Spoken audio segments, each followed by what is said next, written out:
Good evening, everybody. It is Steve Lookner with Agenda Free TV here to bring you some breaking news coverage on the protests in Iran.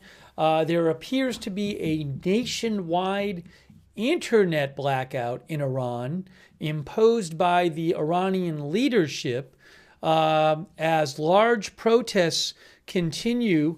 These protests started in late December. They have grown.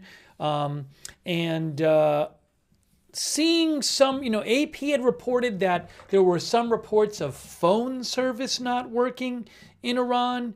And I just saw Aleph, who I follow, said there might be something with planes not landing in Iran. So I want to see something about that.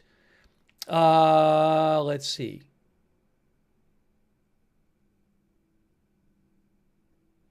Is this the plane?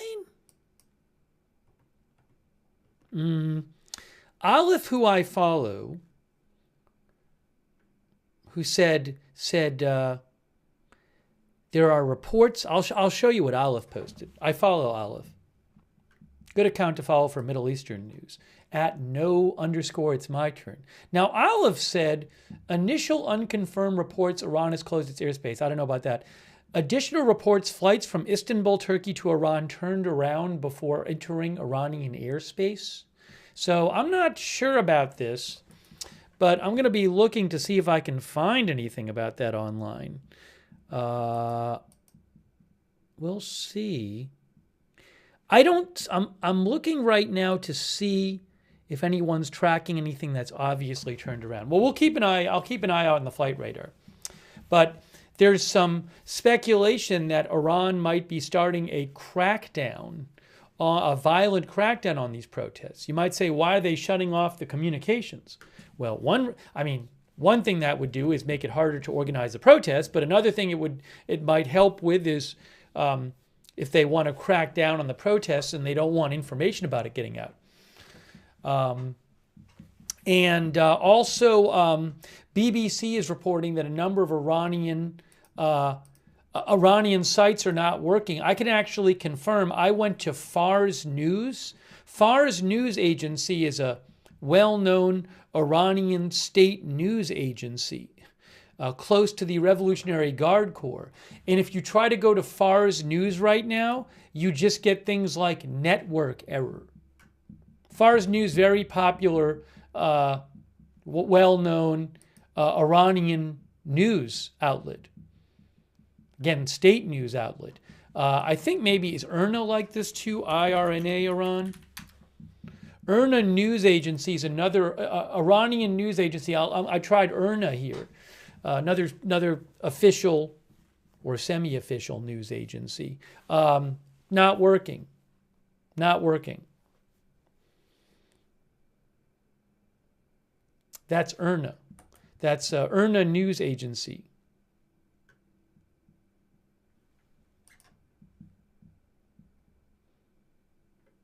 Click on it, get nothing. Nothing doesn't work. Doesn't work.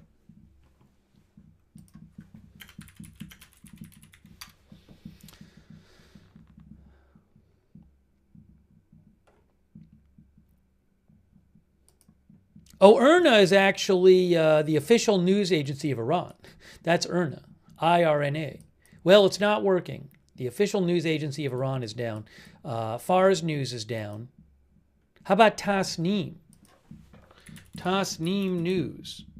That is a well-known semi-official news agency in Iran. Let's click on Tasneem News. Hey, I click on Tasneem News, nothing happens. There's nothing happening. It's not even going there. Nothing works.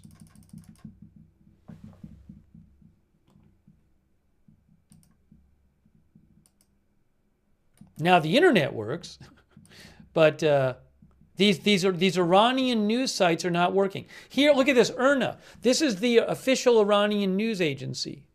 IRNA, website server temporarily unavailable. Oh no, the sites did work. Somebody said maybe they never work. No, I've gone to these sites all the time. A lot of times when we cover Iran, I go to the sites. So the sites normally work.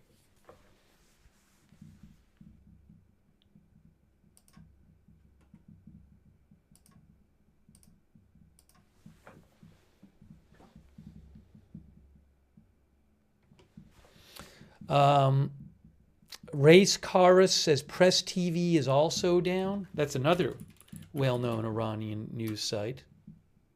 State news agency. Press TV is also not, doesn't seem to be working either. So you can see here, NetBlocks, NetBlocks specializes in internet shutdowns.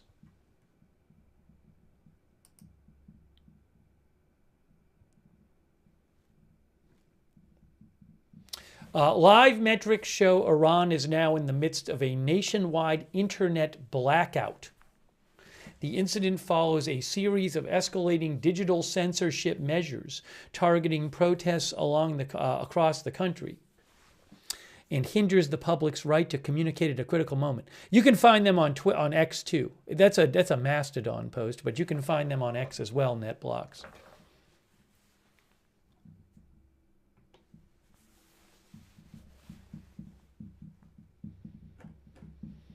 So we're going to try to bring you updates. I mean, it's not easy to find out what's going on there, but certainly things seem pretty serious.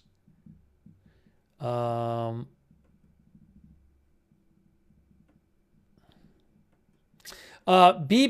also reports that a video shows a fire at a building linked to state TV in Isfahan. Hold on a second here.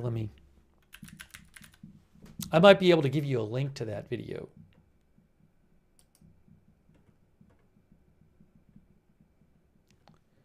Do I have it here?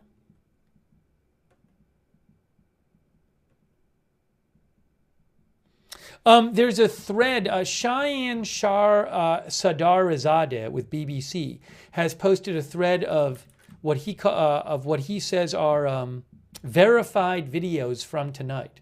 I can't just steal the videos, but I will. I just posted a link to his thread, and it's showing large crowds of protesters. There's one video after the other, and there's large crowds of protesters in different parts of Iran.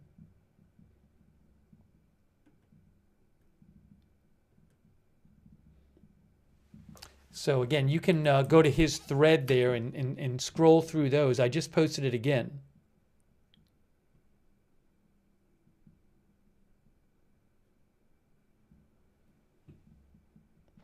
Cheyenne Sardarizadeh says, striking footage from tonight's protests in Iran shows large numbers of protesters outside a mosque in Kaj Square, in Sadat Abad district, West Tehran. Multiple fires burn and a car has been set ablaze. He just posted that 16 minutes ago. I'll post that link in the chat as well.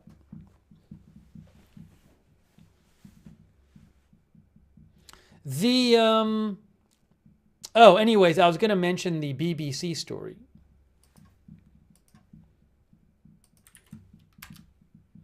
Video, they say, a video on social media shows several buildings on fire in Isfahan, Iran. There are reports that the offices of the state broadcaster are on fire.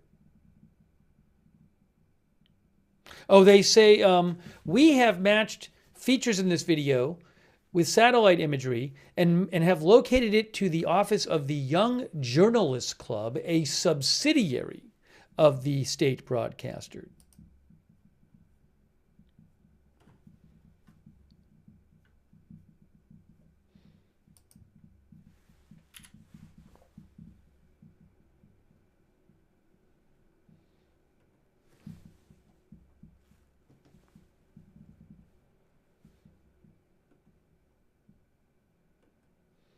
You know, you got to be careful, though, because there's a lot of reports floating around online, as often happens when there's Iranian protests. There's all kinds of unconfirmed rumors floating around online and videos that you can't confirm, and some videos turn out to be false. But again, the fact that the internet appears to have been shut off completely, that seems like a pretty big deal. Let me show you this. Protests erupt in Iran's capital after exiled prince's call. Internet cuts out soon after. Oh, by the way, before I show you that, let me show you this. Internet access and telephone lines in Iran cut out after demonstrators joined protests called by exiled crown prince. That's from AP.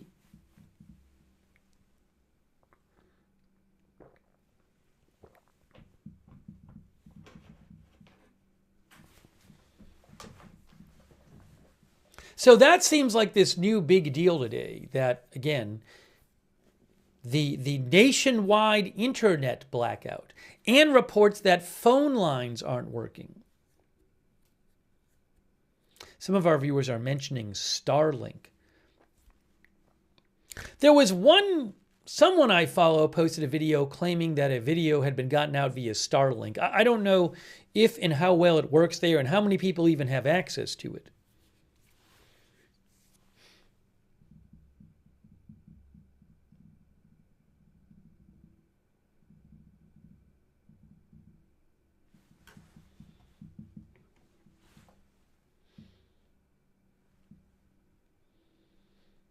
One of our viewers, Adam, thinks videos are still being uploaded with Starlink.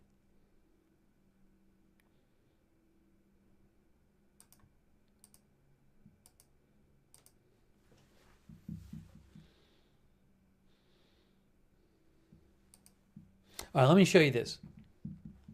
First of all, thanks to our moderators. We have moderating right now.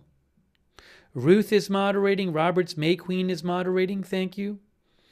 They're moderating over on YouTube. Thank you so much. We have Margaret Riley and Charlotte Webb moderating on Facebook. Hey, thanks to Kristen McConnell Gates. Thanks, Kristen, for subscribing and also for the Facebook stars. Thanks, Diane Allworth, for subscribing too, and all of our other subscribers there. Thanks also to, hang on a moment here, Linda Belk, Larry, and Misha, who moderate on X, and also Matthew Kohai 3 and Surly Dev on Twitch for moderating. Thanks also Naomi Rousseau and Cupcake Maria on Twitch for your support, and Toolman Tim and Meat Missile. Thank you. All right, so AP reports people in Iran's capital shouted from their homes and rallied in the street Thursday night after a call by the country's exiled crown prince for a mass demonstration, witnesses said, and a new escalation in the protests that have spread nationwide across Iran. Internet access and telephone lines in Iran cut out immediately after tonight's protests began. This protest represented the first test of whether the Iranian public could be swayed by Crown Prince Reza Pahlavi, whose fatally ill father, the Shah of Iran, fled Iran just before the country's 1979 Islamic Revolution. Demonstrations have included cries in support of the Shah, something that could bring a death sentence in the past, but now underlines the anger fueling the protests that began over Iran's ailing economy. Today saw a continuation of the demonstrations that popped up in cities and rural towns across Iran. That was on the 28th, I think. The 28th? I thought that was the start. This says Wednesday. But they've been going on since, I believe, late December.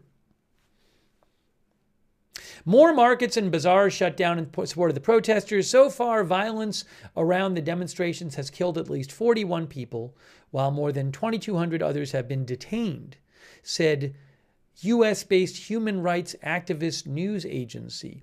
The growth of the protests increases the pressure on Iran's civilian government and its supreme leader, Ayatollah Ali Khamenei.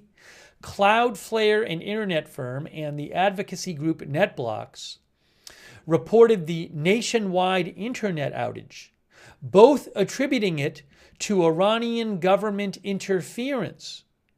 Attempts to dial landlines and mobile phones from Dubai to Iran could not be connected. Such outages have in the past been followed by intense government crackdowns. Let me read that again. Such outages have in the past been followed by intense government crackdowns. Meanwhile, the protests themselves have remained broadly leaderless. It remains unclear how Pahlavi's call will affect the demonstrations going forward. Oh, I should look up the Atlantic Council. Nate Swanson of the Atlantic Council said the lack of a viable alternative has undermined past protests in Iran. He said there may be 1,000 Iranian dissident activists who, given a chance, could emerge as respected statesmen. But so far, the Iranian security apparatus has arrested, persecuted, and exiled all of the country's potential transformational leaders.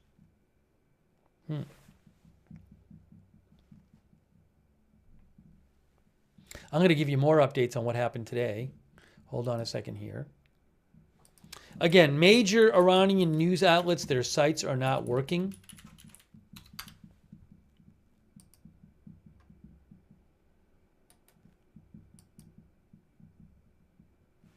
Ooh, I'll have to look at this article too. On Atlantic Council, what to watch as anti-regime protests engulf Iran.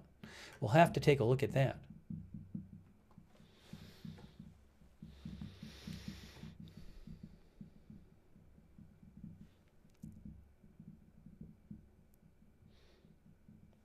Matt E. Parker thinks the leadership will flee the country? That's what our viewer Matt E. Parker said. Hey, thanks so much to Greg Pondell for the memberships. Thanks also Mad Oris Skills for being a member. Thanks Heavenly Intervention, who thinks the Iranian regime is finished. Thanks Sammy G, who says, wonder what outside influence Iranian people are getting other than the Crown Prince. Also, thank you to, I think I thanked Greg Pondell. Thanks to Sammy G for the memberships. Thanks also to William LeBrun and Supernova OG. Also, Eric Anderson, thank you. Kerry Poteet, Chris the Toffee, Lordoc, I Am Charlie, Way Too Much Info, Hellwolf Liberty, New Next Wow, and Webster, thank you. Or was it Webster? Webster. Oh, W. Bester, I'm sorry.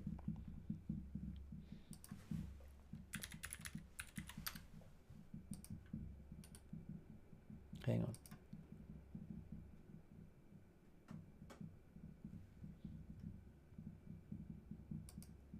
Now, the local time there, Tehran time, is 2:46 a.m. in Tehran. 2:46 a.m. in Tehran.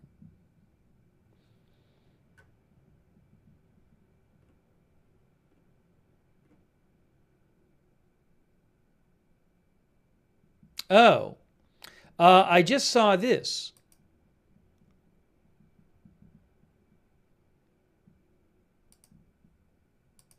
This is the U.S. State Department's page in Persian, in the language spoken in Iran. Well, I would think it's the official language, or the most popular language, Persian, spoken in Iran.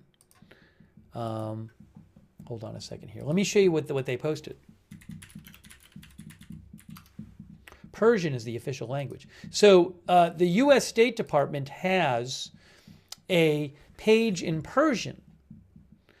And 30 minutes ago, they posted President Trump saying, this is translated, the Islamic Republic regime is in a very bad situation, and I have told them that if they start killing the people of Iran, we will strike them with great force. So they posted that a half an hour ago on the Persian language U.S. feed, U.S. State Department feed. President Trump saying his threat to strike Iran if they kill protesters. Now, some have said that they already have killed protesters. But anyways.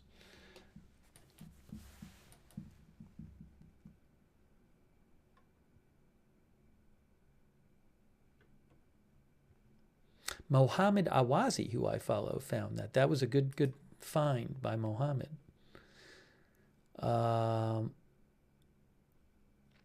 Jennifer Griffin from Fox News posted 15 minutes ago. A senior U.S. official tells Fox no change to U.S. military posture in the Middle East in response to Tehran protests. It's also protests outside of Tehran and Iran, not just in Tehran.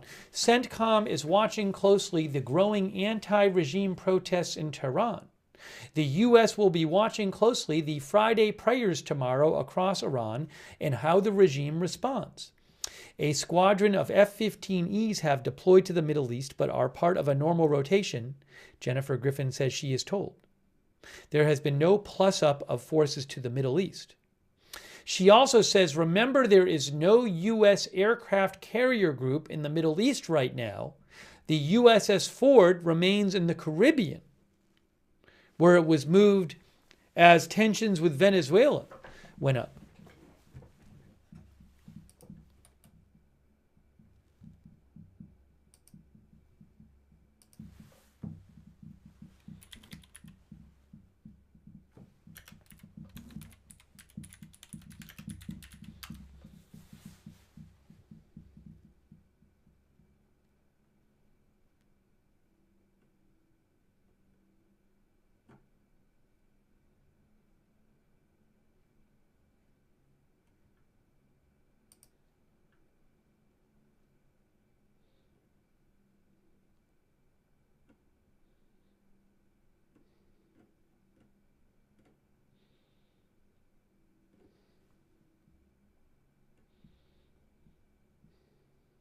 Yeah, guys, I don't see anything. I see a bunch of accounts online claiming, they claim without sources that Elon Musk has offered Starlink service in Iran or opened it up in Iran. I don't see that. I don't see it being any kind of reliable source reporting it. Also, you should know, as Yashar Ali points out, that for Starlink you need hardware, as Yashar says. Like, you need an actual receiver. If Elon Musk were to say, I open up Starlink for free in Iran, well, you can't just hold up your phone and use it for Starlink internet. You have to have like a dish kind of thing, or a receiver to receive it.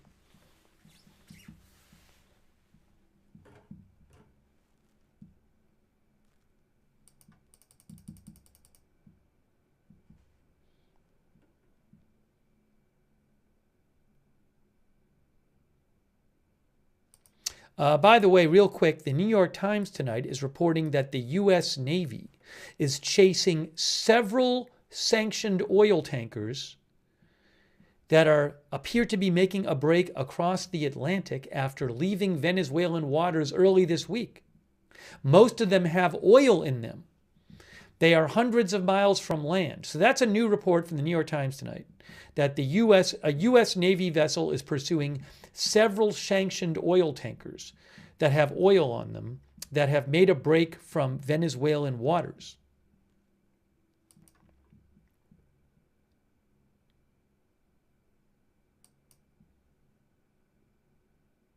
Oh, this is interesting. Hey guys, look at what Flight Radar 24 posted. About 98% of Flight Radar 24 coverage comes from ground-based receivers. With internet access cut off now in Iran, our coverage in Iran is severely reduced and now relies mainly on limited satellite tracking. So you might look at, I think what you could read into that is, there very well might be planes over Iran that we can't see, because their coverage is now much more limited because the internet isn't working.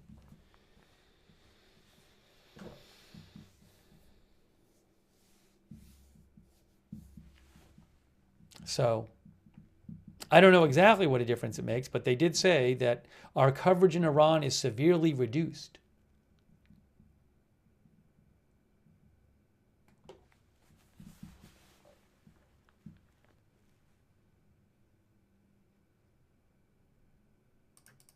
I want to show you some more about what's going on tonight with the protests. Hang on a moment here.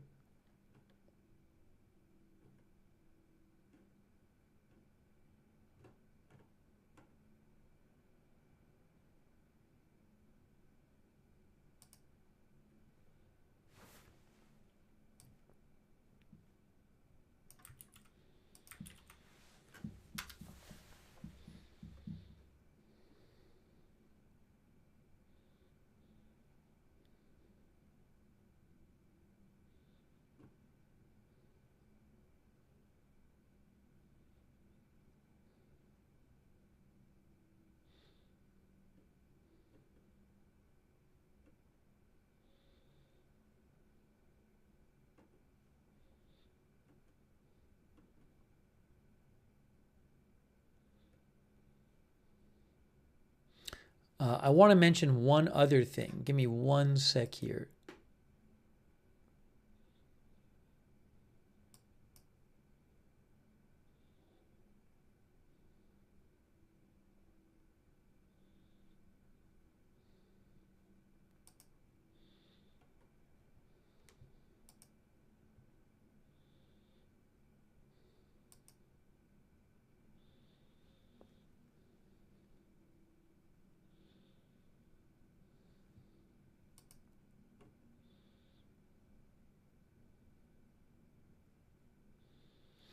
There are reports. Various accounts I follow say that in Western Ukraine was hit with a Russian Orezhnik intermediate range ballistic missile, which is a relatively new type of missile Russia has been developing. A number of accounts I follow are saying that one was hit.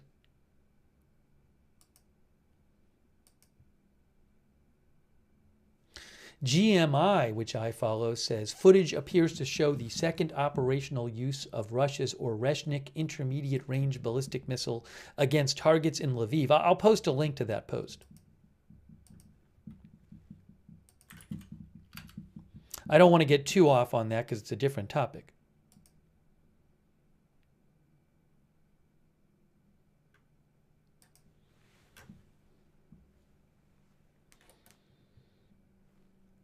But we'll keep an eye on it.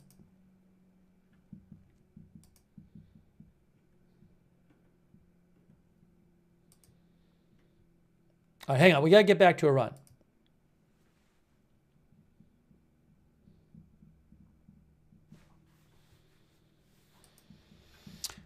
All right, I was going to mention to you,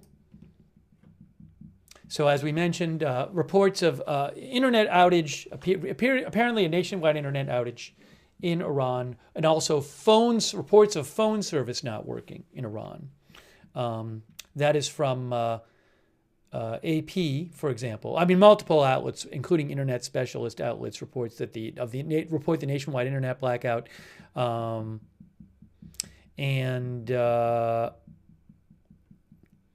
AP said that the country's exiled crown prince called for a mass demonstration, and that internet access and telephone lines in Iran cut out immediately after the protests began tonight. And Thursday's demonstration rallies at home and in street.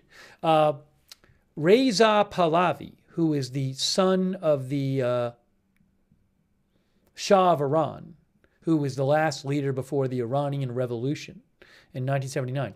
He had called for demonstrations at 8 p.m. local time on Thursday and Friday. When the clock struck 8 tonight, about 7 hours ago or so, roughly, neighborhoods across Tehran erupted in chanting, witnesses said. The chants included death to the dictator and death to the Islamic Republic. Others praised the Shah, shouting, "This is the last battle, Pahlavi will return." Thousands could be seen on the streets. Pahlavi said in a statement, I can actually probably show you the statement. Hold on, if I pull it up here.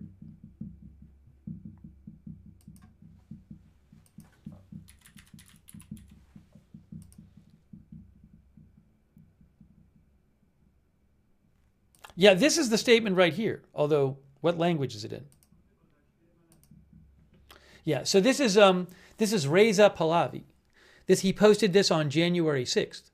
I am sharing my first call with you today and invite you to start chanting slogans this Thursday and Friday, 18th and 19th of day, simultaneously at 8 p.m. All of you, whether in the streets or even from your own homes. Based on the feedback from this action, I will announce the next calls to you. There have been questions about how much support he actually has as an opposition leader, by the way, in Iran. But you can see his statement said, over the last week, I have watched your demonstrations closely, particularly those that are taking place in the bazaars of Tehran. Despite the regime's ongoing violent crackdown, you are resisting and it is inspiring. You have certainly noticed and seen that larger crowds have repeatedly led regime forces to flee and have even increased defections to the side of the people. Therefore, it is critical to keep these demonstrations disciplined and as large as possible. Today, I am sharing my first call to action with you. This was posted 2 days ago. This Thursday and Friday, January 8th and 9th, so this started tonight, starting precisely at 8 p.m., wherever you are, whether in the streets or even from your own homes, I call on you to begin chanting exactly at this time. Based on your response, I will announce the next calls to action. And that was about 7 hours ago. AP reports that when 8 p.m. came, protests began, and then soon after, authorities shut off the internet and phone service.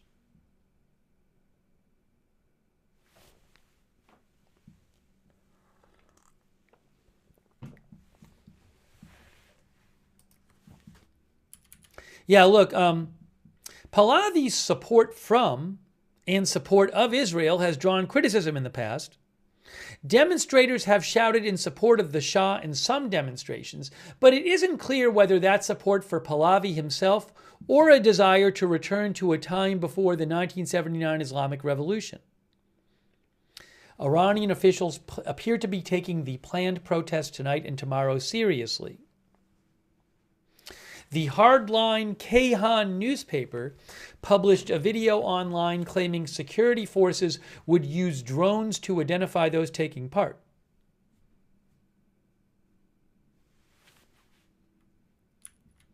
Iranian officials have offered no acknowledgement of the scale of the overall protest, which raged across many locations today, even before the 8 p.m. time. There has been reporting regarding security officials being hurt or killed.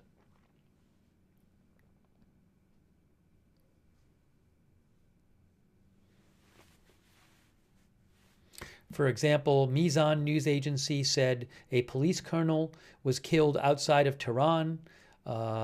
Semi-official Fars news agency said gunmen killed 2 security force members and wounded 30 others in a shooting in the city of Lordigan, just to cite a couple of these reports.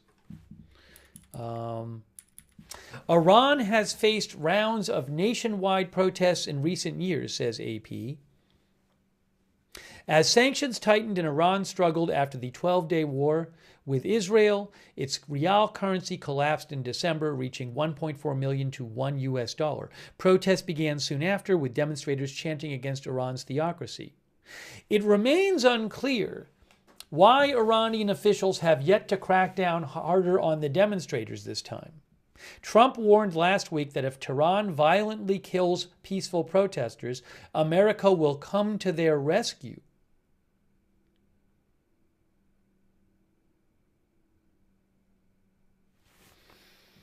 So what is going to happen here?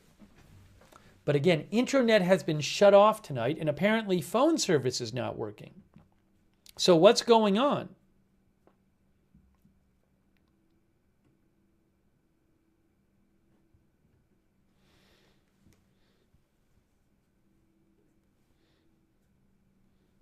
Logic, our viewer, thinks there are millions of people in streets across the country. I cannot confirm those numbers.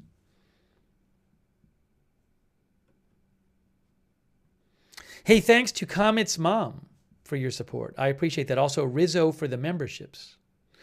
Lewis, I'll say Luz A says no internet, no cell service, supposedly no cell service, no water. I haven't heard about that, but I don't know. Blackouts and the dollar. There's like water shortage issues, I believe there. Blackouts and the dollar is useless. Bold strategy to hang on to power for the current regime, says Lou. Thank you, Lou. Thanks, Mr. Negative and Victoria AG and Michelle Asiavati and Sevenfold and Captain Jerry Donnelly and Mitchell Pilot. Mitchell Pilot says, I believe Starlink rolled out a service where hardware is not needed. Well, I know like in America, some phones can get that, but I don't know that people in Iran have phones that can do that. And I believe that's something that needs to be done through the carrier. So I don't know. Mitch, it's a fair question. I don't know if Starlink could turn on service if people didn't have receivers and their phones in Iran could just get it, even if their phone carriers didn't allow it. That I don't know about. Thanks, Greg Pondell and Radio Chaos.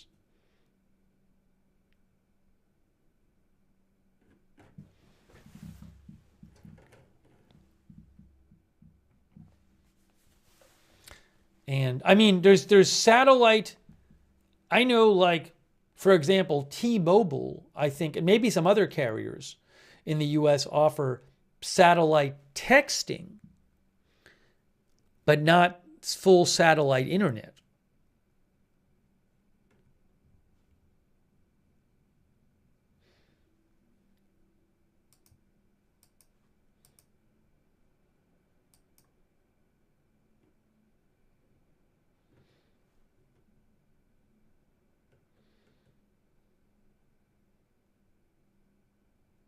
Yeah, a lot of unconfirmed reports about protests floating around. So I take all the various videos being posted, unless they're from certain sources I find quite reliable and they really, really verify these things. But a lot of these videos where it says this is happening or this is happening, I take it all with a grain of salt because it's just impossible to tell.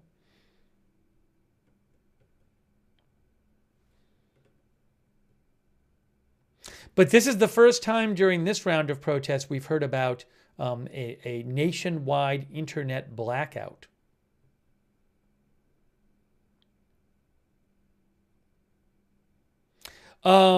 This is so I'm going to repost this one because this Cheyenne Sardarizadeh with BBC verifies videos before posting them. So I'm going to post a link to this video in the chat as well. There's a video from Tehran which shows multiple vehicles on fire and people are chanting Pahlavi will return. And he actually includes a map where this video is in Tehran's Sadat Abad district. But you can go, I just posted a link to the video.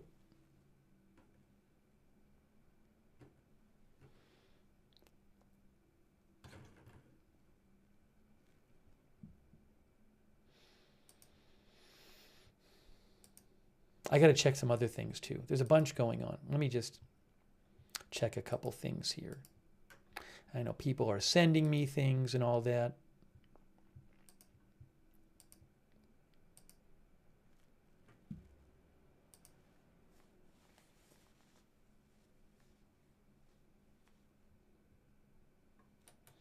Thanks, M. Henry, for the message.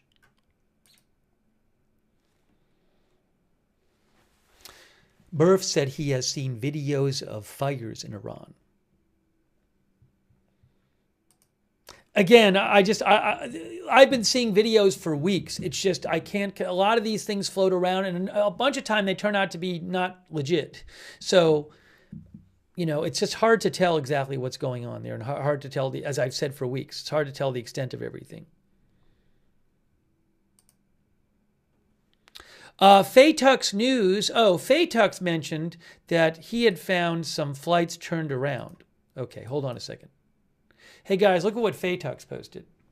Faytux News says a plane flying from Istanbul to Mashhad is returning to Istanbul. A plane from Istanbul to Tehran has landed at Istanbul Airport. So these apparently are 3 planes that were flying from Iran to from Turkey to Iran that didn't end up going to Iran. These are from Flight Radar 24. Can I see it here? Yeah, hold on a second. I don't know if you can see this. Yeah, I mean, you can see that there's Turkey, and that would be the turnaround in here. This is from Flight Radar 24. These are screen grabs from FATUX. But so FATUX says that those 3 flights, oh, and then there's this one too, which I guess turned around. So according to FATUX News, those 3 flights were going from Turkey to Iran, and they all turned around.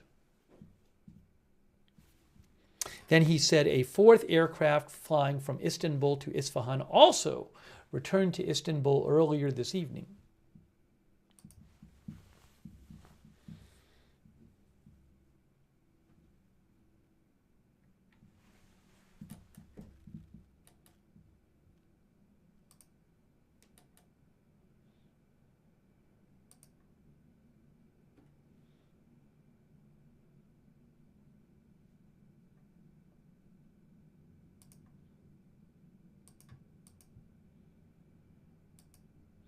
Thank you to Shahab Kashmari who wrote in. Shahab says just some few people in Iran have Starlink. That's what Shahab says.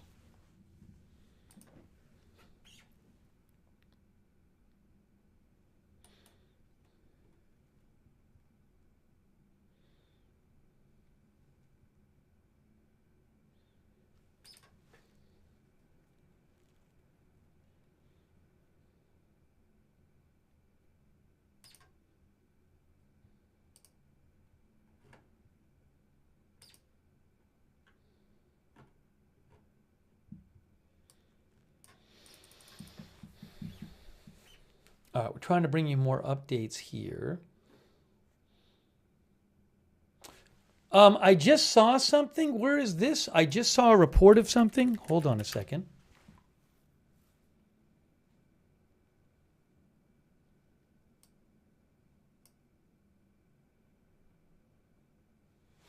ABC News, I just saw a report from KATU News. KATU News is reporting that Customs and Border Protection agents shot 2 people in Portland Thursday afternoon, according to ABC News sources. So KATU ABC reports Customs and Border Protection agents shot 2 people in Portland this afternoon. I mean, it's at 3:41 p.m. there right now.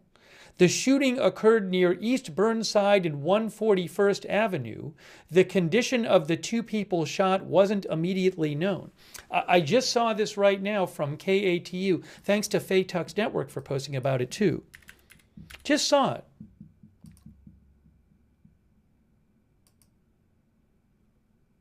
So what's happening with that?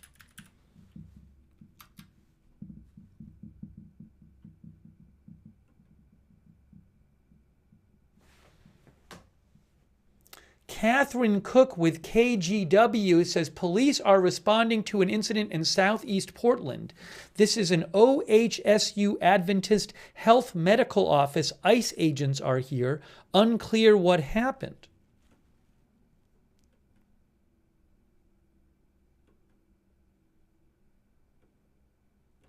So again, a new report of 2 people shot by Customs and Border Protection agents in Portland. It says the address was near East Burnside and 141st. I know we're covering Iran, but I want to just keep an eye on this story. If you give me a second.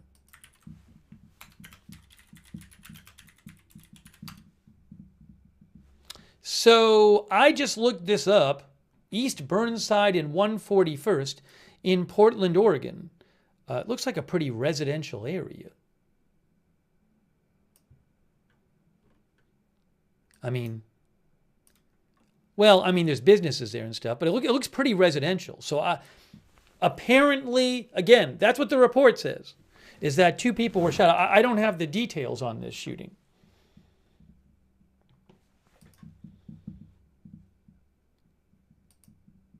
So now we got to keep an eye on Portland.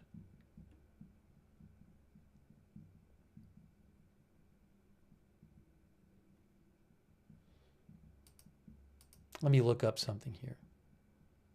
The Press TV site is working, which is an Iranian news outlet. PressTV.ir is working.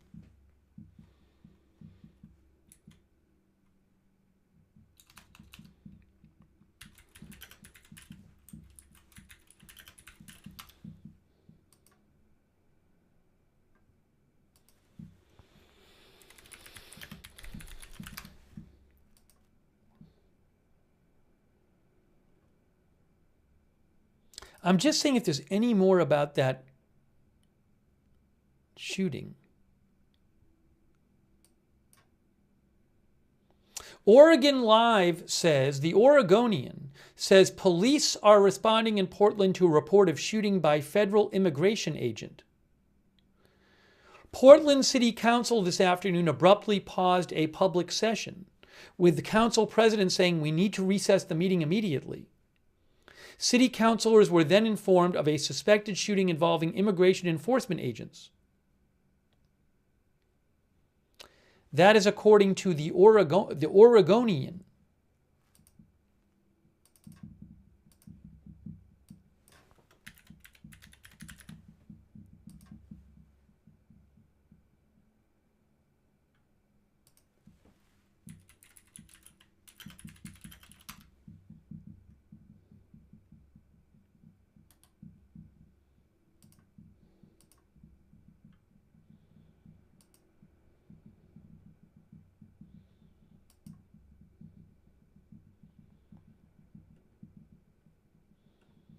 Yeah, KOIN also reports that the Portland City Council shut down their meeting suddenly today. And apparently that's because of this shooting.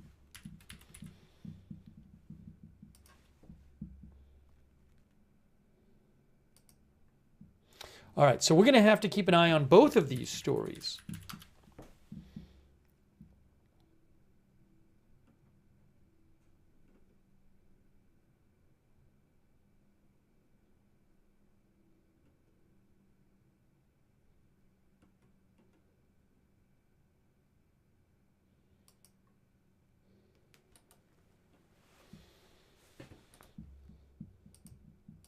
We're not officially making it a double coverage stream yet, but we very well might.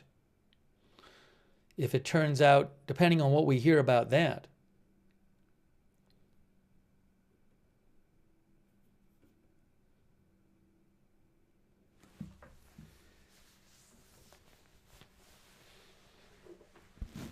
All right, so keeping an eye out for that. Hey, thanks to Confidence in God. Thanks to Rizzo and DBG2.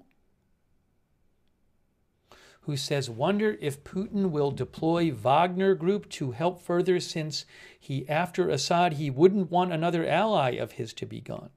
Thanks also to all of our moderators like Matthew Kohai 3 and Surly Dev and Big Ball of Yarn. Thanks for moderating here. Also thanks to Roberts May Queen. Thank you, Roberts May Queen, for moderating on YouTube. Linda Bell, Larry Mishu moderate for us on X. Thanks also Charlotte Webb, Margaret Riley on Facebook. Thank you. And thanks over there to Papa Tom Carp DM for subscribing on Twitch. Thanks Boston Brat and Shave Ezra for subscribing on Twitch. Thanks Spoink for subscribing on Twitch. And Anonymous Gifter. And thanks, Spoink, for the community subs, the gift subs on Twitch. There are protesters. I'm seeing Brendan Gutenschwager said there's a protest going on against ICE. Oh, by the way, there's some protests in some different cities against ICE. I'll keep an eye on those, on that stuff as well. So we're here to cover, again, major protests reported in Iran, large protests tonight in Iran, and the government apparently has shut down the internet and also possibly phone service. But we're also covering this news of ABC News is claiming that 2 people were shot by Customs and Border Patrol in Portland, Oregon. But I don't have more details on that story.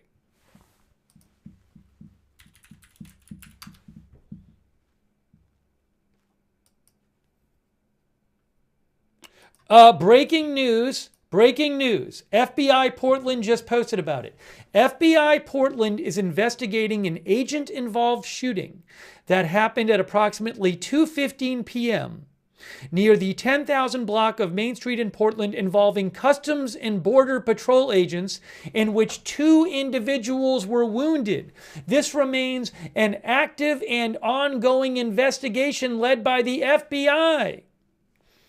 All right, well, this is now becoming, we're switching this to double coverage. I have to update this to double coverage.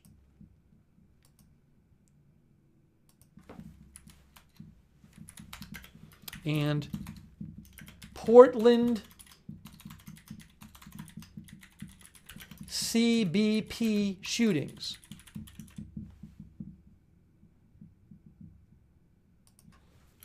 Also, 2 people have been shot in Portland, Oregon,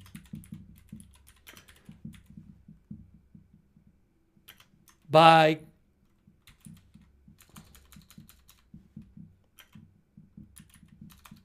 in an incident involving, it says 2 individuals were wounded.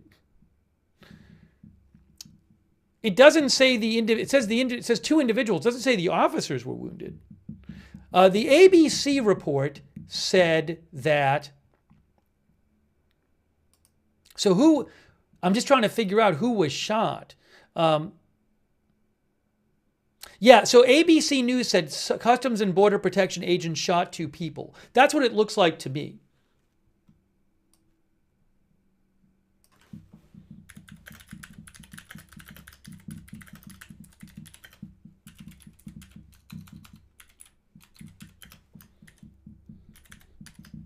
Hang on. So we're making this double coverage now.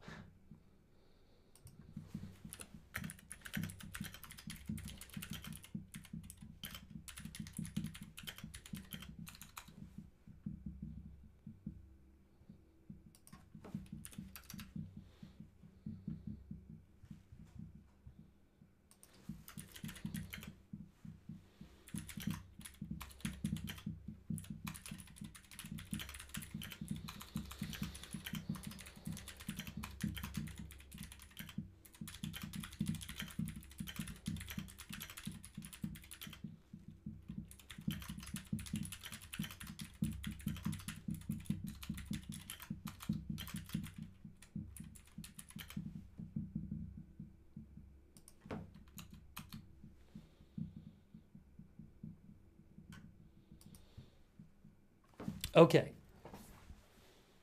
All right. So we have 2 things going on.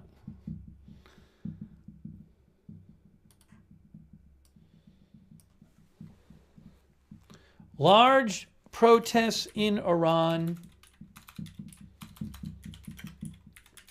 and 2, let's try this again. What did I do?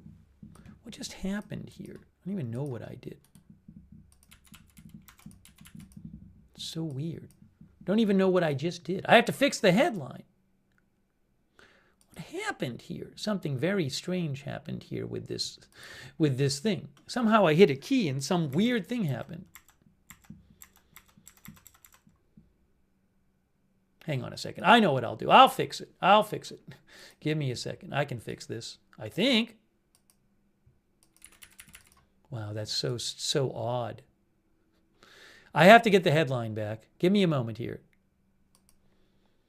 What a pain. What a pain in the butt.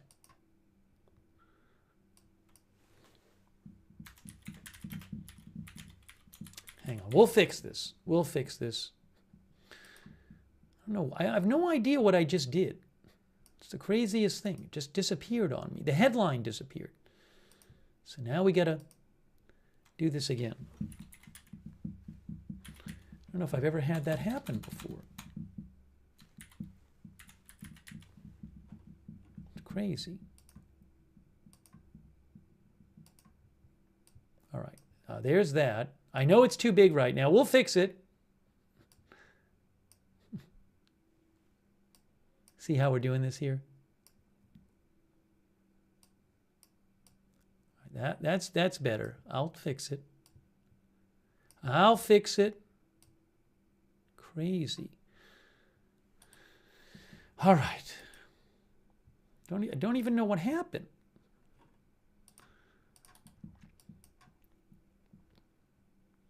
Iran protests and CBP shootings in Portland. Okay. It's going to work?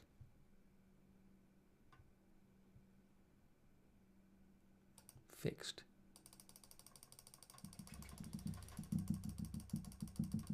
Aha.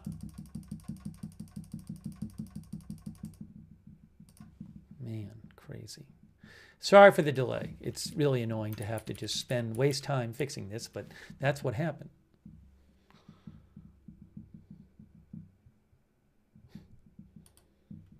I should probably reverse this because otherwise people will think the protests are in Portland.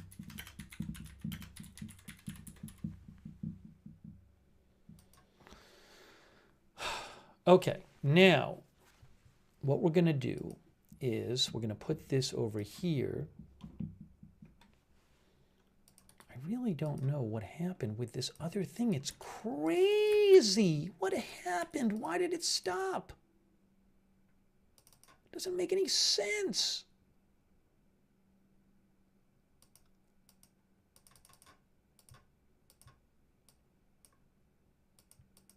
Oh, I think it got fixed.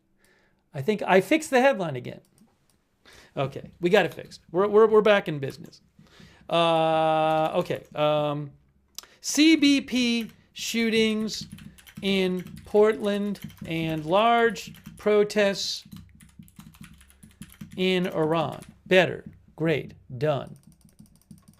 That's fantastic. Okay, now back here, what I'm going to do is we have two headlines, but we only need one. Fine.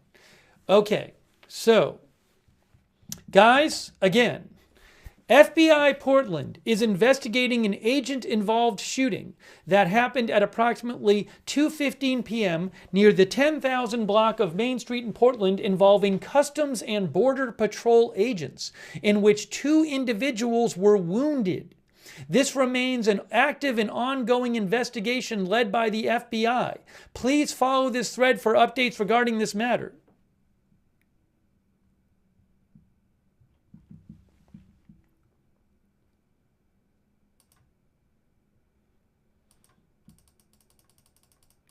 Portland, Oregon. What's happening? What happened there?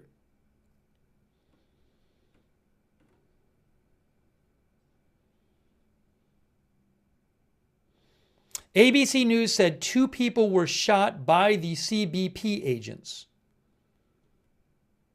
Okay? That is the reporting that we're hearing.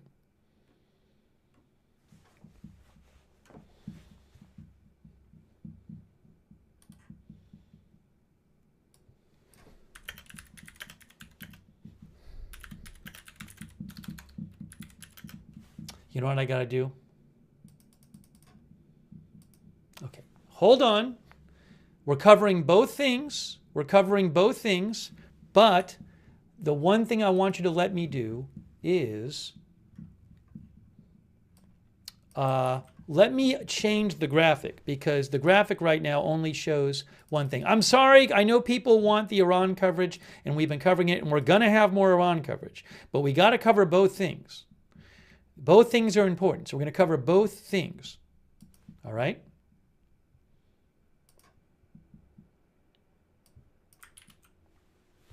So please bear with me 1 second here. And let me tell our viewers on social media that we are covering both things.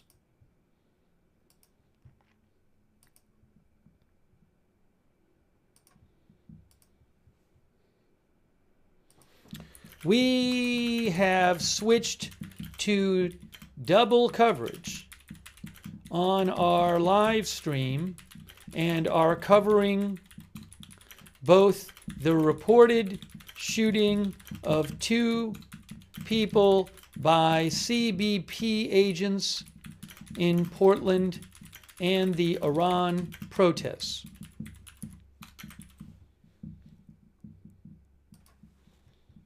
And the last thing I need to do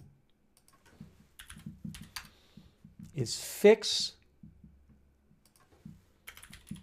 the graphic. Oh, it's Customs and Border Protection. U.S. Customs and Border Protection is the overall agency. I said Customs and Border Patrol. Sorry. It's technically, I believe, Customs and Border Protection is the agency.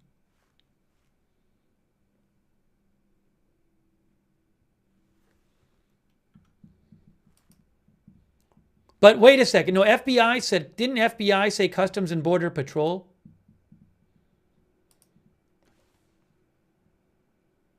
Yes, I'm sorry. FBI said Customs and Border Patrol. There you go. See? Customs and Border Patrol agents. That's what they said. Okay, so I'm okay there. So let me do this. I am just fixing the graphic. Need a second more to fix this.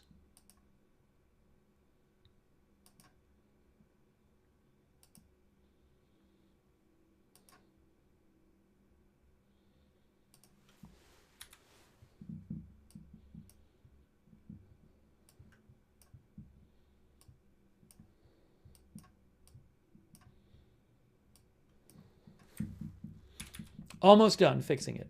So the highlight will be Iran protests and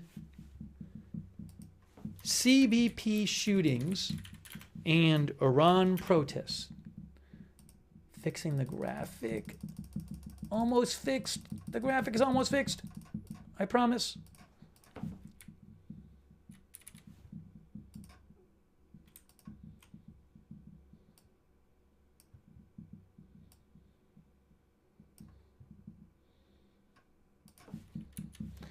The graphic is now done. I have a new thumbnail. I can put a new graphic over my shoulder. Thanks so much for your patience, guys. It takes a second. When we switch topics, we have to update everything. So thanks for bearing with me. I appreciate it. Last thing I got to do is switch the graphic over my shoulder, which I am doing right now. Oopsie, that didn't work too well. Well, I'm going to go for it right now.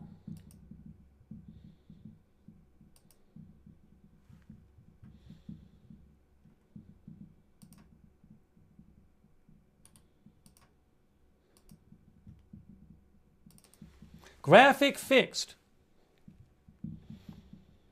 Okay, so now we're looking at 2 things. Let me see if there's updates about Portland. And of course, I got to get updates about the Iran protests.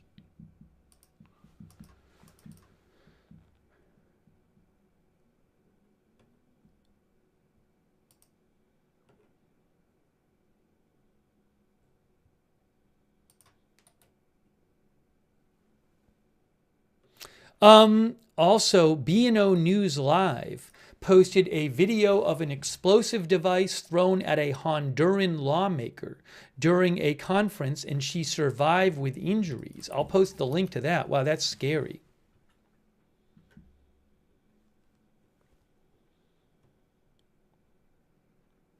A new video posted by BBC's Cheyenne Shardarizadeh of protesters shouting "Death to the dictator" and "Death to Khamenei" in North Tehran tonight. I'm posting a link of that in the chat.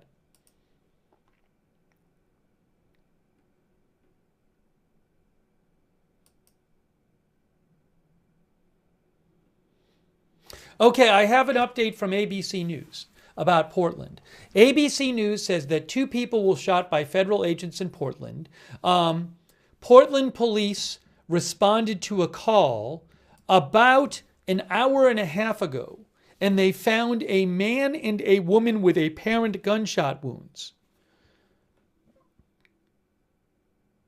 The agents involved in the shooting are Customs and Border Protection agents. The conditions of the 2 people shot are unknown. The Portland police chief said, "We are still in the early stages of this incident. I am asking the community to remain calm as we work to learn more." That is from ABC News.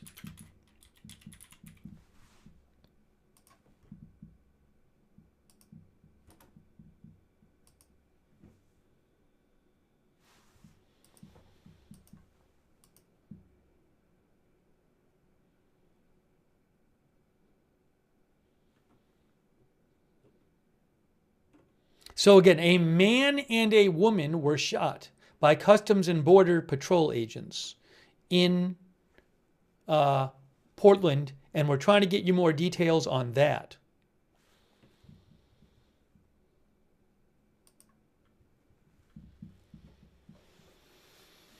There is a lot going on right now.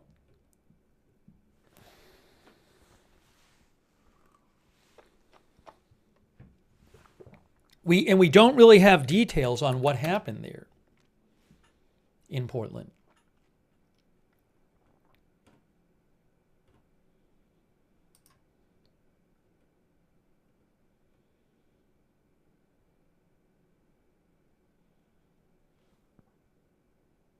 Oh, there's a picture that posted by Anthony Kustura with KOIN.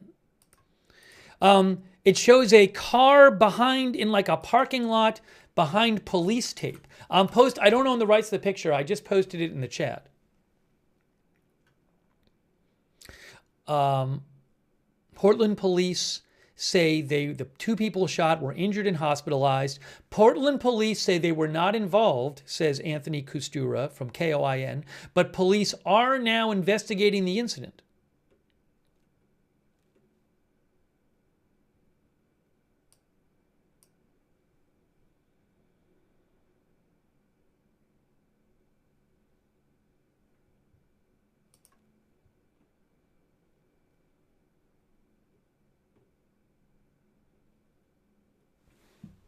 Give me one moment here.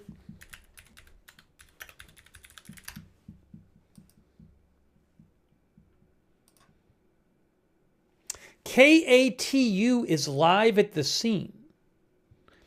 KATU is live on YouTube, by the way. That's KATU.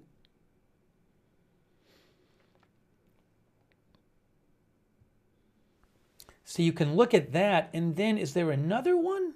Hold on.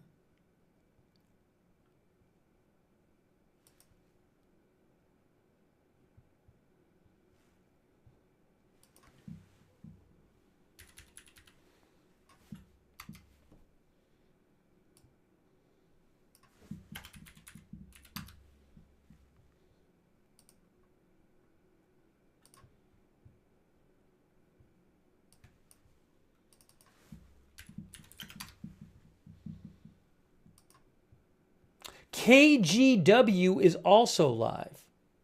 Federal agents shoot 2 people in Portland. Oh, hold on a second. Hold on.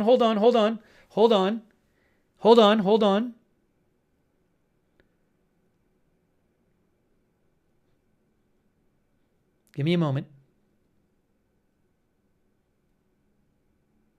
Yeah, I don't know yet what happened. This is breaking news.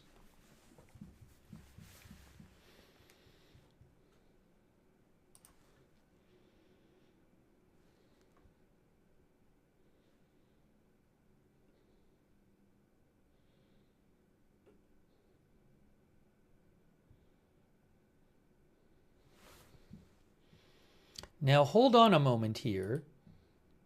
Fireman Mike said FBI Portland deleted their post. Well, it's being widely reported now, but let me see.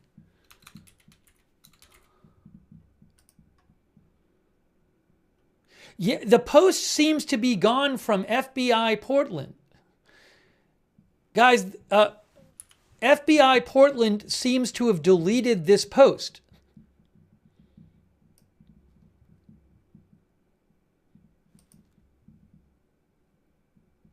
Now, are they going to repost it or something?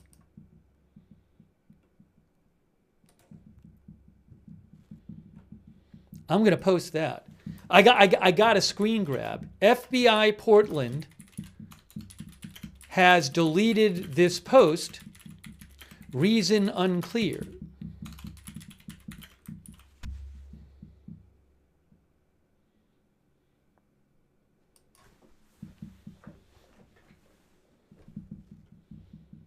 If you go to FBI Portland, I posted it before. We were looking at it before, but I'll show you what it said. It said that FBI Portland is investigating an agent-involved shooting that happened at around 2:15 p.m. at this address at the 10,000 near the 10,000 block of Main Street in Portland, involving Customs and Border Patrol agents in which 2 individuals were wounded. This remains an ongoing and active investigation. I forget what the rest said. But I just went to FBI Portland. It's not there anymore. Now, maybe they'll just repost it or something. But I mean, media is reporting on it now. It's gone. It's gone from there. Look, FBI Portland. Here we go. It's not there. It's just gone.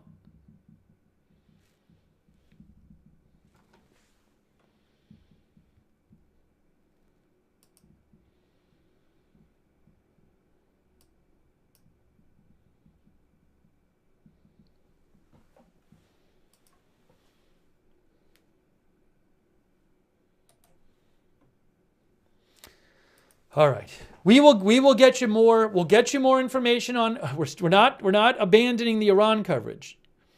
But again, this is being widely reported now. New shooting. Where is this from?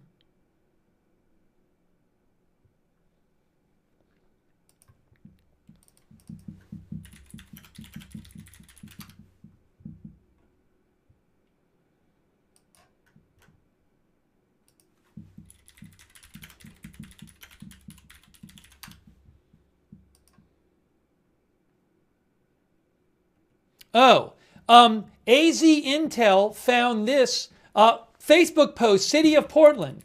Facebook post by the City of Portland.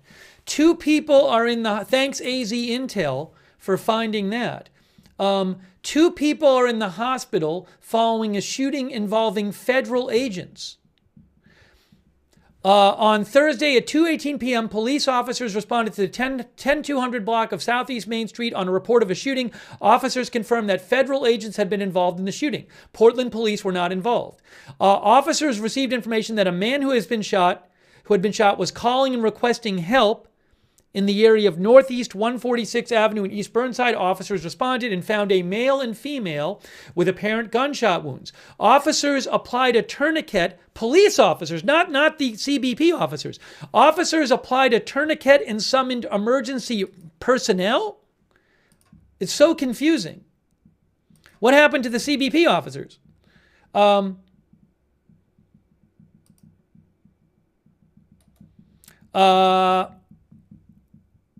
Officers applied a tourniquet and summoned emergency personnel. The patients were transported to the hospitals. Their conditions unknown. Officials have determined that 2 people were injured in the shooting involving federal agents. Portland police officers have secured both scenes pending an investigation. This is really crazy. I don't know what happened here, but like the Portland police ended up like applying a tourniquet. But the Portland police was not involved in the shooting.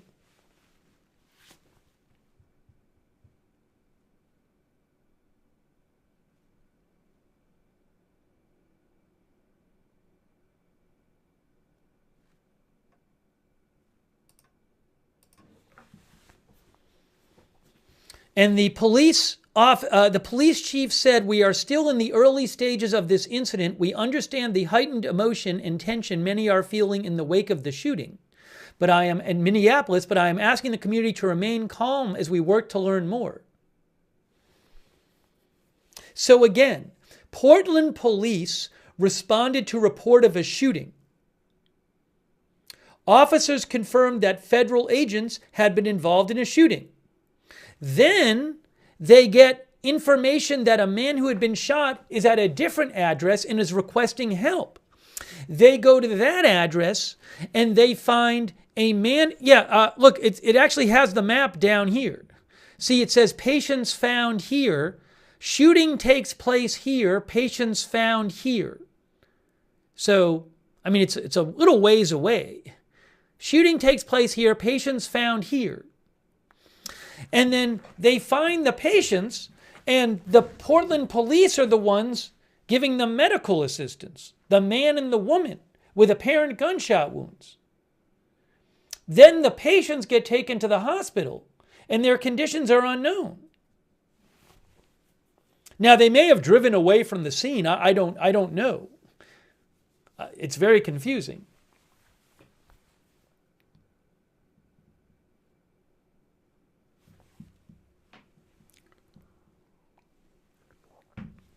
It looks like they were shot at one place and then they went to another place and then they called for help or something. I don't know.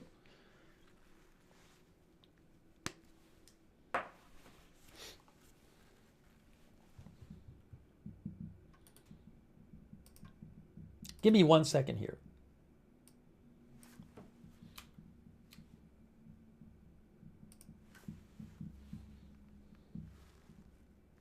I think what we're going to have to do for right now is just, for the sake of focus, I'm not abandoning Iran, but for the moment, let's just focus on this for the moment, okay?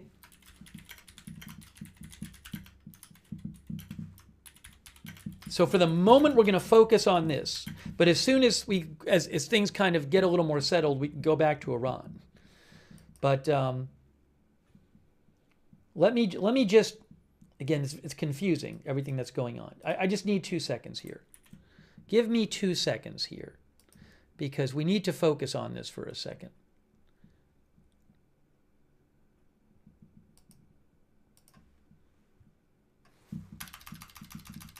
Crazy.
Okay, hang on 1 more second here. Just give me 1 more second.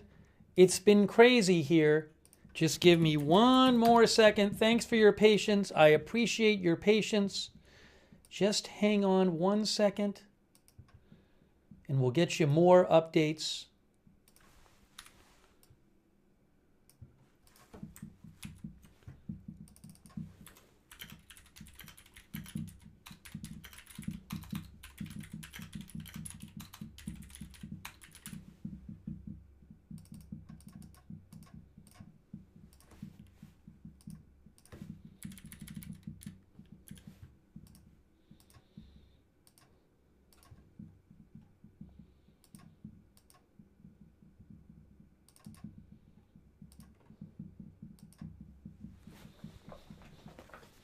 Okay. Thanks for your patience.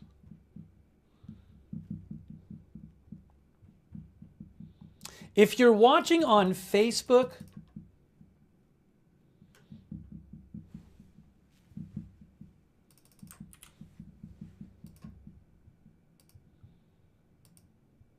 I need about 10 more seconds here.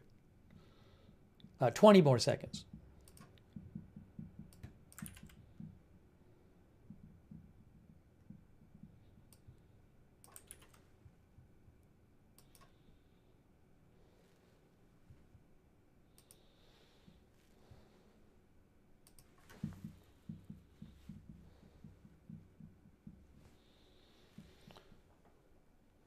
Okay.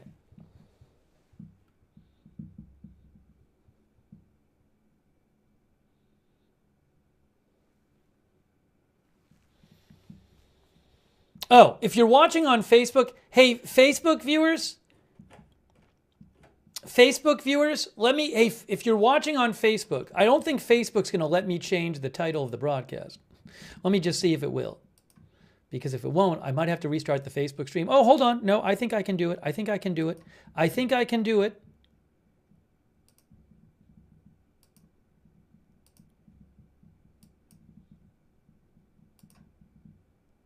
See if I can just change the title on Facebook.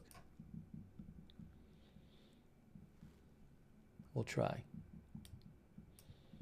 Can I? They make it so hard.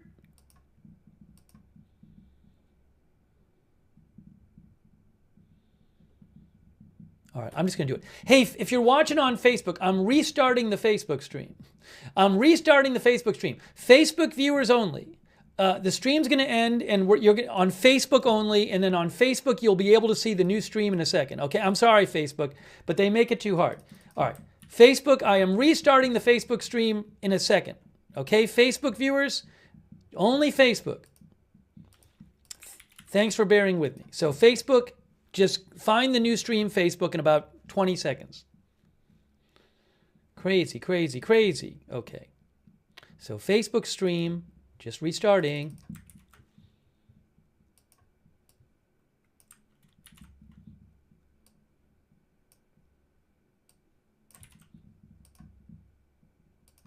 Okay, Facebook is now restarted. Okay, let me see if I can get any other information on this. Sorry, there might be a lot of new information I just missed, but I had to do that. Oh, I have to fix this too. Let's get this over my shoulder here. We will go back to Iran as soon as we have more information on this shooting. We can go back and cover Iran again.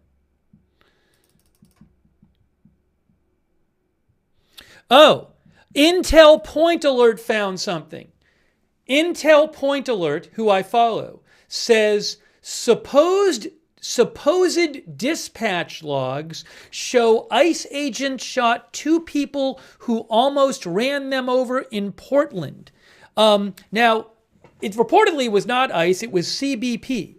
So this is an unconfirmed report from Intel Point Alert, who I follow, who usually has very good reporting. And Intel Point Alert says supposed dispatch logs show ICE agents shot 2 people who almost ran them over in Portland.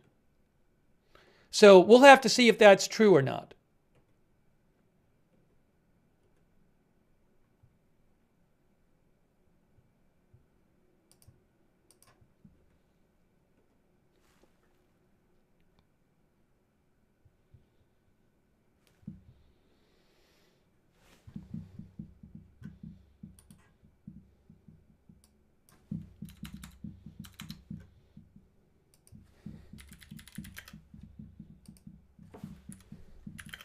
Again, the initial reporting says Customs and Border Patrol.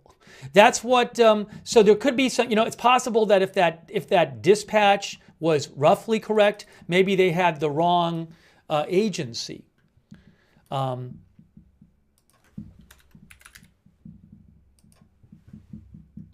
me one more second here. One more second. Thanks for your patience.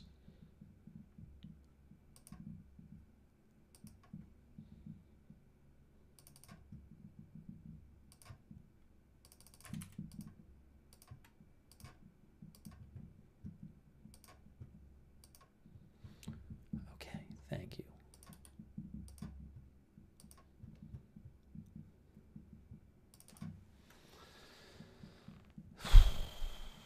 Hold on a second here. Hold on a second here.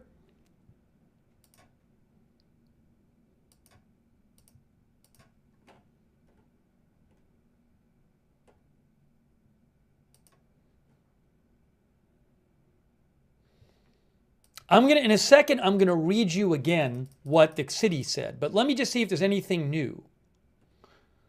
Let me just see if there's anything new.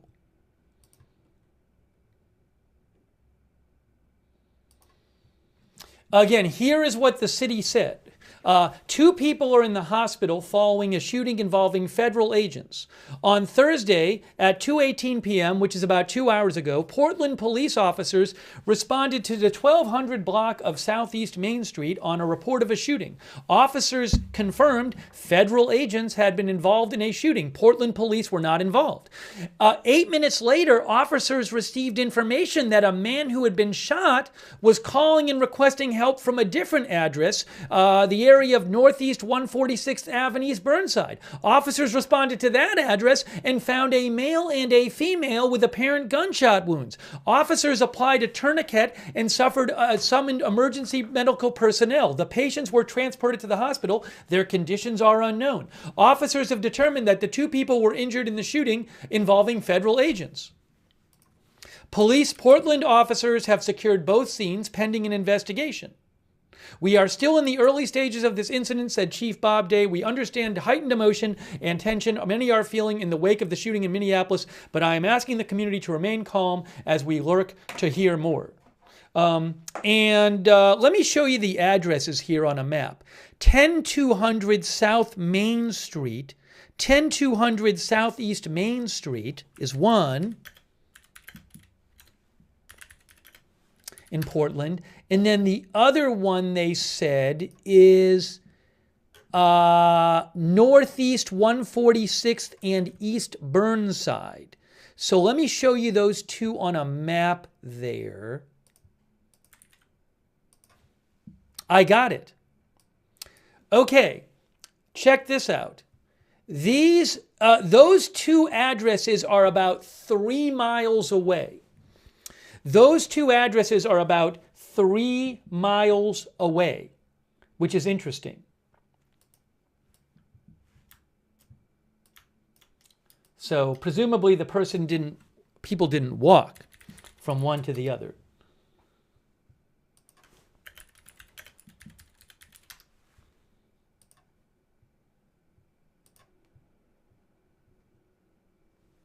Hang on a moment. Portland Andy is also live at the scene of one of these scenes. Northeast 146th.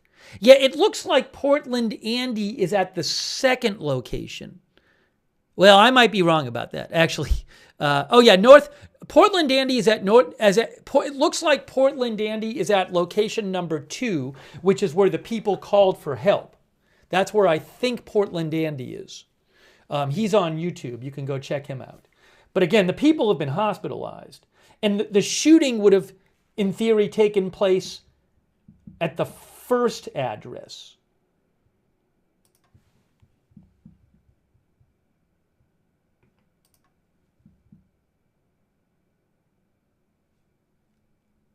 Although I don't know. I mean, what I know is that officers first went to address number 1, that's where the reports of a shooting were.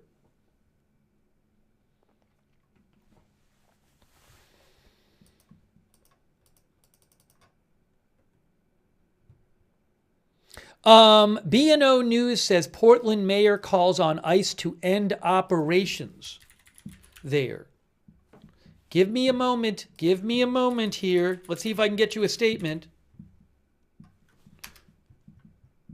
Mayor Keith Wilson.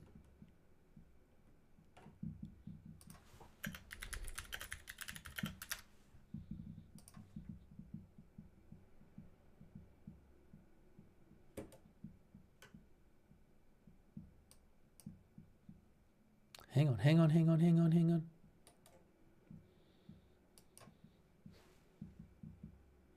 I don't see it on his social media. But B&O News said the Portland mayor has called on ICE to to end operations in the city after 2 people were shot by federal agents. Now, again, the reporting says that it was Customs and Border Patrol. The FBI originally posted that it was Customs and Border Patrol, but maybe the details will turn out to be different.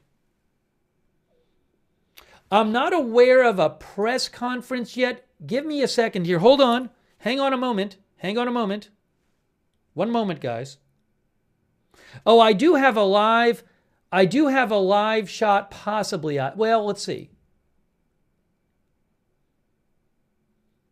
I'm seeing a live from Portland. Hold on, guys. I might have a live to show you. Hang on a moment. Looks like it's coming in and out. Let me see if I can get that live for you. Oh, what's this? Hold on. What's this? Why can I not hear anything? Why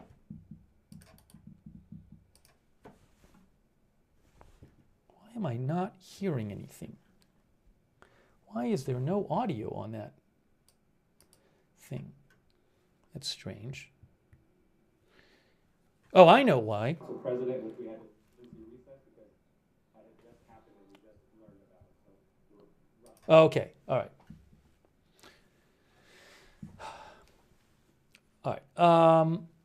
So again, Portland Andy, it looks like he is at the second scene where the people reported, where one of the 2 people who was shot called in and asked for help. That's where I think Portland Andy is. Again, 2 people shot by federal agents in Portland. It has been reported they were Customs and Border Patrol agents. And we're trying to learn more here. And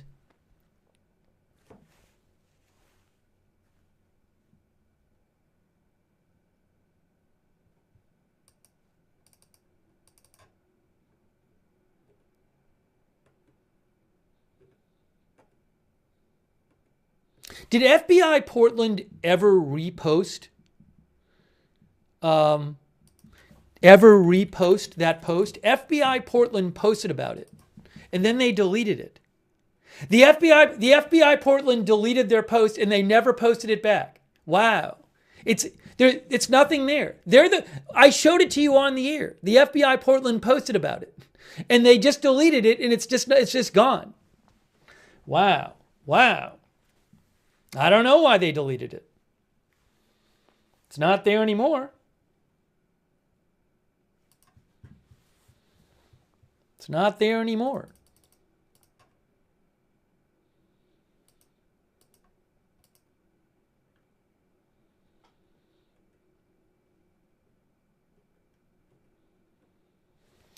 I'm going to check some different outlets here.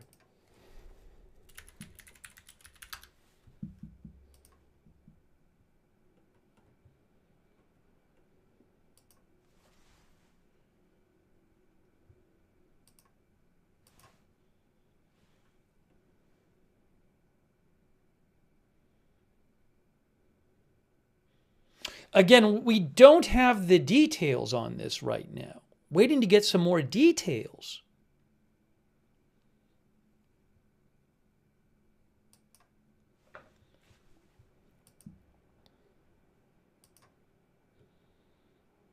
Oh, KATU says a man at the scene told KATU that the wounded man stopped in a vehicle and bleeding? That doesn't even make sense. It seems like that's a typo.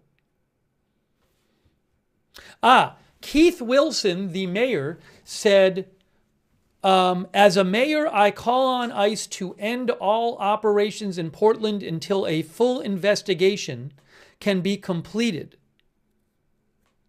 According to KATU, the mayor of Portland said, we cannot sit by while constitutional protections erode and bloodshed mounts. Portland is not a training ground for militarized agents, and the full force threatened by the administration has deadly consequences.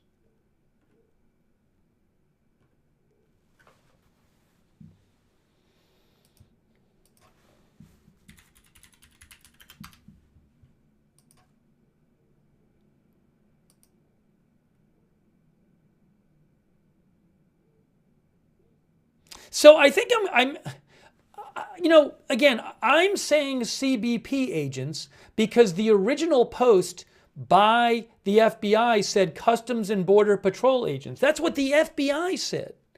But the FBI deleted their post. Oh, hold on. I think I have maybe a live to show you. I think I have a live I can show you. One moment here. I'm going to buy a live for you.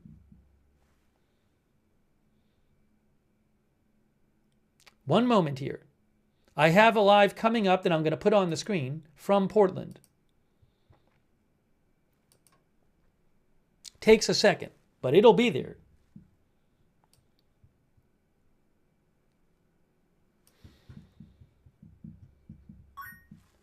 Ew, I don't know what that was. Hold on, I gotta turn I should have my thing on silent.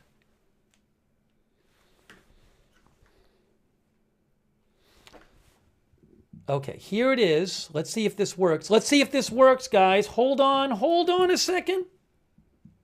I got the live for you. I got it right now. Hold on. I have it. Wait. I'm putting it on the screen. That's not it. That's the wrong one. Right there. There it is. There it is. Portland, Oregon. I don't know if there's no audio on it. That is Portland, Oregon right there. So that's via KATU via AP. I gotta get something on the screen. Live Portland, Oregon. And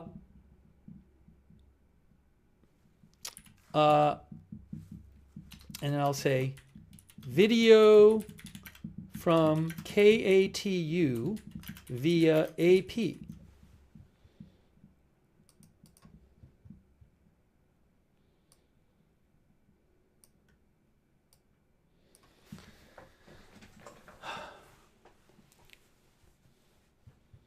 Now, also, where is that?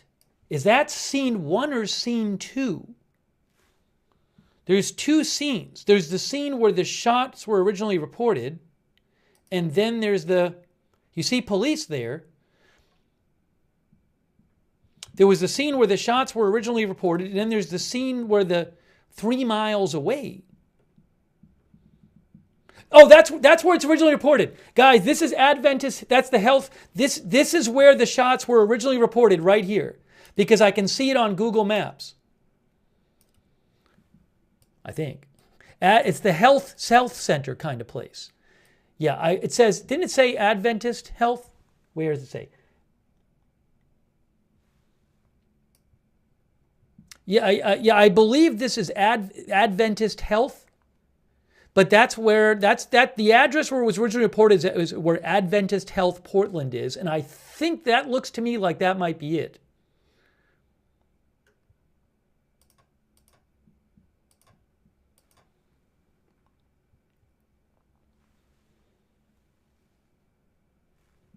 Okay. No volume on this.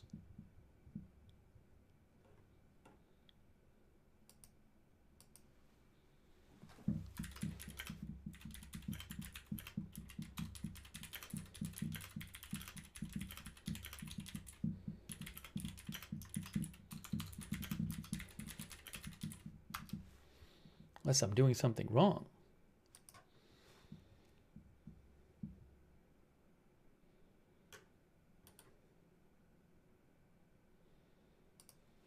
Yes, so again, I believe this is the scene of the shooting, from what I can tell.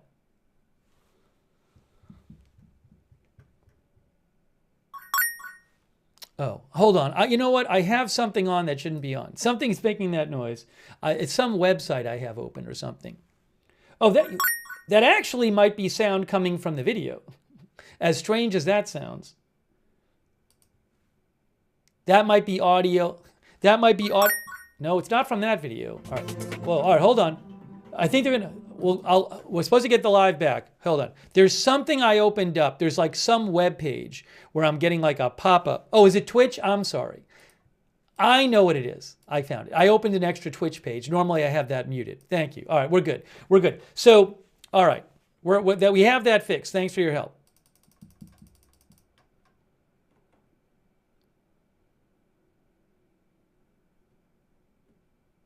Hang on a moment.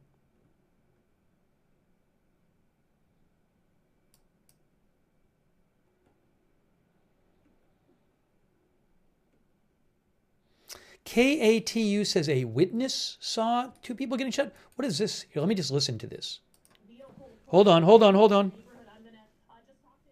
There's a witness interview on KATU. Hold on 1 second. 1 second, 1 second.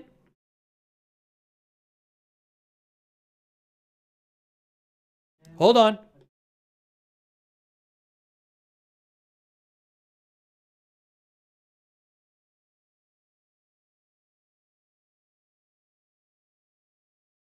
One second.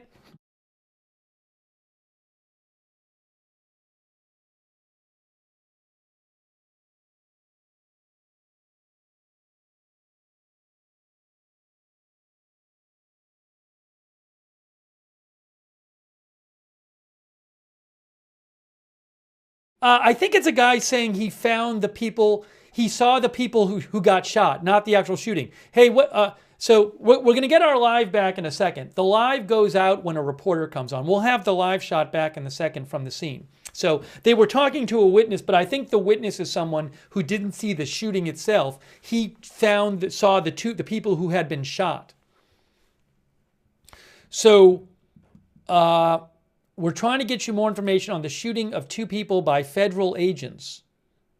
The FBI said there were Customs and Border Patrol agents in Portland. Trying to get you more details here on this breaking news story. In a moment, we'll have the live shot back from Portland. And I'm going to say federal. There seems to be a little question now about what kind of agents were there? Even though the FBI said Customs and Border Patrol, they took that post down and they never put it back up.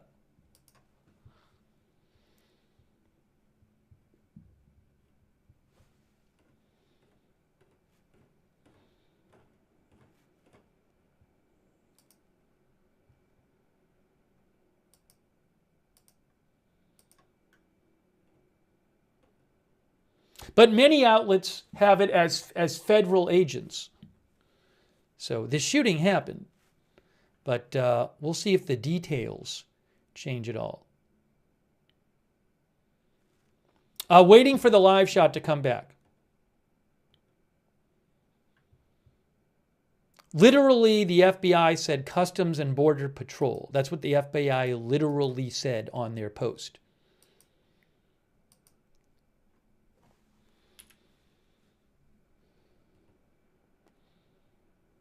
KATU, well, KATU quotes, KATU says Customs and Border Protection agents shot two people, according to the FBI, Portland police, and city officials. So KATU is saying it's border agents.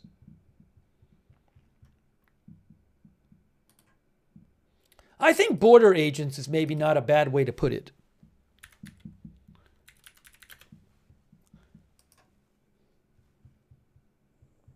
For now.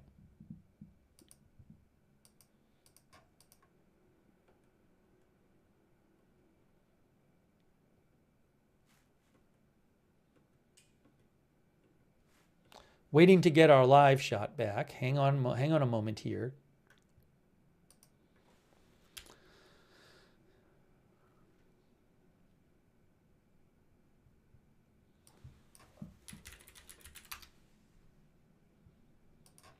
Reuters says two federal agents shot two people in Portland who were subsequently taken to the hospital, police said. Well, we heard that already. The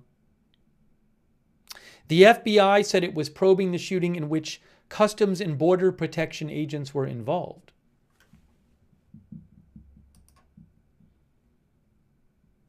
Oh, hold on, live is back. Live is back.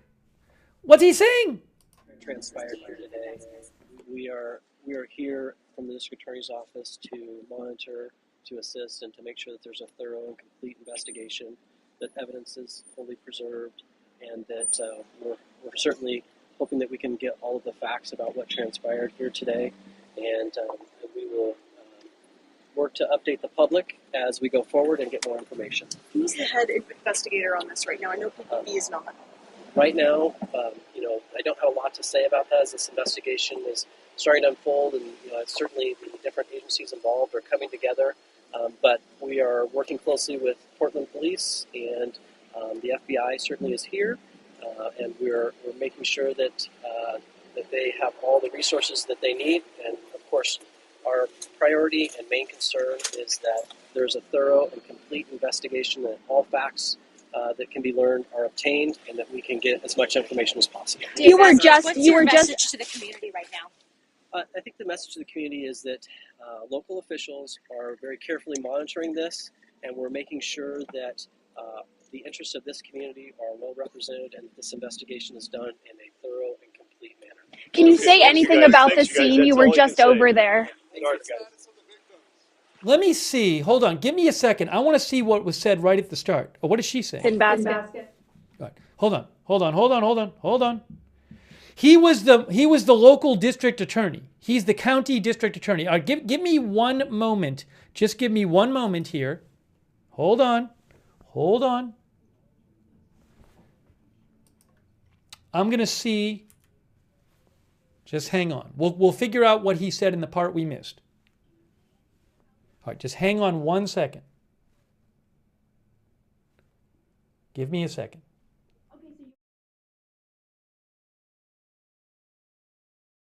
One moment.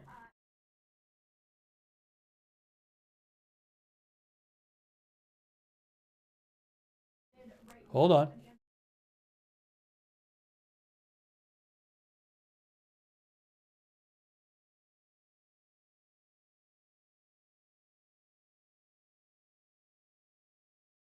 All right, I'm just listening to the start of the statement.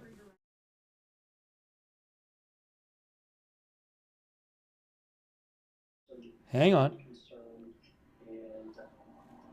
about the events that have transpired here today, we are here from the district attorney's office to monitor, to assist, and to make sure that there's a thorough and complete investigation, that evidence is fully preserved. Oh, we heard the whole statement. We're certainly hoping that we can get all of the facts about what transpired. Okay,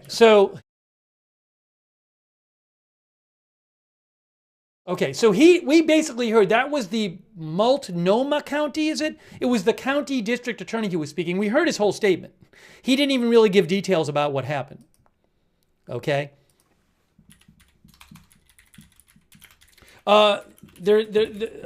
KATU is showing a drone in the sky. So hopefully we'll get our live shot back. Hang on a moment. Hold on. Let me listen. Do you know anything about the victim? No. KATU was trying to ask questions of the district attorney and he wouldn't say anything. Okay? So, yeah, very little details.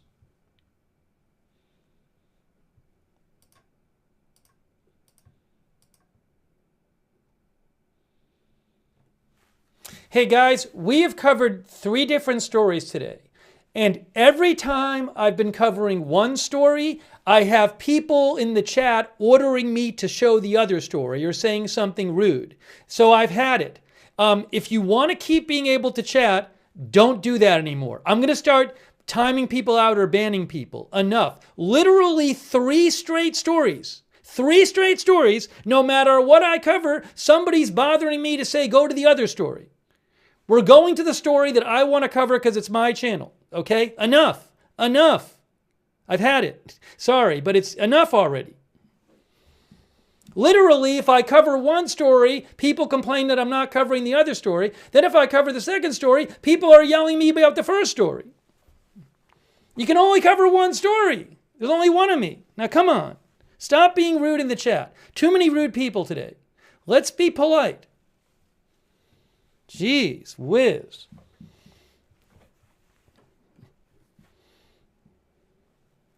We got the live shot back. Here it is.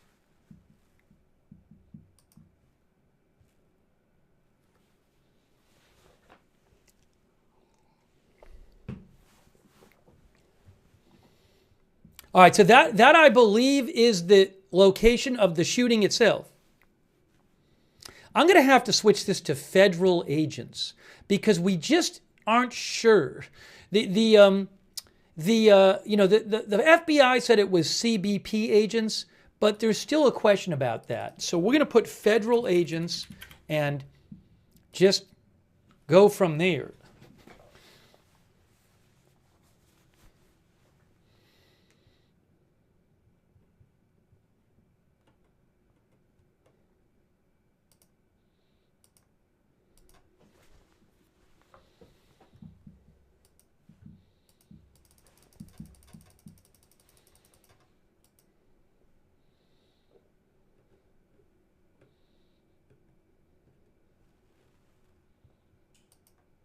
Breaking news, we have a statement. We have a statement from DHS to Fox News. A statement from Department of Homeland Security to Fox News. Breaking news. Bill Melugin says Fox News has received a statement from Department of Homeland Security. It reads, at 2:19 p.m., at 2:19 p.m., U.S. Border Patrol agents were conducting a targeted vehicle stop in Portland, Oregon. The passenger of the vehicle and target is a Venezuelan illegal alien affiliated with the transnational Tren de Aragua prostitution ring and involved in a recent shooting in Portland. The vehicle driver is believed to be a member of the vicious Venezuelan gang Tren de Aragua. When agents identified themselves to the vehicle occupants, the driver weaponized his vehicle and attempted to run over the law enforcement agents. Fearing for his life and safety. Wow, it's two of these. I mean, I don't know the specifics, but the story is the same for both. Is fearing for his life and safety, an agent fired a defensive shot. The driver drove off with the passenger fleeing the scene. The situation is evolving and more information is forthcoming. So this was Border Patrol agents.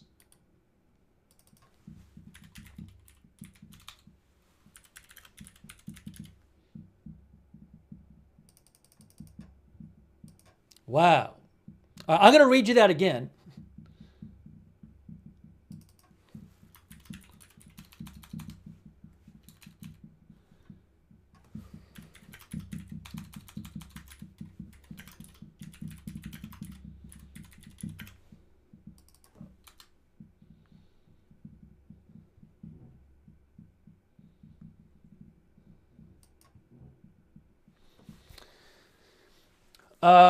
Wow. Okay, I'm going to read you that again.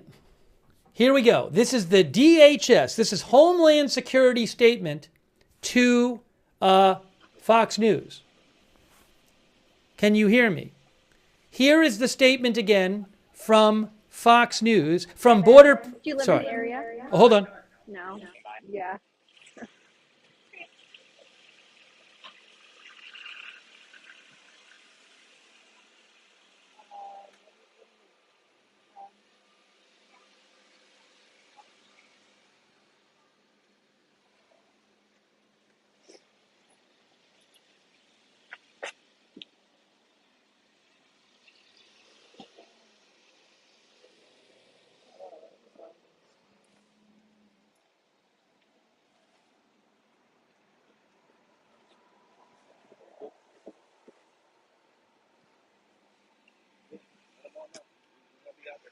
Do you have a heavier jacket or anything? Are you okay? I'm cold. Okay, so do you have a heavier jacket? Yeah. Because Justin can come over and take that if you want to go grab it. I was just thinking about it.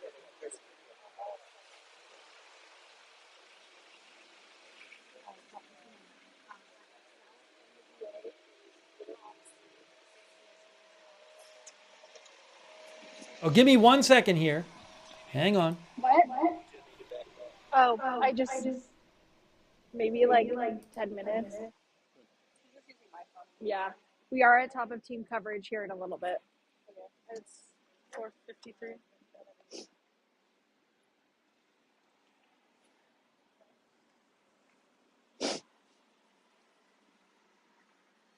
Do you think if Justin brought a light, it would help? All right, let me read you the statement again. Sorry.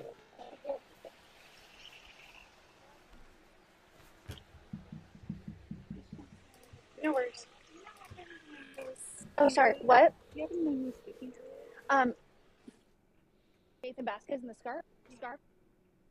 Okay, so they are. This is at the shooting scene, I believe. So let me read you this statement again from Department of Homeland Security that they sent to Fox News, which Bill Malugin of Fox News posted. The Department of Homeland Security says at 2:19 p.m., which would be about 2.5 hours ago, U.S. Border Patrol agents were conducting a targeted vehicle stop in Portland, Oregon. The passenger of the vehicle and target is a Venezuelan illegal alien affiliated with the transnational. Oh, hold on. Is she going to say something? They might cut out when she says something. Let's just wait a second here. Okay. All right. Hold on. All right. Let's read the statement again.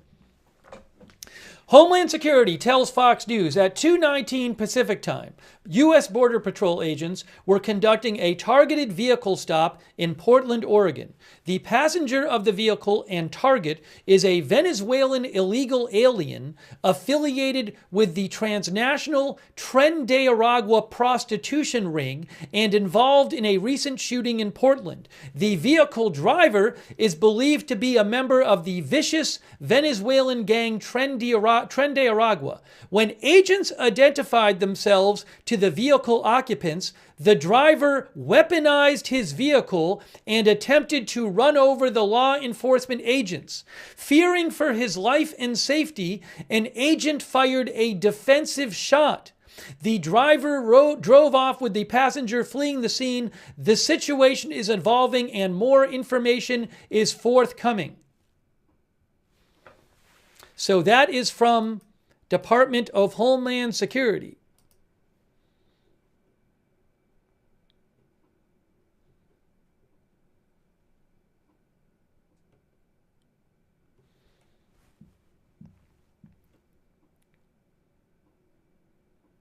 Oh, did they just post about it? I think they might have actually posted that statement. I already... Yes, guys, they literally just posted the statement. Here, there it is. There it is, right there. There it is, right there. Look, it's the one I read you. It's the one I read you.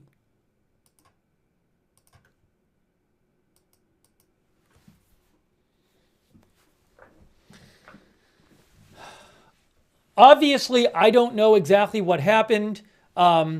It's quite striking. This is now, gosh, I have my days mixed up. Yes, this is the second time in 2 days there has been a shooting incident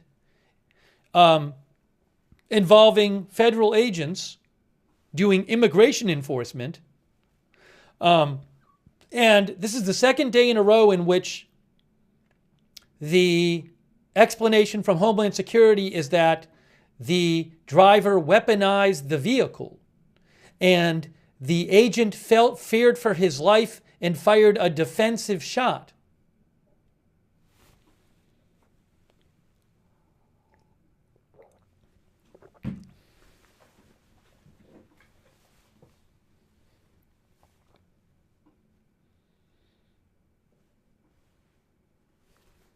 Hang on a second here.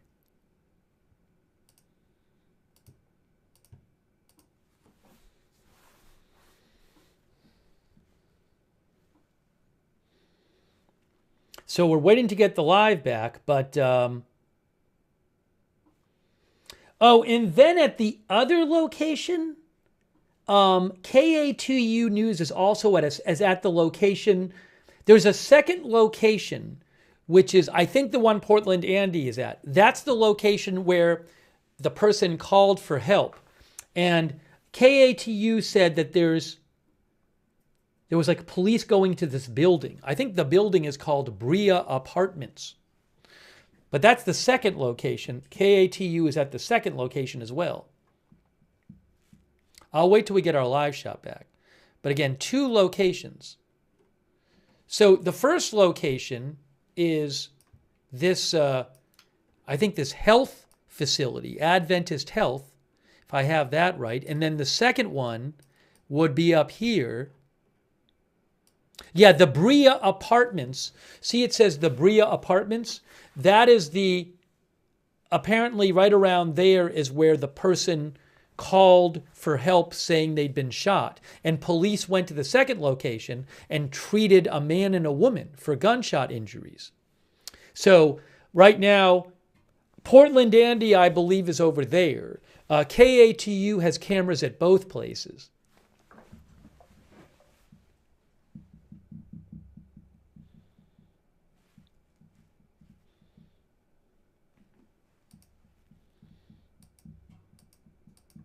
I wonder if there's video of this incident or not. Is there police video of it? I have no idea.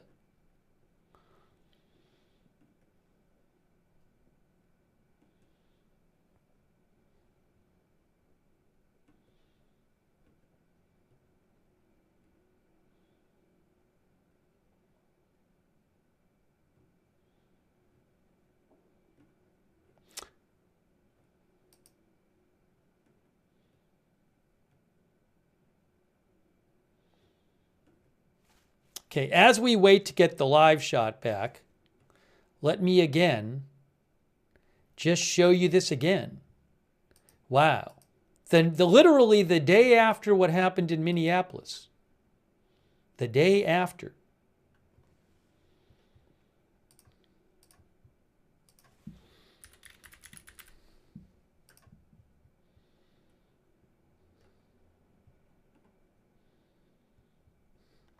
Tricia McLaughlin of Homeland Security, she said, here are the facts. She reposted the ABC News report and said, here are the facts. And then she posted the Homeland Security post.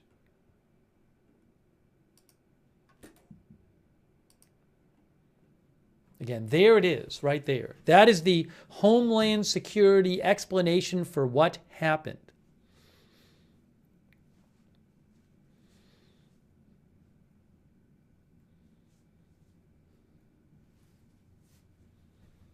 Yes, so yesterday was ICE agents and today was Customs and Border Patrol, apparently.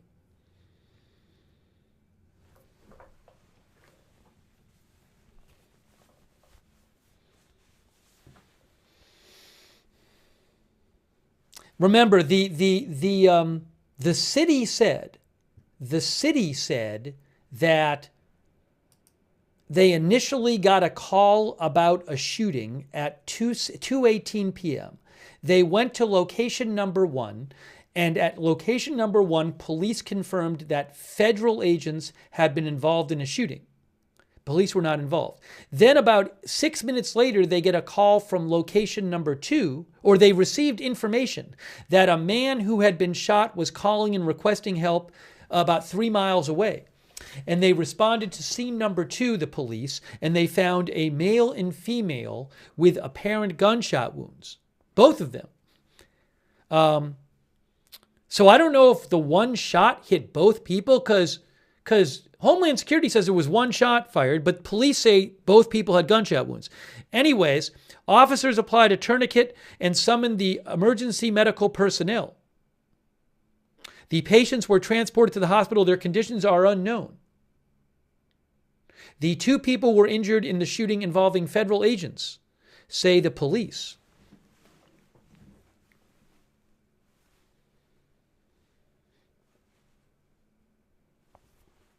Hey, let me thank a couple people real quick. Sorry for the delay in thanking people. We've been covering a lot of breaking news. JR, thank you.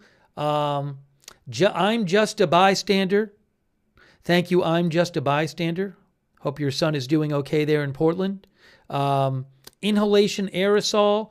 Lidwine Elizabeth, Grump Old Yeti, JR, Original GPV, Tarot, Amanda Speece, Agent Black, Jake Mensick, Horvath Rubin, Ed Weeby, Rebecca D, Jason Carlton, Shiva Snakes ASMR, thank you very much. Barry Laterno, JLQ of NY. Sorry, I got way behind on thanking people. Live Animal, Corey Falcon, Horvath Rubin, Ann Ryan, X Bad Badger, Starburst, Janet B, and Henny Austin, Texas Woman. Also, a thanks so much to A Wendy 2041. That's very generous of you, A Wendy, and also Louis R. Hey, Louis R. Really nice of you. Thank you, Louis R. And also Salfa Music, Cosmic Shield Maiden, P Doob, Greg Pondell, Stephen Martin, Schaff, Christine Berkman, Mammy Washington, and Paul G, Inked Cyclops, Why Need TK, Lose A. I think I'm caught up. And Loanato, Toolman Tim, Cupcakeria, DW Fair on Twitch, CC Flumpingtons, Planes Were Cool, It's a Ron Stupid, Papa Tom, Carp DM, Prague Pro, thank you on Twitch. Let's try to get you some more information on this. So we have the Homeland Security story. We haven't heard anything from the people who were shot. Do they have a story? I don't know if they do.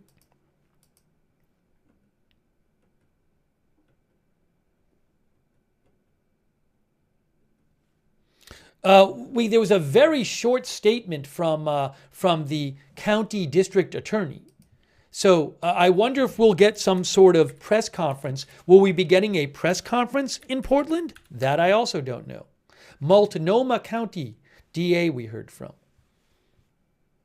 But it was very, very quick.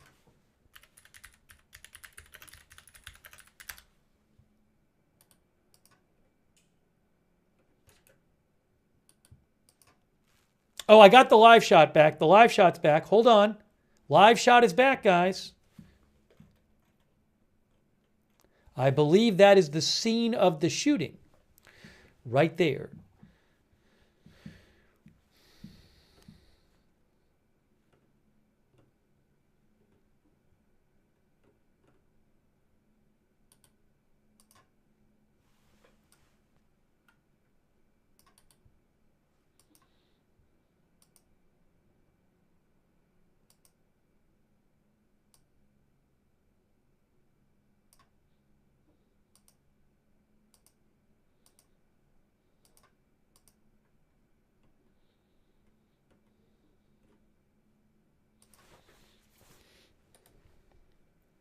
Yes, 5:07 p.m. there.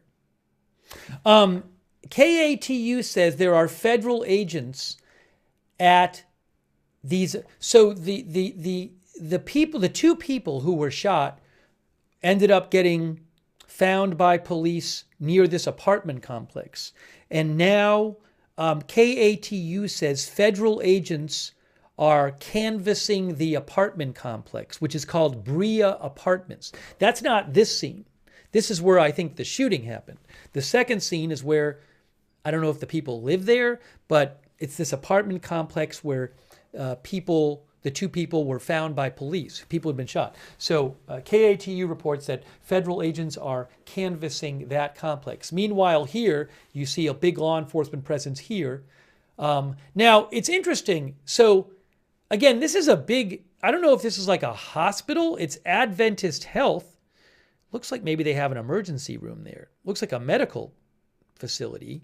So did the shooting happen in the parking lot or something?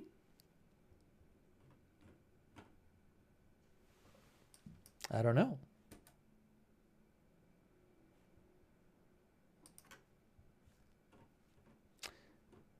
Adventist Health North, it's a whole health complex there. There's a primary care center. There's a heart center there. It's a big, it must be a hospital too. Yes, it is a hospital. Adventist Health Portland is a hospital. So this is a hospital and health complex here. So, I don't know. Were the two people there for an appointment, or did they get chased by police and go in there? Or did the federal agents, did the federal agents just track them down there? I don't know.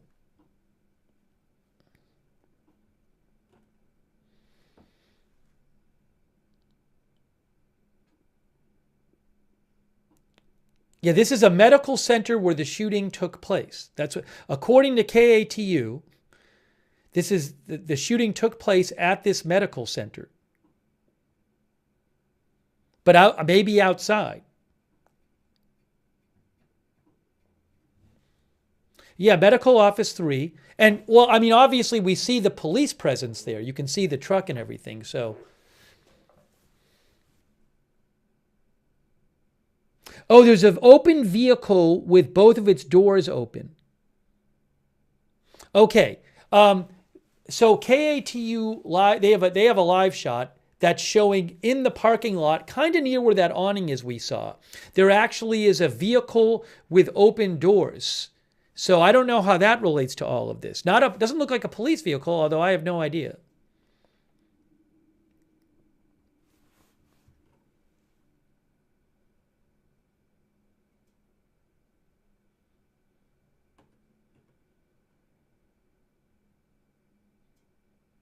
Oh, now somebody's saying, somebody is saying, were they shot at the hospital? Were they shot there and then brought to the hospital? Again, what the city said that the shooting was reported at this address. That's what the city said. The city said they got a report of shooting. They got the officers first responded to this address because of the report of the shooting. And then they ended up 6 minutes later getting called to the apartment complex because that's where the two people were who had been shot. So it certainly seems like the shooting was here.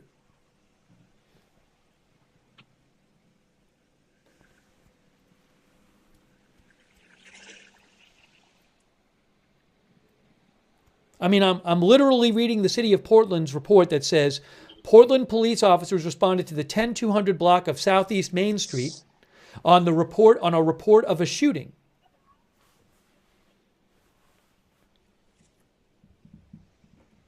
So this is where the initial report of the shooting was. Now, I don't know if they ended up back at this hospital. It's possible that the shooting was here, then the victims were found somewhere else, and then they took them back to the hospital. Maybe they ended up here too. I don't know.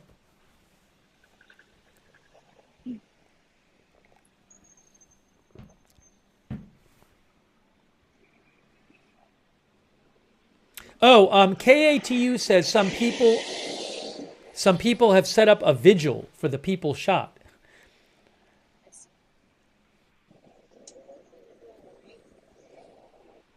Can we swap?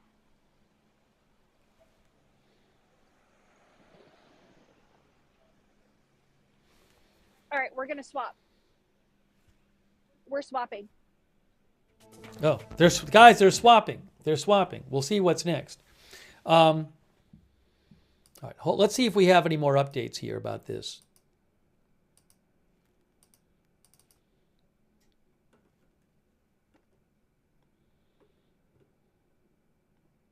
I'm sorry for that we haven't been able to do more Iran coverage, but we did some Iran coverage, and then this came out, so we had to jump into this.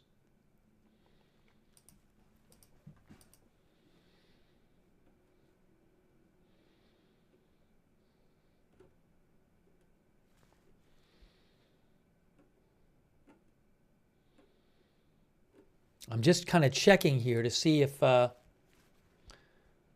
else.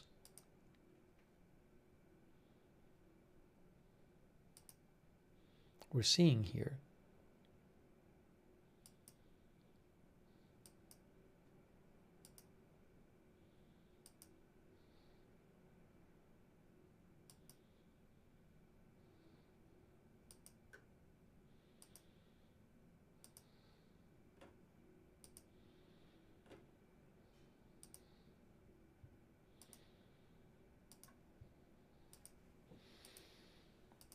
All right, for those who haven't seen it, let me just show you again. For those who have not seen it, this is what the Department of Homeland Security said. Let me just show you again what they said for those who haven't seen it. Department of Homeland Security said, the Department of Homeland Security says, at 2:19 Pacific time, U.S. Border Patrol agents were conducting a targeted vehicle stop in Portland, Oregon. The passenger of the vehicle and target is a Venezuelan illegal alien affiliated with the transnational Tren de Aragua prostitution ring and involved in a recent shooting in Portland. The vehicle driver is believed to be a member of the vicious Venezuelan gang Tren de Aragua. When agents identified themselves to the vehicle occupants, the driver weaponized his vehicle and attempted to run over the law enforcement agents. Fearing for his life and safety, an agent fired a defensive shot. The driver drove off with the passenger, fleeing the scene. The situation is evolving and more information is forthcoming.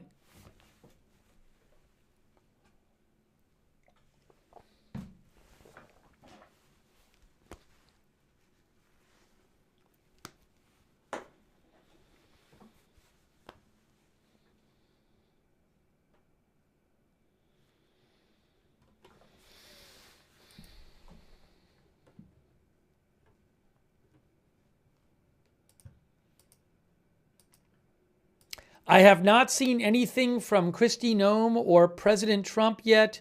If I see something, I'll let you know. No local press conference yet.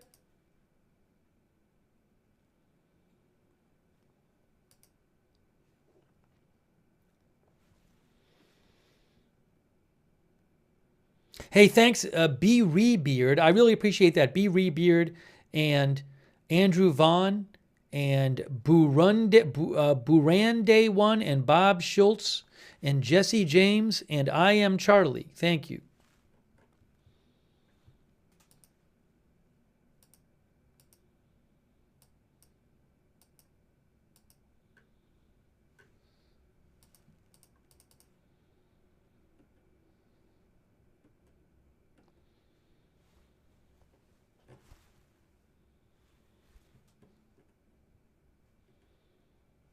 I also don't know,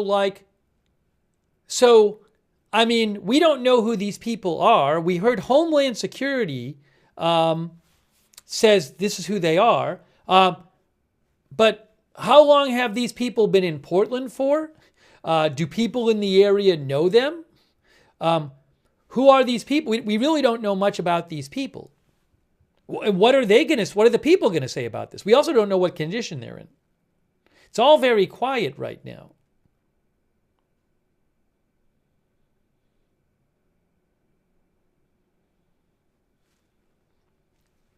Sean Samuels, thanks Sean, says John Miller on CNN are saying the two people were shot at the first location and then drove themselves to the hospital. Well, if that's true, then the city's information is wrong.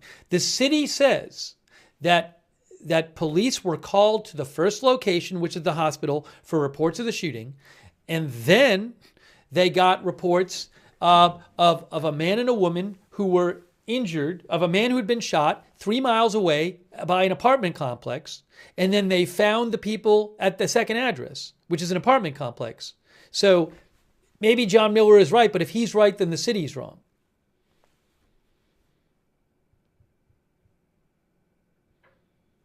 So I'm just going off of based of what the city said.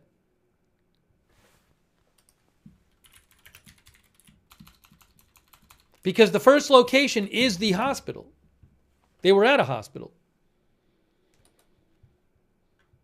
But again, it's possible that the details are just different than what initially has come out.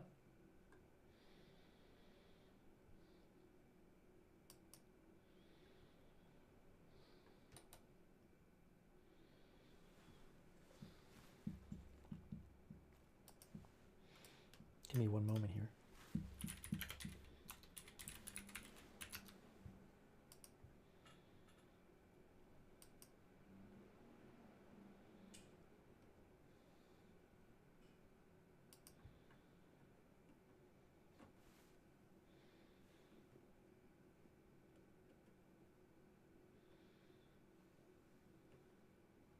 And again, there is an abandoned car with both doors open in the parking lot of the hospital. CNN reports that car that's in the parking lot of the hospital with the open doors, CNN says the bumper of that car appears to be damaged, with debris littered nearby.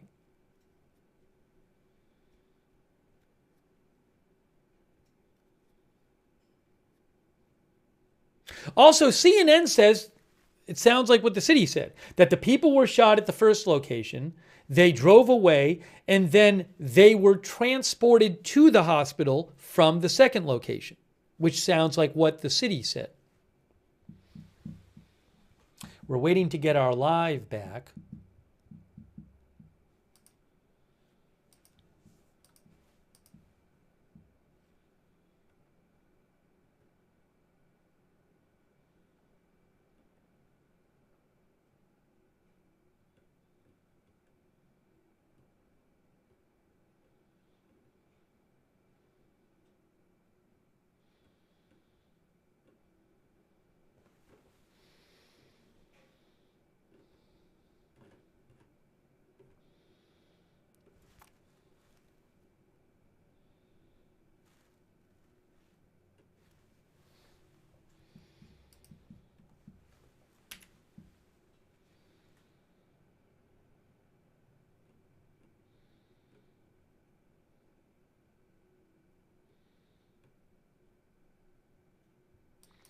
A senator from Oregon posted, Jeff Merkley, senator from Oregon, posted this, guys.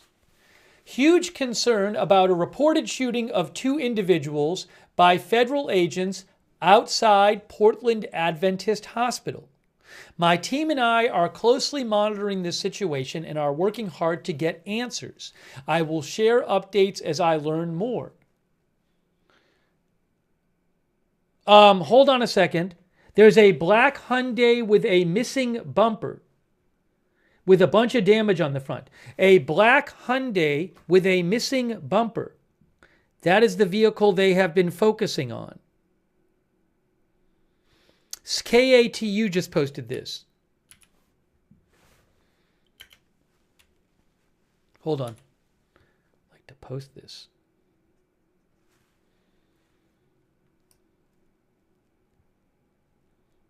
Give me 1 second. Give me 1 second.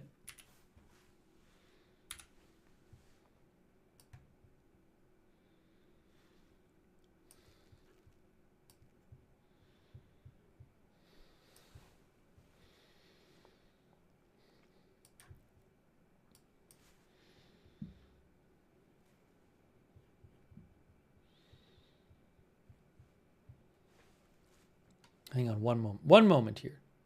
By the way, Senator Merkley says, please keep protests of Trump's ICBP peaceful as Trump wants to generate riots. Don't take the bait.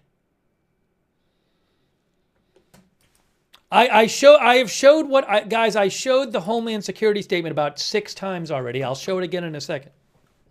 I haven't been selectively hiding the Homeland Security statement. I've probably shown it 6 or 7 times.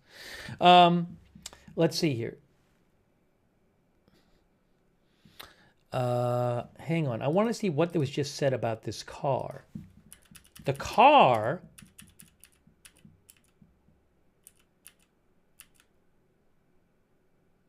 police have been focusing on this car at the scene of the shooting, apparently. KATU reports that, I'll post the picture on my X account, Portland have been focusing on this car at the scene of the shooting. So there is a black Hyundai with both doors open, and it's like the front bumper appears to be missing, honestly, and that car is at the scene of the shooting. Why the car is missing its front bumper, I don't know. That's a whole other question. I just posted it. I'll post the link to my post on X. I just posted it on X.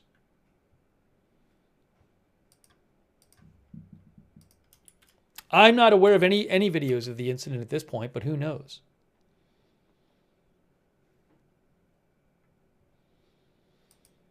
But literally, I mean, the front bumper just seems to be off the car.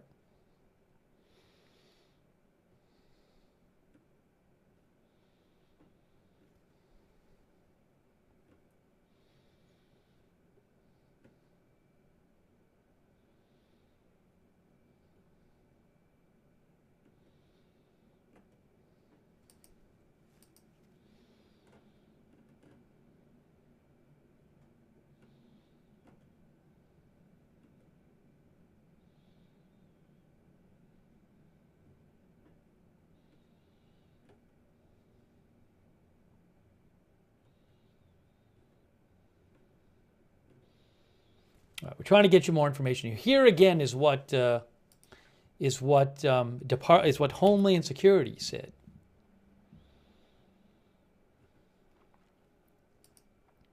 To show you this again, the Homeland Security says at 2:19 Pacific Time, Border Patrol agents were conducting a targeted vehicle stop in Portland, Oregon. The passenger of the vehicle and target is a Venezuelan illegal alien affiliated with the transnational Tren de Aragua prostitution ring and involved in a recent shooting in Portland.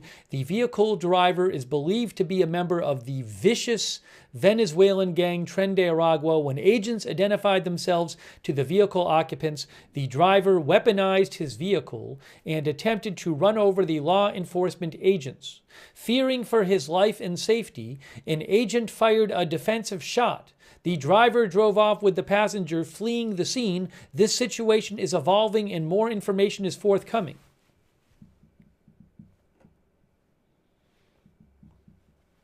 Thank you to John Kaplan, Zeppelin, Fleshernet, Timberwolf, Dirt Cheap, Sean Samuels,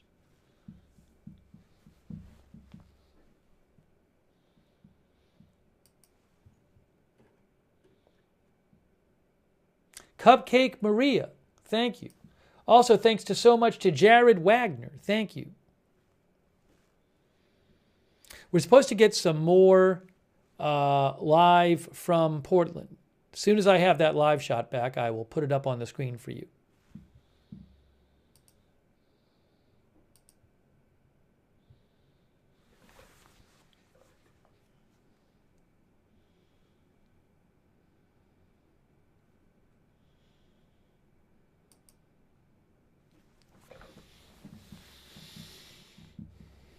Matthew Kohai says, fired one shot, but two were injured. Yeah, so that's a little confusing. So we'll have to see how that all turns out.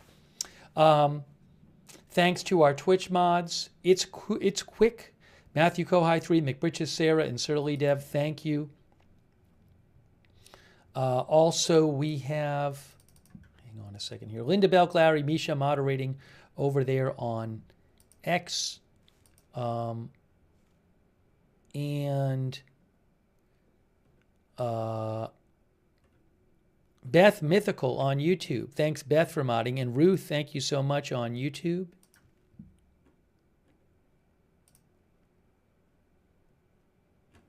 Paul Anderson, Kayla Ribati, Margaret Riley over there on Facebook. Thank you.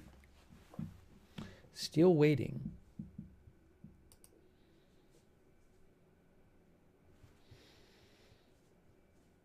For more details. Will Portland have a press conference on this?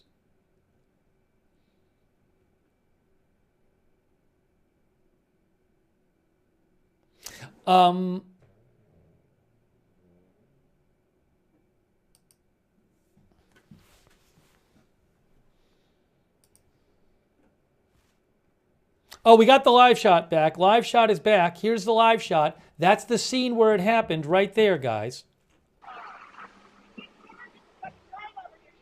That is the hospital right there. I believe that the black Hyundai is in there somewhere. Like near that awning is where the abandoned car is. So what are you being told to do? Are you just...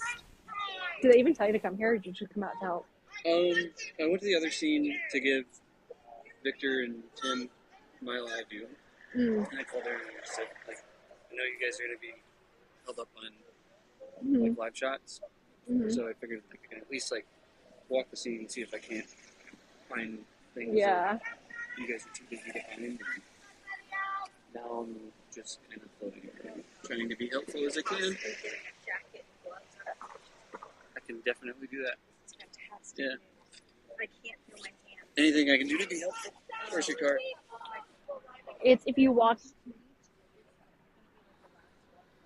Oh yeah, I'll just keep clicking. It's very close. You'll see it. There's a no parking zone, and she's the first car out of the no parking zone.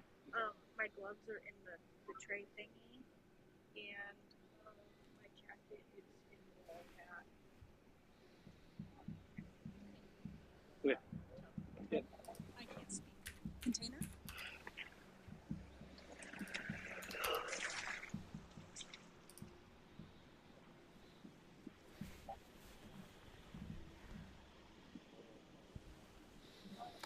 I kind of wish he would zoom in. He or she would zoom in so we can see the... Oh, there we go. Look, I said it. I said it and they did it. But I'm trying to see where that car is, the black car. I don't know that we can see it. The abandoned car. I think it's right near there. That was really pretty good, though. I said it and it happened.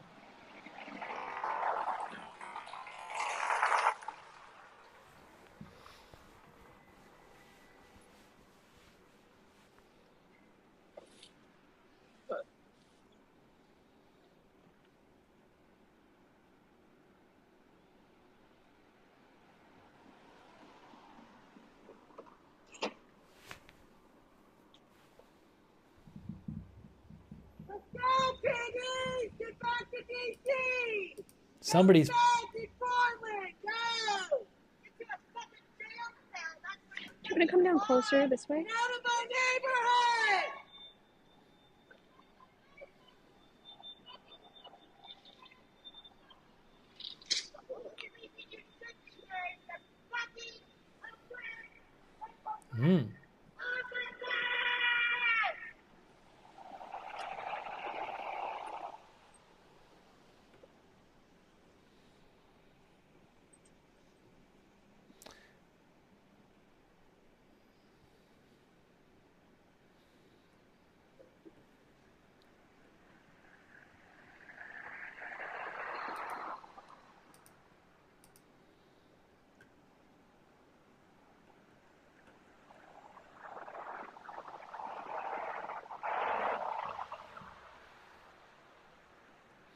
Our viewer RLS thinks it's true they were Venezuelan gang members. That I don't know. That's what the Homeland Security is claiming. But I cannot confirm that. Justin, if he is 347. What? If Justin is here, maybe you could go back with him. Yeah, and then you can just leave straight to get your pizza. Yeah. Yeah, that's fine. I don't know if he will be though.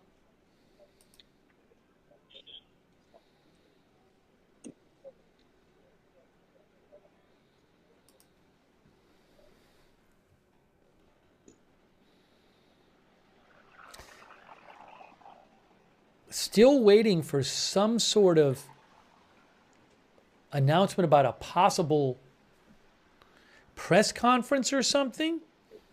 Get the fuck out of my neighborhood! Go back to Portland! Go back to Portland! Go! DC!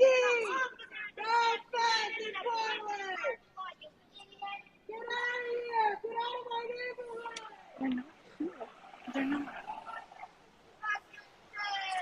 Go back media! And clearly, PD in Portland got turned up the He's talking about the FBI in Portland office. Because that's who's here. Get out! Go home! You're not investigating anything! Just run! Thanks, Michael Clayton, for the Facebook stars. Thank you, Michael.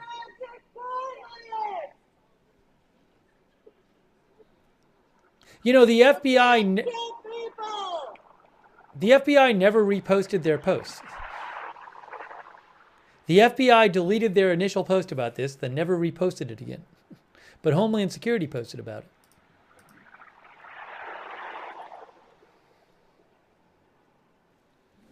My friend from Seattle's coming down from her station. Oh, really? Yeah. Where does she work? What? Where does she work? She reports for Cairo. I guess they're sending her down here. Melt says they called Kilmar Obrego Garcia an MS-13 member because he wore a Chicago Bulls hat one time. They provided no proof in court. Don't fall for the lies. So Melt Ice is suspicious of the Homeland Security's claims about this. Thank you, Melt Ice and Lincoln Breezy and Oren Quake and Timberwolf, Jonathan Cintron, Jeff O6360, John Kaplan. Also, thank you to Joy Marcus. Thank you, Joy. I haven't checked the scanner feed traffic yet. I might go back and check the archives. I would think at this point, if there was something on the scanner archives, we would have heard about it by now.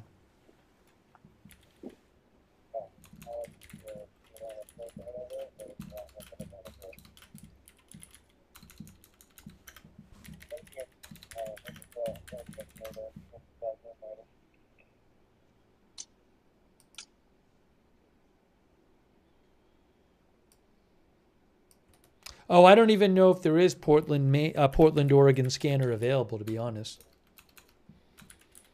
A bunch of places don't have their...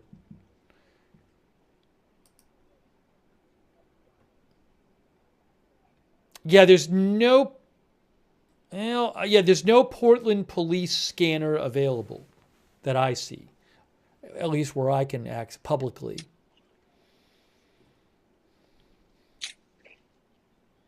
At least that I'm seeing. So she's like, already took a Benadryl and I was in bed, but it's fine. There's a Portland fire and rescue, but...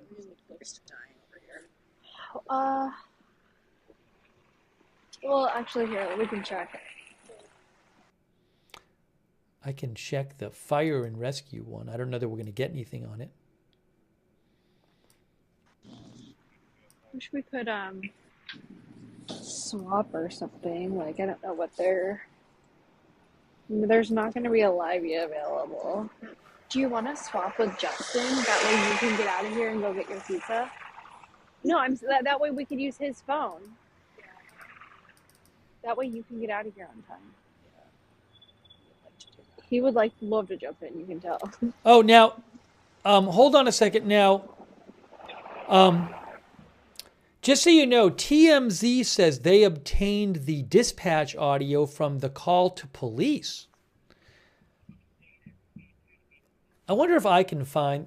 I don't have the police. I have fire, but maybe it came out over there. I know what time it happened, so... They just said keep it up for streaming. So here at the medical center where the shooting happened, that's where the PIO is. He came here earlier and said there will be a press conference. We just haven't been told when and who's leading it, since Portland police aren't leading the investigation, but the FBI is here. So we're just waiting to hear on that. Great. Sorry, I have my FB in my ear, so I'm listening for that too. We don't know where they were taken to the hospital and the apartment complex, where they drove to, because they were shot here and drove to these apartments, is 2.7 miles away. There you go. They were shot there and drove to the apartment complex. There's going to be a press conference here, I guess. That's what she just said. That's what she just said. We have a plan. What's that? We have a plan. What's your plan? So my work phone's dying. Mm-hmm. And she has a pizza she needs to pick up. Do you want to swap out and we stream on your phone? Yeah, that can work. Oh, they're on a phone. Does that work for you? That That's way you interesting. can get going. I mean, I don't know if I'm allowed to. I didn't even know they were using a phone. Well, Unfortunately, I don't call shots. Did you already order said pizza? yeah. It's Not until 7. But I mean, if you want to be off at normal time, Right. because we're not off till 7, so you can leave here at like 6. We would just need to swap before the 6. That way you can seamlessly leave. I just don't know if I am. Do you want me to just ask Neil? Sure. Okay. I'm not wrong.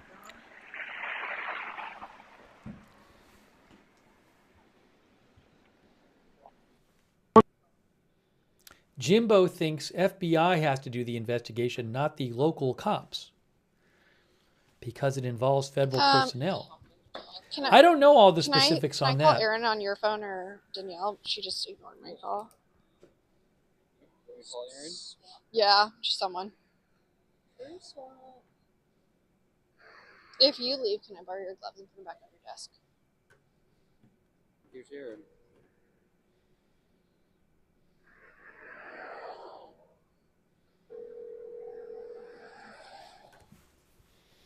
So she did say that there's going to be a press conference there.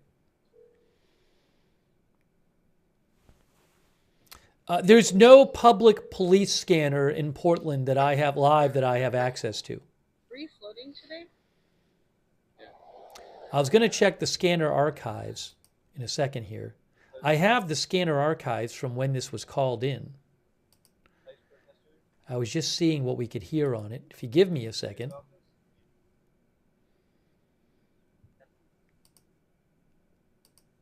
Truck 13, Medic 319, a Party 2 Delta, semi-conscious person, 3335 Northeast 11 Avenue. Your talker will be Ops 1. So what I'm doing is I went to the time that this happened, and I'm listening on the fire scanner to see if we hear it on the fire scanner. Bravo 400, a Party 6 Alpha Fall at Northeast 6th Avenue, Northeast Killingsworth. Your talker Ops 1. Bravo 400 on a Party 6 Alpha Fall in front of the post office at Northeast 6th Avenue, Northeast Killingsworth. That's none of that is right. Companies from command. I'm with his wife here at the command post. We do have verification that his van's parked right where 22s is going to put their raft in. So we're going to put the raft in. Hold on. I was just listening to the to see if I could find see if I could. We'll get the live shot back. I don't know that I have access to.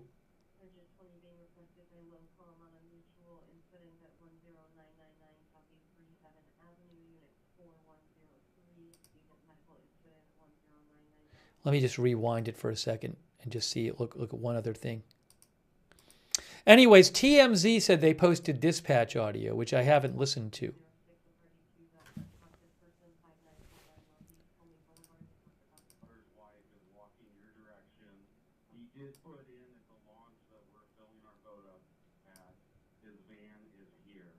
Okay.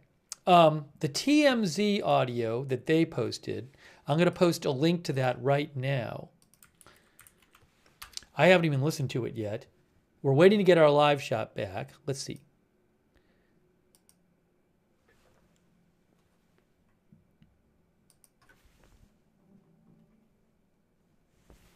Huh? Hold on.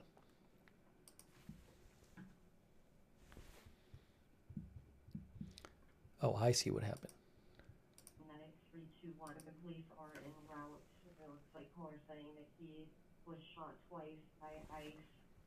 Okay. So the audio, the audio that TMZ posted, but they said they got it from Broadcastify. Where did that come from? 911 dispatch? Maybe I can find it. If I can find it, I'll just play you the whole thing. Give me one moment here. Because I know what time they called it in. Maybe I just have to look a little earlier than I was looking.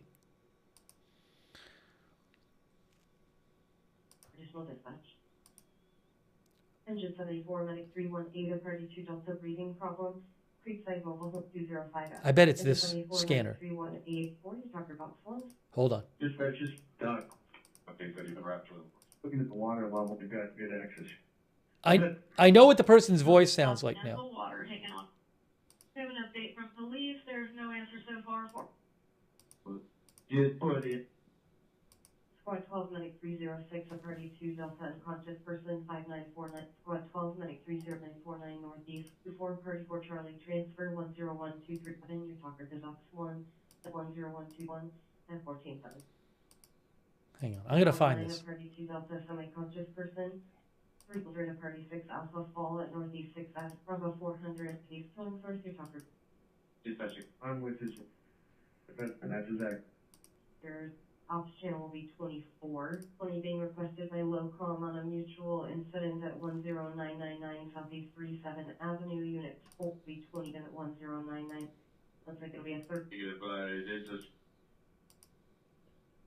Engine 22. It must be the scanner. A little further Must away. be. When you're back at the rig, and Uncle put it up where the working along this shoreline. Where engine Oh. kind of off from where engine 22. I think I know what I think I know what happened. Utility 20 left. I think I was too far early. Doing the best we can. Ops 1 for Mega at the location, and then we'll page out that back on that. When to go on this? Dispatch. Like us. EMS 63169 Southeast Fall Lane. Your doctor will be Ops 1. You can see a yellow. That's affirmative. Dispatch. Dispatch to command the. I'm just trying to find the scanner. It looks like caller saying that he was shot twice. I found it. I found it. Yes. Okay. I'm going to now play you. I'm going to play you the scanner. I did find it. I'm going to play you the scanner call-in when they found the people, when the person called in, I guess, and said, I've been shot. It's not the original shooting call. It's the call about the man and the woman who were hurt. I have it right here. Let me play it for you. Just give me a moment here. All right, hold on. We want to do this. All right, hold on. I'm going to play it right now. This is from broadcastify.com. Let me just put that on the screen for you.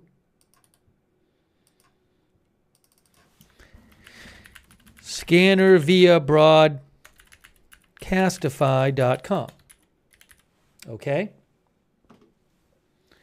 Here, I'm going to play it right now. I haven't even listened to it myself.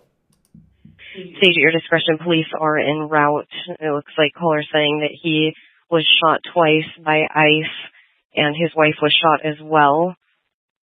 Your talk group is going to be Ops 1, Engine 7 with Medic 314 and Medic 321 with police en route. This will be a shooting at the Brea Apartments, 10 Northeast 146 Avenue. We have a male who was shot twice in the arm and his wife who was shot in the chest. Your talk group is going to be Ops 1. Stand by for additional dispatch. Wow. Now, it turns out it was Border Patrol, not ICE, supposedly.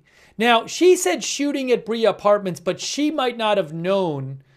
Again, the story that the city said is that the shooting was reported at the hospital area, and then remember the Homeland Security said that the people in the car drove off. So I believe that they called in from the Brea Apartments. So the dispatch person might have not realized that that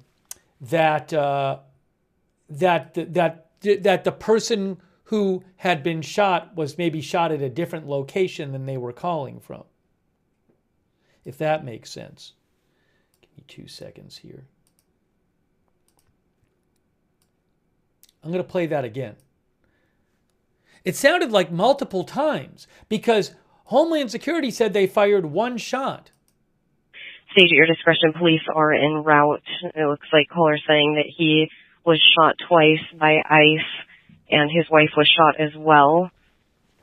Your talk group is going to be Ops 1, Engine 7 with Medic 314 and Medic 321 with police en route. This will be a shooting at the Brea Apartments, 10 Northeast 146 Avenue. We have a male who was shot twice in the arm and his wife who was shot in the chest. Your talk group is going to be Ops 1. Stand by for additional dispatch. All right. So,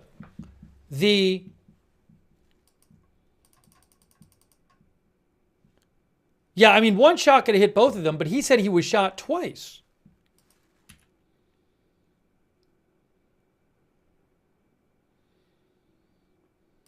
Hang on a moment.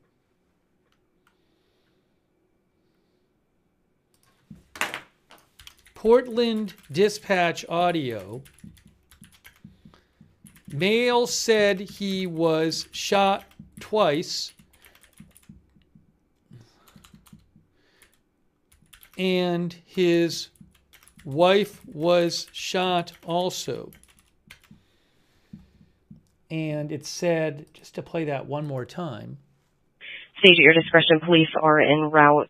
It looks like caller saying that he was shot twice by ICE and his wife was shot as well.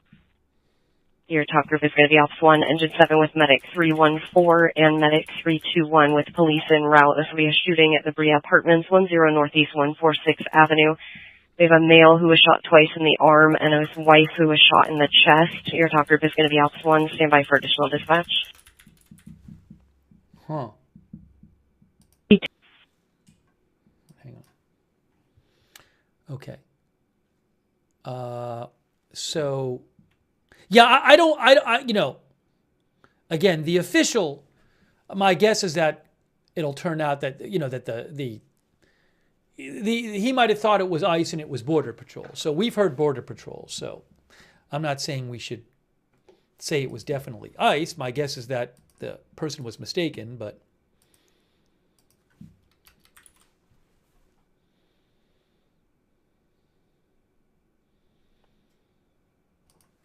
anyways, you just heard it. You just heard it. So, because remember, Homeland Security said, ooh, I think we lost the feed. That's weird. We might have lost the feed from, did they start a new feed? Hold on. Wait, hold on one second.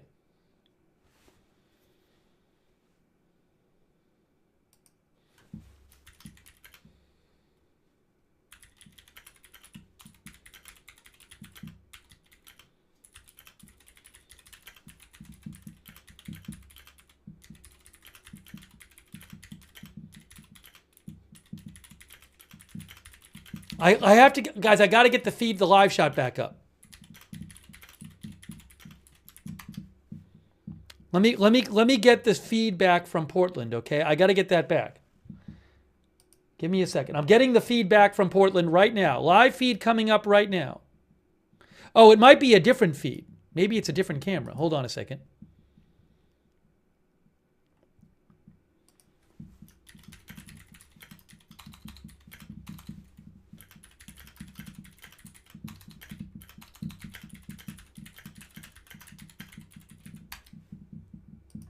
All right, one moment, guys. One moment. I'm getting it up right now. I'm buying you the new feed from AP. The new Portland feed. Where I assume we're supposed to have the press conference there. A new feed from Portland coming up your way right now. Hang on a moment. Hang on a moment. In moments, I will have it for you.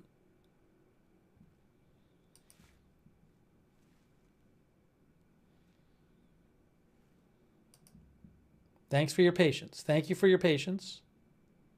This should be working in a moment. I see it. I do see it.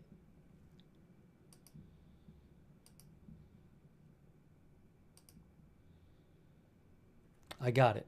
All right. I got it right now. Thank you for your patience. I got it right now. This is directly from AP. There it is. And this is okay,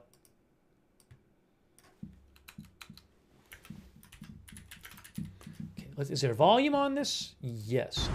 No? Oh, look at that. Good volume. Wow. Wowee. Okay. Okay. Sounds good. Yeah, I'll see you. Yeah, bye.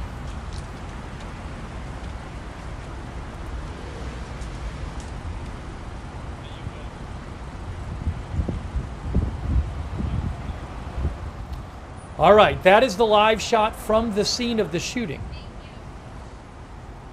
There you go.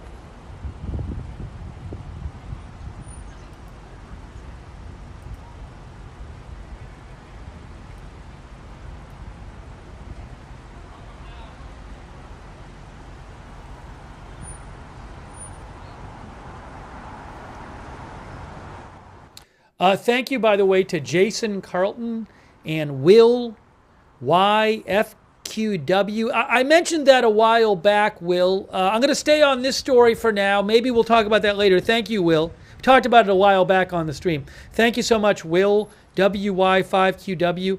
Also, Corbin's video page. Thank you. Papa Lowkey, thank you. Spicy Tuna Roll. Spicy Tuna Roll thinks gang members don't call 911. Homeland Security is slandering the story before facts are presented. That I don't know. We'll go over what they said in a second. Thank you, Spicy Tuna Roll. Stoned in the Wasteland, thank you. Stoned in the Wasteland says, I find it extremely odd that the only info released is that they are suspected gang members from Venezuela. Sounds way too sus to be the only info released. Thanks, Captain Jerry Donnelly, who says Portland police has encrypted radios. Yeah, we heard that on the fire scanner, what we heard. Thanks, Linda V9Q5U for being a member. Chris Pottabomb, thanks, Chris. John Kaplan, thanks, John. Melt Ice, thank you.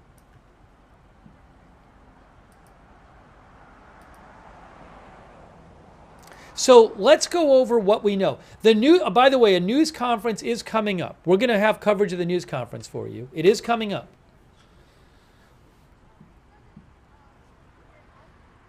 So let's go over what we know. We know.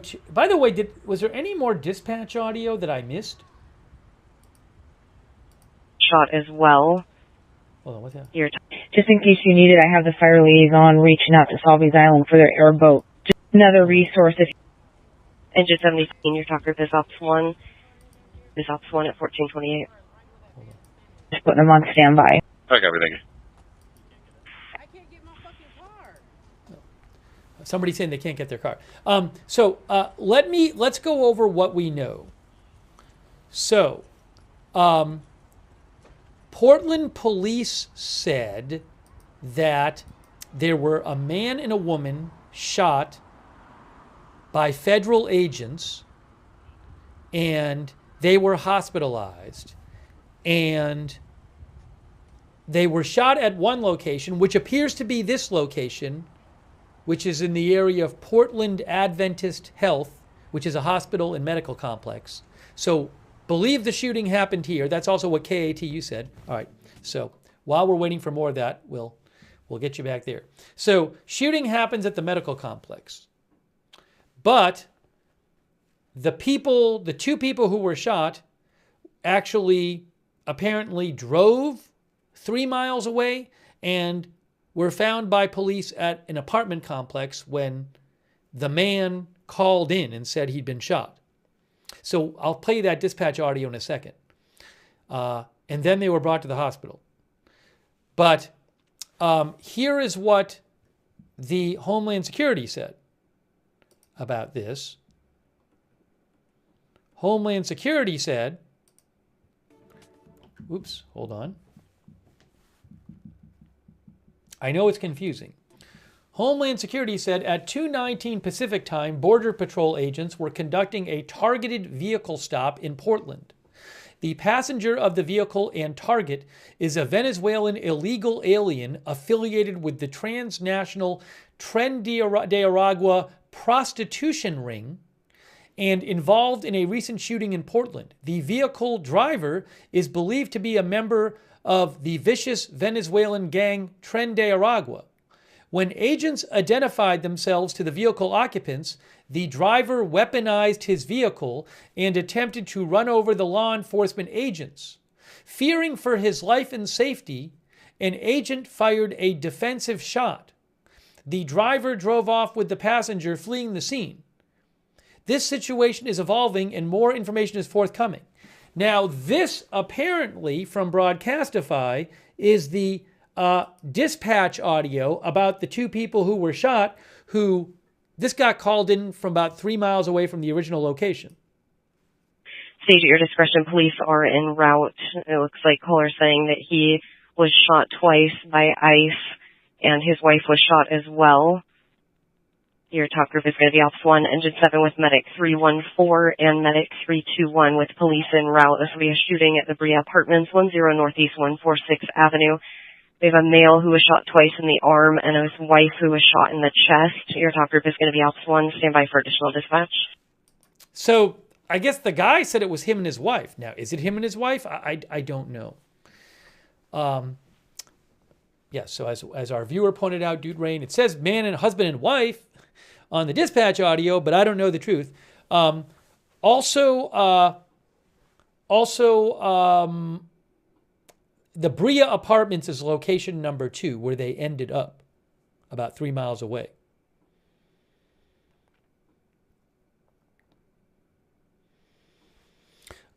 Dreaming in Color says maybe there is body cam.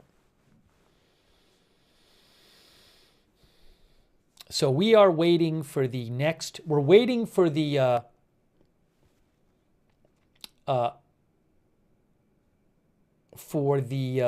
live stream to come back, and we're going to have a press conference from you, apparently. So this is what we're waiting on.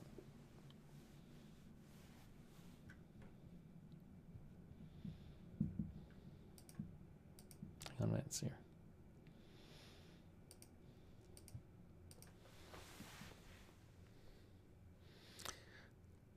I don't know. I don't know what the truth will come out with. We'll see what they say at the press conference. We'll see if we get more details. Was it a husband and wife or not? Are they in Tren de Aragua?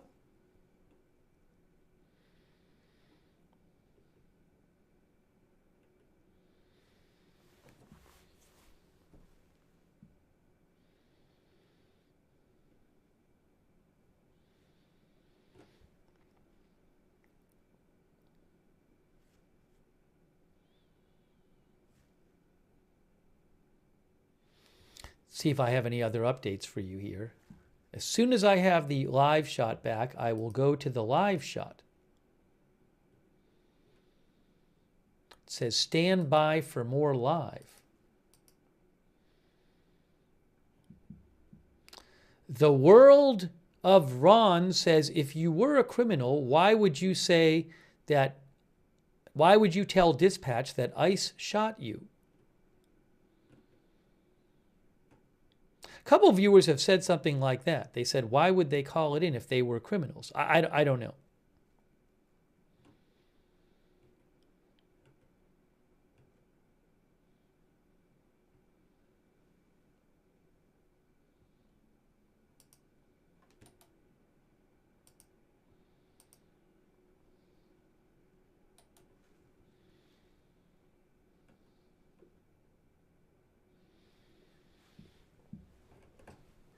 Again, as soon as I have the live shot back, I will go to it.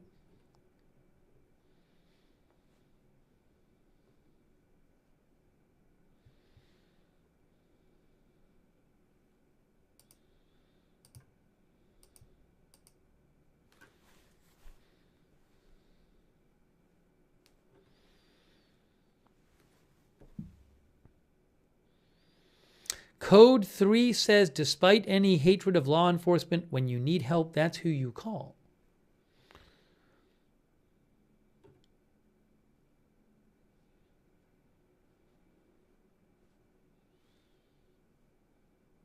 Yeah, I also don't know. Tracy says, if they were able to drive away, why so much interest in that car? There's a car apparently at the medical center which is missing a bumper.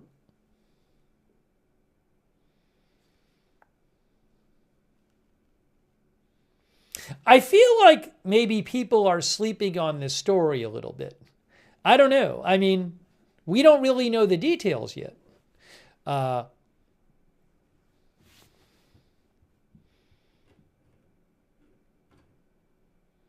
Seems kind of, it's potentially like a very controversial story, depending on the details. And we just don't know yet.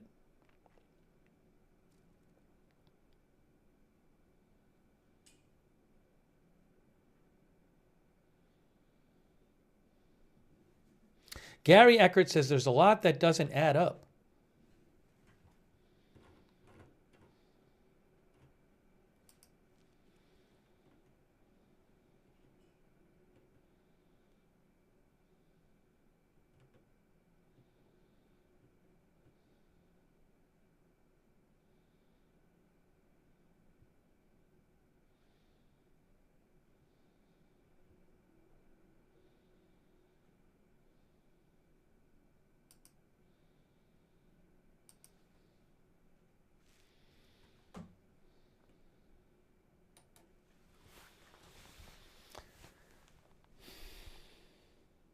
As soon, oh, what is this here? What is this? Hold on a second. Let me just check one thing real quick. I'm just checking something real quick. What would be your message to protesters tonight?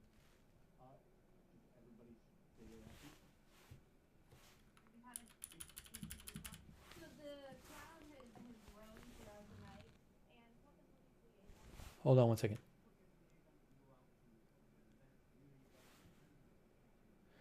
That wasn't anything new. All right, again, waiting to get the live shot back from AP. We had it for a second and it went away, but it's supposed to come back. Oh, now it should be, oh, it's back. The live shot. We have our live shot back right now. Here it is. Here is the live shot. Guys, check it out.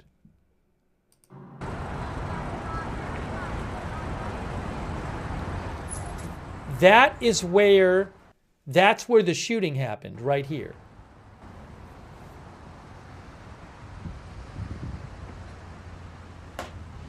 And that is where the press conference is supposed to be. Oh, hold on. Wait a second. Hold on. There's supposed to be hold on. Wait. The Portland mayor is doing a newser. Hold on a second. I have to find this. Give me one moment. Hold on. Wait. One moment. Now I'm confused because who's carrying this? We'll get you the news conference. There's going to be a news conference, but apparently it's not going to be here. Apparently it's not going to be there. So just give me a moment. All right? Just hang on. We'll get it for you.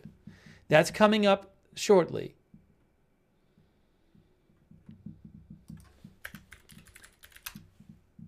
Just hang on a second.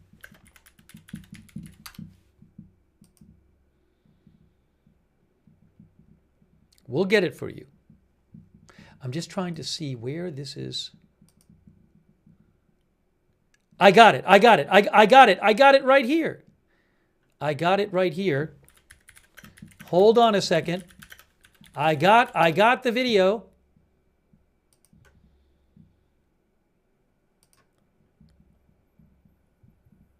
Here it is. One moment. I'm going to put it on. I'm going to put it on the screen for you. Wait, guys. I'm putting the video up for you right now.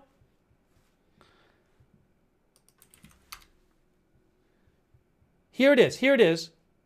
You're going to see it in 1 second. There it is.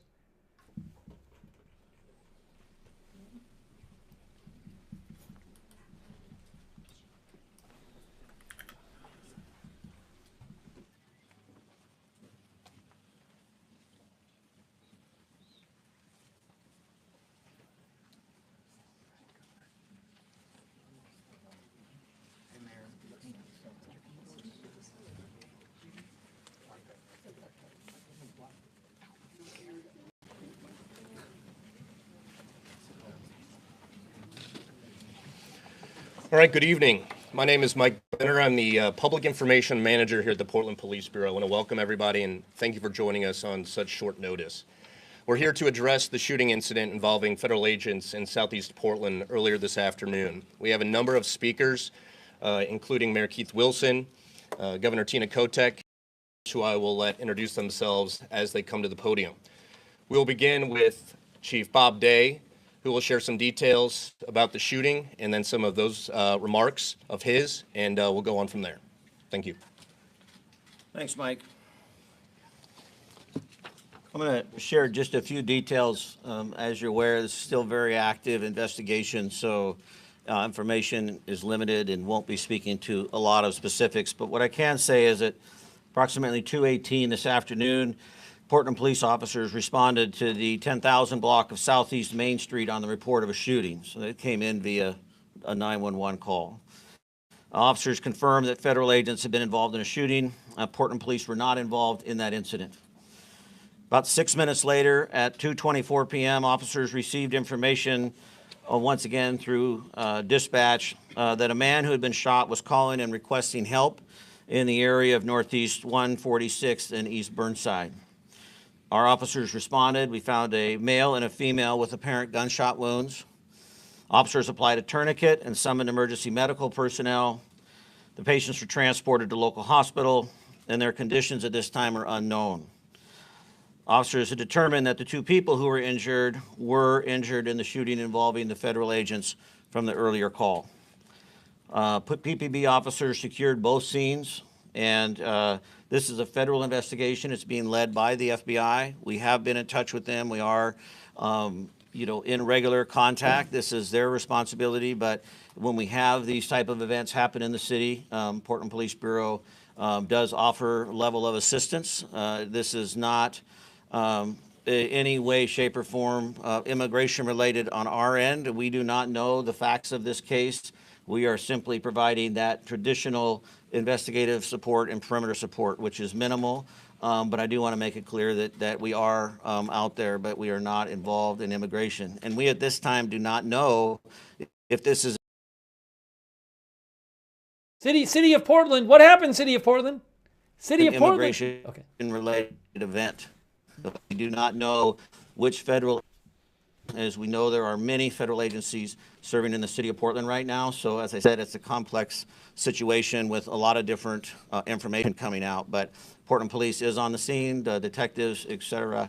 I want to say, that I'm saddened that we are here once again in a difficult, challenging, complex situation. But I'm also incredibly grateful for Portlanders. I'm grateful for the way that we have continued to show up over the past year, and we have certainly been tested, and this is no small circumstance. The uncertainty and the fear and the sadness within our community is real, and as the Chief Law Enforcement of the City of Portland, I recognize that, our members recognize that, and we are doing everything in our power to maintain that level of peace and calm and safety. And I want to thank Portlanders who have continued to show up in this space as well, and hopeful that they will do so over the next couple of days, as I'm expecting many to want to express their frustration and disappointment with events today. As I said, this is early on. We do not know the cause, but we are engaged, and hopefully we'll have more information as the evening unfolds. I'm going to turn it over now to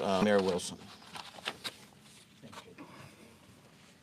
Thank you, Chief. And I just want to also just reiterate what he had talked about the city standing tall and really standing together. And I've been before you already too many times under these circumstances, but I'm grateful that every time I do make the call within such a short period of time that the Madam Governor will answer the call, and all of the individuals standing behind me and all of our elected officials and community leaders are standing with us as well. And we've always stood together, and we will continue to stand together. Just one day after the horrific violence in Minnesota, our community here in Portland was witness to a moment of fear, confusion, and heartbreak. Earlier this afternoon, 2 people were shot and injured by federal agents in the Hazelwood neighborhood. Violence in our community is devastating. These are not statistics. These are human beings. Portland is not a training ground for militarized agents. When the administration talks about using full force, we are seeing what it means on our streets. The consequences are not abstract. They are felt in hospital rooms and living rooms, in the quiet moments when families try to make sense of what happened, what is happening. We know what the federal government says happened here. There was a time when we could take them at their word. That time is long past. That is why we are calling on ICE to halt all operations in Portland until a full and independent investigation can take place. Our community deserves answers. Our community deserves accountability. And most of all, our community deserves peace. Earlier today, I spoke with Minneapolis Mayor Jacob Frey.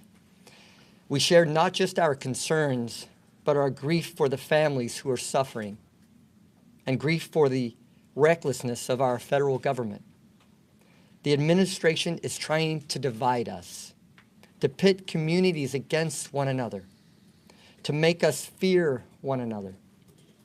Portland, This is a moment to hold each other close, to stand together, to remember that our strength has always come from community, compassion, and solidarity.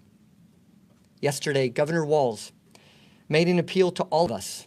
Today, I want to say clearly that we stand with Minneapolis, we stand with Minnesota, we stand with Chicago, we stand with LA.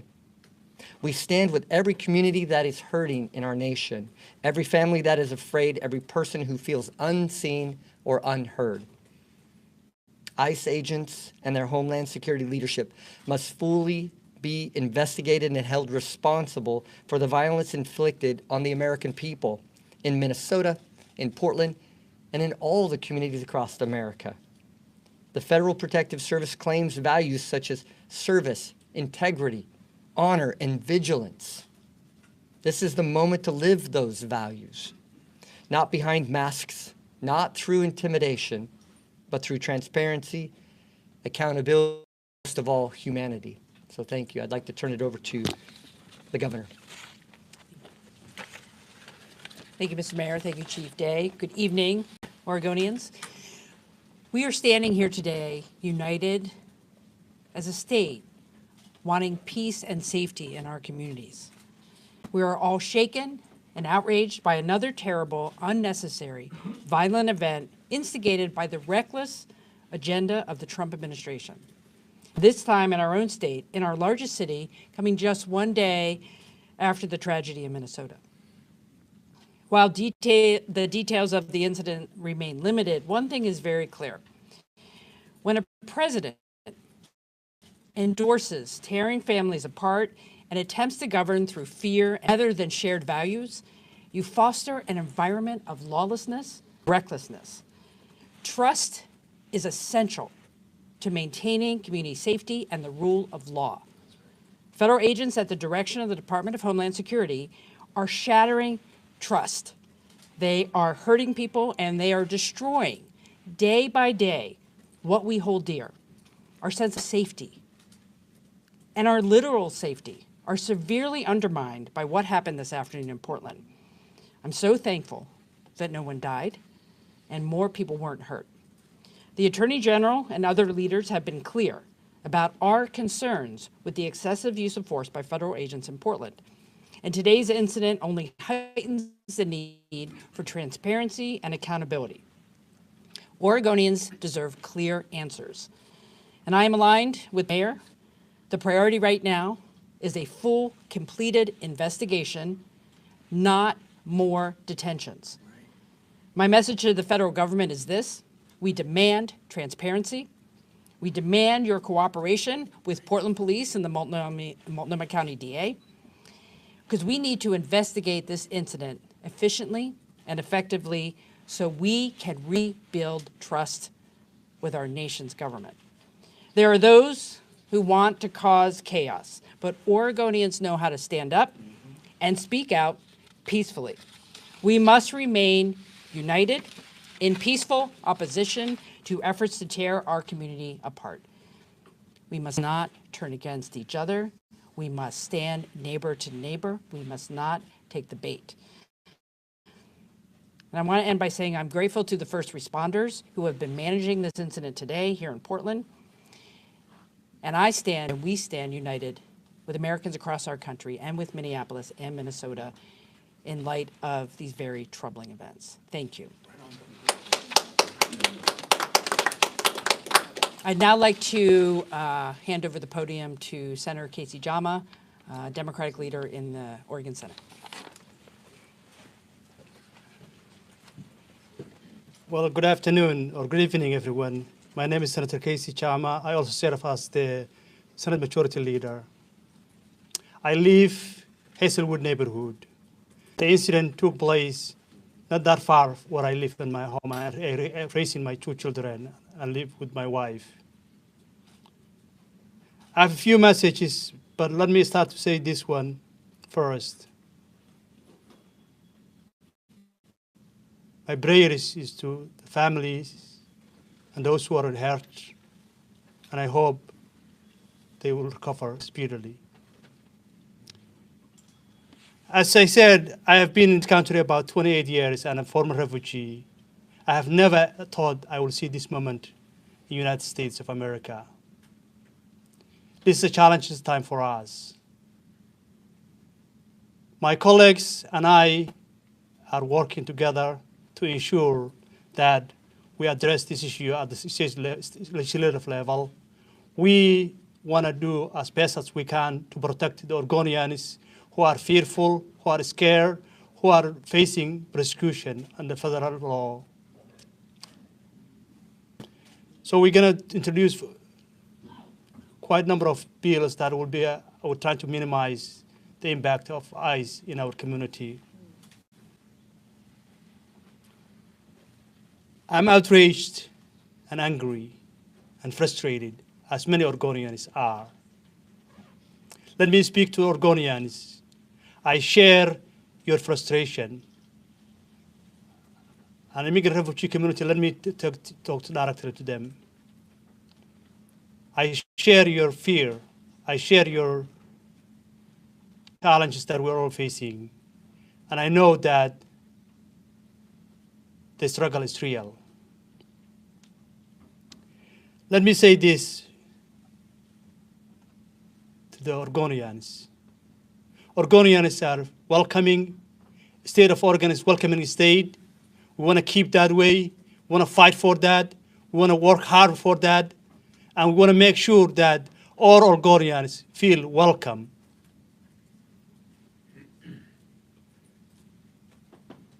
Let me say to this to the federal agencies and the ICE.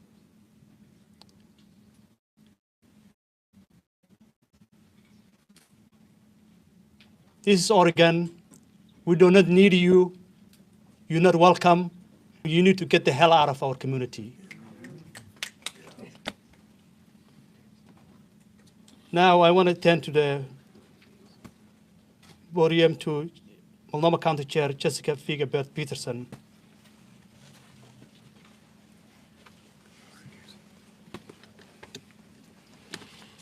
Good evening, everyone. If we were living in anything close to normal times, we would not be here right now. We should not be here right now because federal agents should not be in Portland neighborhoods shooting people.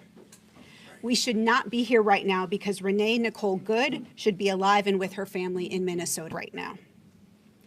I want everyone to know that Multnomah County stands united in support of our immigrant and refugee neighbors and everyone opposing this injustice.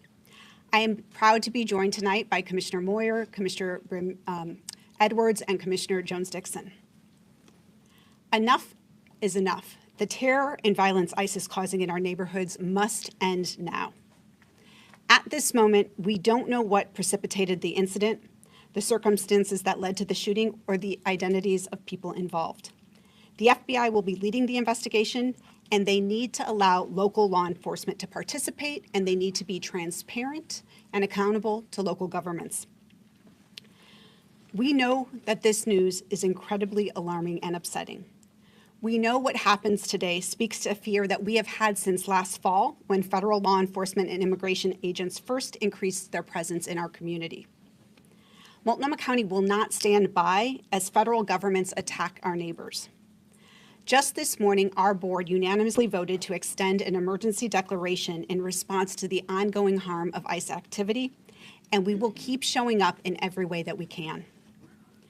During our vote, I shared that over the holidays, my office received a string of emails and calls from neighbors in the Brentwood-Darlington neighborhood who are asking for help to find 2 neighbors who were kidnapped by federal agents the day after Christmas. Both of these people are the primary breadwinners for their families, and their children attend the local elementary school. As a parent, my heart breaks for their families and the whole community that has been impacted by these cruel actions. Add to this the horrific murder of Renee Nicole Good in Minnesota, the dozens of lives that have been lost in ICE detention this year, and now a shooting here in Portland. And we can only conclude that this federal activity is a threat to our entire community and is a threat that is growing every day. In light of this, our community is calling on us to act, to deploy resources to support the families impacted by federal activity, and to do all that's in our power to ensure the safety of neighbors going forward. That's what the state of Oregon, Portland, and Multnomah County leaders have done and will continue to do as we respond to this crisis. That's what the people of Portland have done, representing the best of Portland to the whole nation as we continue to stand up for injustice. Thank you to all of you who have come out to protest the cruel and authoritarian actions of this administration while representing Portland's values. Keep showing up the way you have been. Keep raising your voices. Keep showing everyone who we are. Our neighbors and the literal crosshairs of this administration need your support now more than ever. Our solidarity is our strength. These are dark times. There's no getting around that. But I know that together we will persevere. Thank you. And now I would like to turn it over to Portland City Councilor Loretta Smith. Good evening. My name is Loretta Smith, and I'm a counselor from District 1. I stand here with my other counselors, Counselor Candace Avalos and Jamie Dunphy. This situation just got real. This is not a PlayStation moment where you can shoot folks and they come back alive again. I live in that district. The struggle was already real for immigrants and refugees who live in our community and our neighborhoods. And now I have to go home and tell my son and my 3 grandkids that they cannot stop for law enforcement because they're going to be afraid by looking at law enforcement that they might have the same thing happen to them that happened today. That is so unconscionable that just a day later, what happened in Minneapolis happening right here in Portland. This is very personal for me. And people who look like me, they shouldn't be afraid to walk around in their neighborhoods, walking to school in the morning with their kids. They should feel comfortable in their neighborhoods. And now we're disarmed now. We don't know who to trust. But I want to say here, I support the mayor, I support the governor in their efforts to do the things that we need to do to get ICE out of our state, in our city, in our neighborhoods. The harassment, the violence, the unconscionable walking around and infiltrating our communities as if we're some sort of third world country. It's not cool. And it's not something that we should support. I feel good, I feel strong standing next to my elected leaders and my community leaders behind me. We have to do whatever we need to do to make sure that ICE is no more. One moment, issue with the City Stream. Give it a second. City Stream's had a couple little issues. Last time it was a few seconds. There we go. All right. It's City Stream is back. I'd like to introduce Latino Network and Tony DeFalco. Good evening. Tony DeFalco, Executive Director at Latino Network. We are hurting tonight in our community. We are tired of this violence in our community, and we're pissed off. Just last week, we buried one of our young people from gun violence, not less than a mile from this site at 148th and Burnside. This kind of violence is nothing new to our neighborhoods here in Portland and Multnomah County, and we've been working hard for decades to reduce this trend of gun violence by private individuals, but worse, by state-sponsored violence in our neighborhoods. And for this to happen tonight, in many ways, is not a surprise to us. It has been perpetrated upon us for many, many decades as part of routine operations to balance power against our community. So tonight, we have a few calls to action. One, we call on our state leadership to continue its efforts to minimize the role of federal authorities in our communities and to enact legislation in the short session that allows for private right to action, to sue, to enable our Attorney General and others to bring charges against the perpetrators of these violent acts, and to go even further to protect immigrant communities from this ongoing violence and oppression.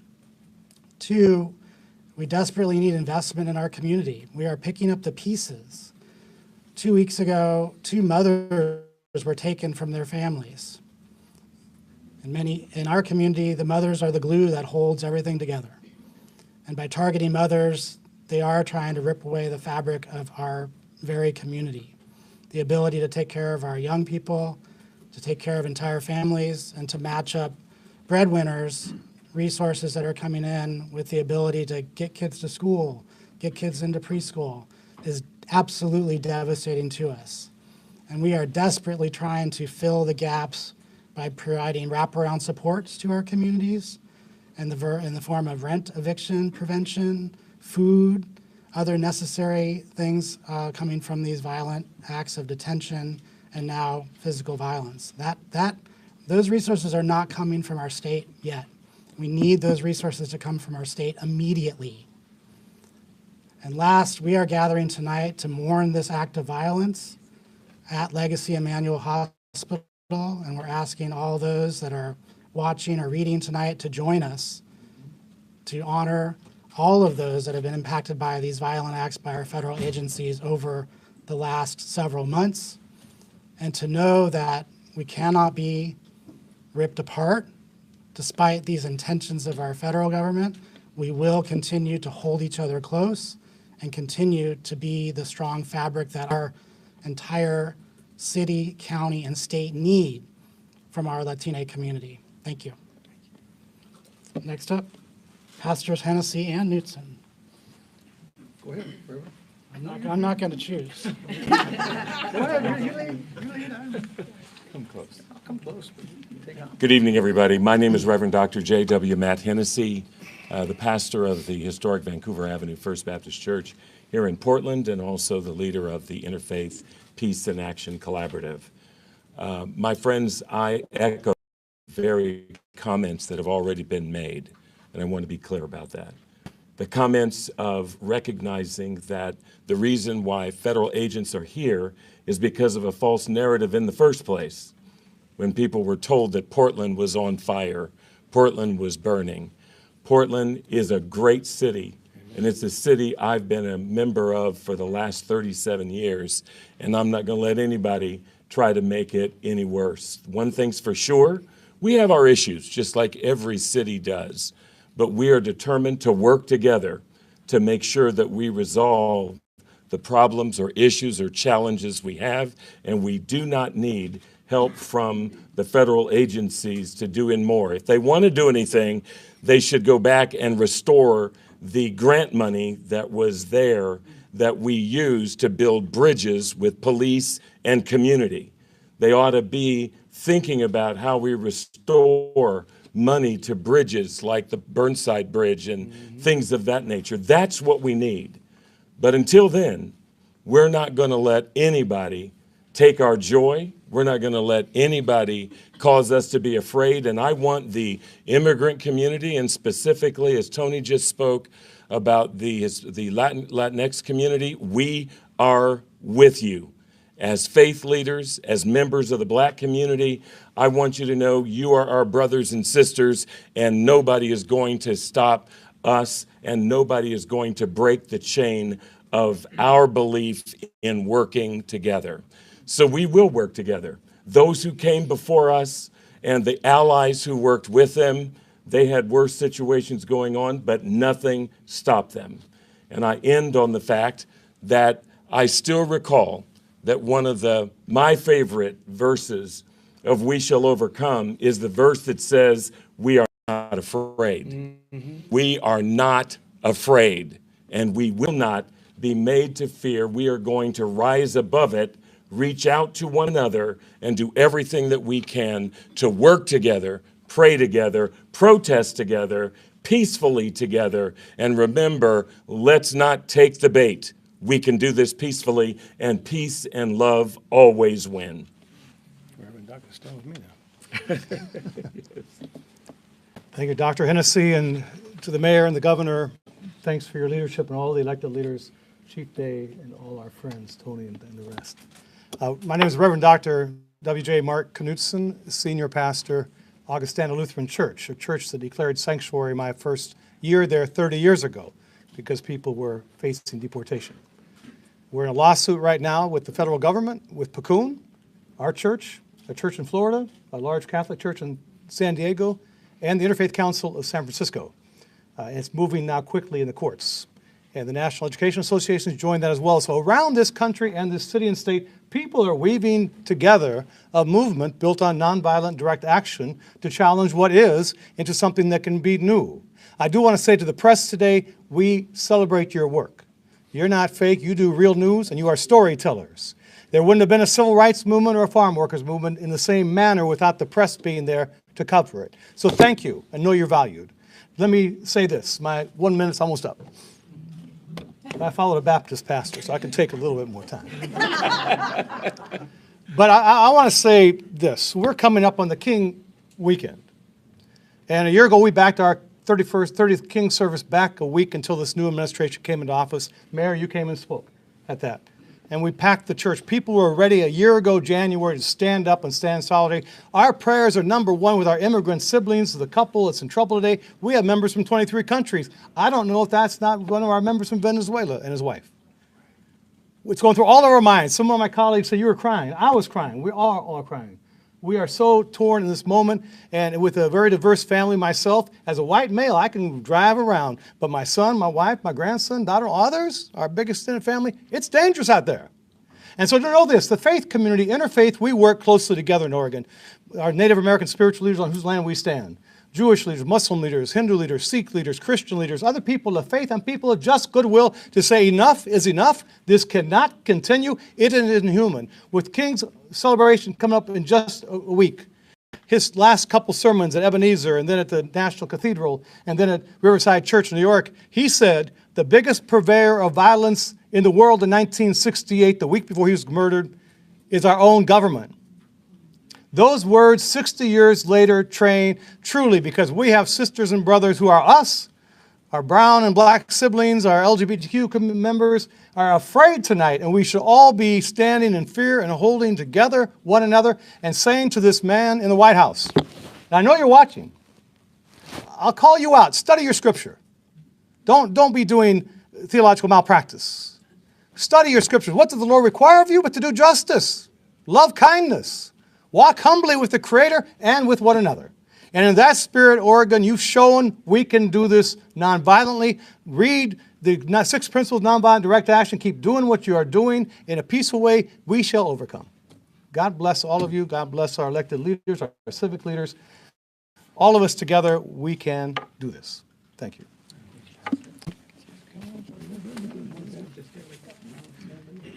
I'd like to call up Jessica Maravilla with the ACLU. This is tall.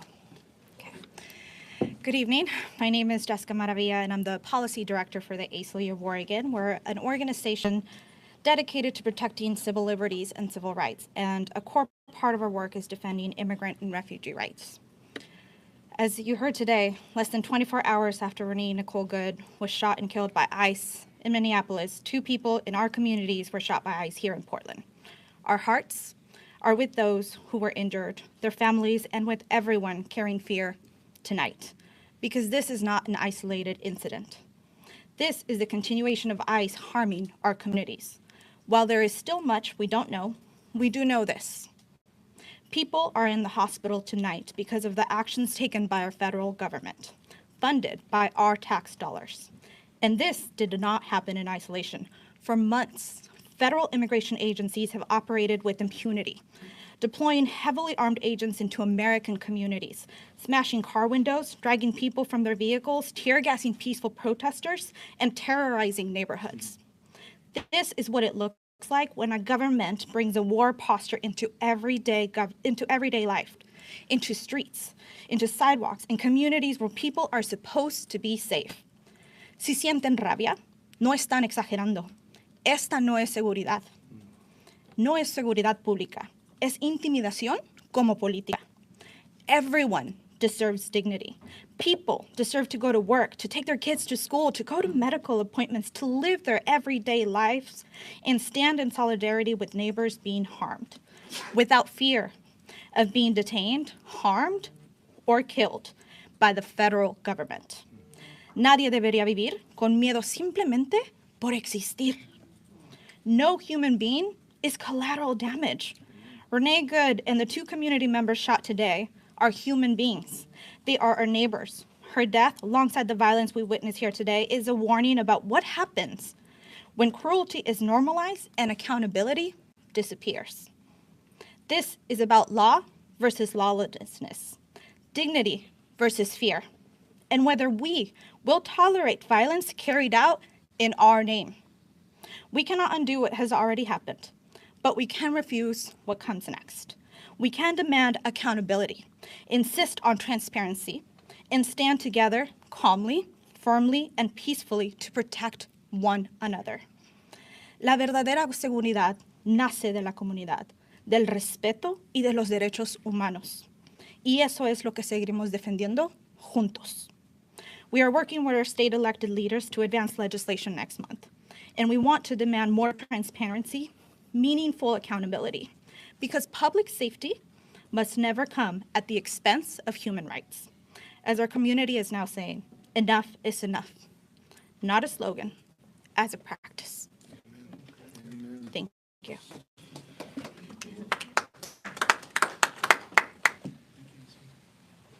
Buenas tardes, everyone. Mi nombre es Andrea Valderrama, el representante estatal del Distrito 47, Outer East Portland. Good evening, everyone. My name is Andrea Valderrama. I'm the state representative of House District 47, and I live in the Hazelwood neighborhood. I am horrified by the violence that we've heard about just down the street from my house where I was today. My heart goes out to those hurt today. I've been proud to be the first proven American to serve in the Oregon legislature. My family came to this country fleeing really the same type of violent tactics that we're seeing in my neighborhood and in this city and across this country today. And so it was so difficult to have yet another conversation with my daughter today about the violence that we're seeing in our neighborhood and to hear from her the support that her school is providing for children who are terrified of walking home, who are terrified of participating in their extracurricular activities, who are unable to just pay attention in their classrooms. I absolutely stand against separating families, against destabilizing our kiddos and our families in this moment. Our communities deserve to stay together. Everyone's families and mothers and children deserve to stay together. This legislative session, I'll be bringing forward legislation to continue to strengthen and protect child stabilization, post-detention, and deportation. And I'll share updates as soon as possible on the situation in my neighborhood.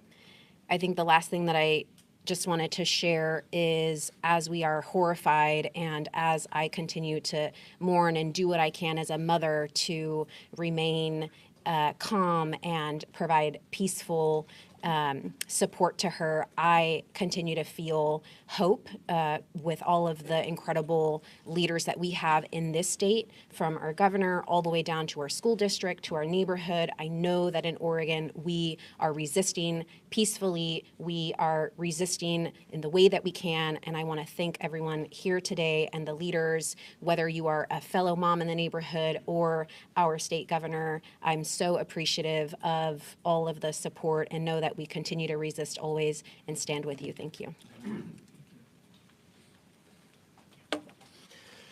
Thank you, Representative Valderrama, and to all of our speakers. We have some time for some Q&A right now. I just want to remind everyone, this event happened just a few hours ago. The investigation is just getting off the ground, and nobody in this room is directly involved with that investigation. So please keep that in mind. It would be irresponsible for anyone up here to speculate on what exactly happened. All that said, we thought it was important to address this incident. With that, we'll take Q&A. Please state your name and who you're with and who the question's for. We'll start with Anna Griffin. Anna Griffin from the New York Times. Governor Mayor and Tutte, what are you actually hearing from the feds right now? Are they communicating with you? Because it seems like we have very little detail locally. Yeah, shortly after this event occurred, I did have a phone call with the Assistant Special Agent in charge here in Portland of the FBI, and we've been in regular communication with them. We, of course, were on scene, as I mentioned, out on 148th and Burnside, and as well as Portland Adventist, where federal officers were. So we quickly had, sergeants on scene to cooperate collaborate with their supervisors. So we are in communication as of just before this briefing, knowing that, we're in communication with one another. But it is their primary responsibility, primarily the lead. And so, as Mike already commented, it's, really would be speculation much beyond the fact that we are talking to one another in terms of, responsibilities, who's doing what, et cetera. Are you hearing from DHS, Governor? No, I've not spoken with the federal government at all. I'm Chief Day Adrian Thomas with KPTV. DHS put out a statement this afternoon on this incident saying that one of the individuals was connected to a previous shooting in Portland. Is that true, and do you have any information on that? And what are the conditions of these two individuals right now? Yeah, I'm familiar with the statement that was put out. I can't comment on whether or not that's the case. We don't know who these individuals are. We have not, they haven't been identified or shared their identification with us. And I don't know this. I don't know the condition of them at this time, just knowing that they were taken to local hospitals. John Adams from KGW. We saw in the incident in Minnesota that there was surveillance video readily available after the incident. Are you aware of any surveillance video that may have captured this incident? I'm not aware of any at this time, no. Have not seen any. Hi there, Chief. Shane Dixon Kavanaugh with the Oregonian. Do you know whether or not Train Day Aragua is active in Portland? I don't have any information that would link that at this time. No. Yeah, Alex with OBB. Do you know the nationality of the No, I've heard a lot of different comments. I don't want to comment on that. I can't be specific. I've heard different references, and I might be confusing some of that information. So, no, I don't have that specifically. KXL in the Oregon Media News Network, Heather Roberts. Is this a normal course of action? Is this standard procedure to have the FBI lead a shooting investigation, a law enforcement involved shooting investigation inside the city limits? Yeah, on the federal side it is, yes. And I've been clear since we started down this road, in January of last year, that we've continued to keep open lines of communication with our federal partners, for, unfortunately, even moments like this. But on a local level, we value the ability to be able to pick up the phone, to call one another, to try and figure it out, understanding there's limitations as we have tried to work through over the last year. And so we are present in a role that's supportive of trying to make sure that this is done equitably and accurately, safely, but they are the primary lead on it. Well, Jones with .6 News. My question is, federal statement suggests that this vehicle was allegedly weaponized against agents.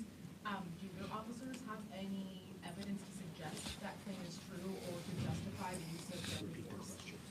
Okay, the question was whether or not there's been any evidence to support a statement that was made that the vehicle was weaponized in this event, correct? Is that the question?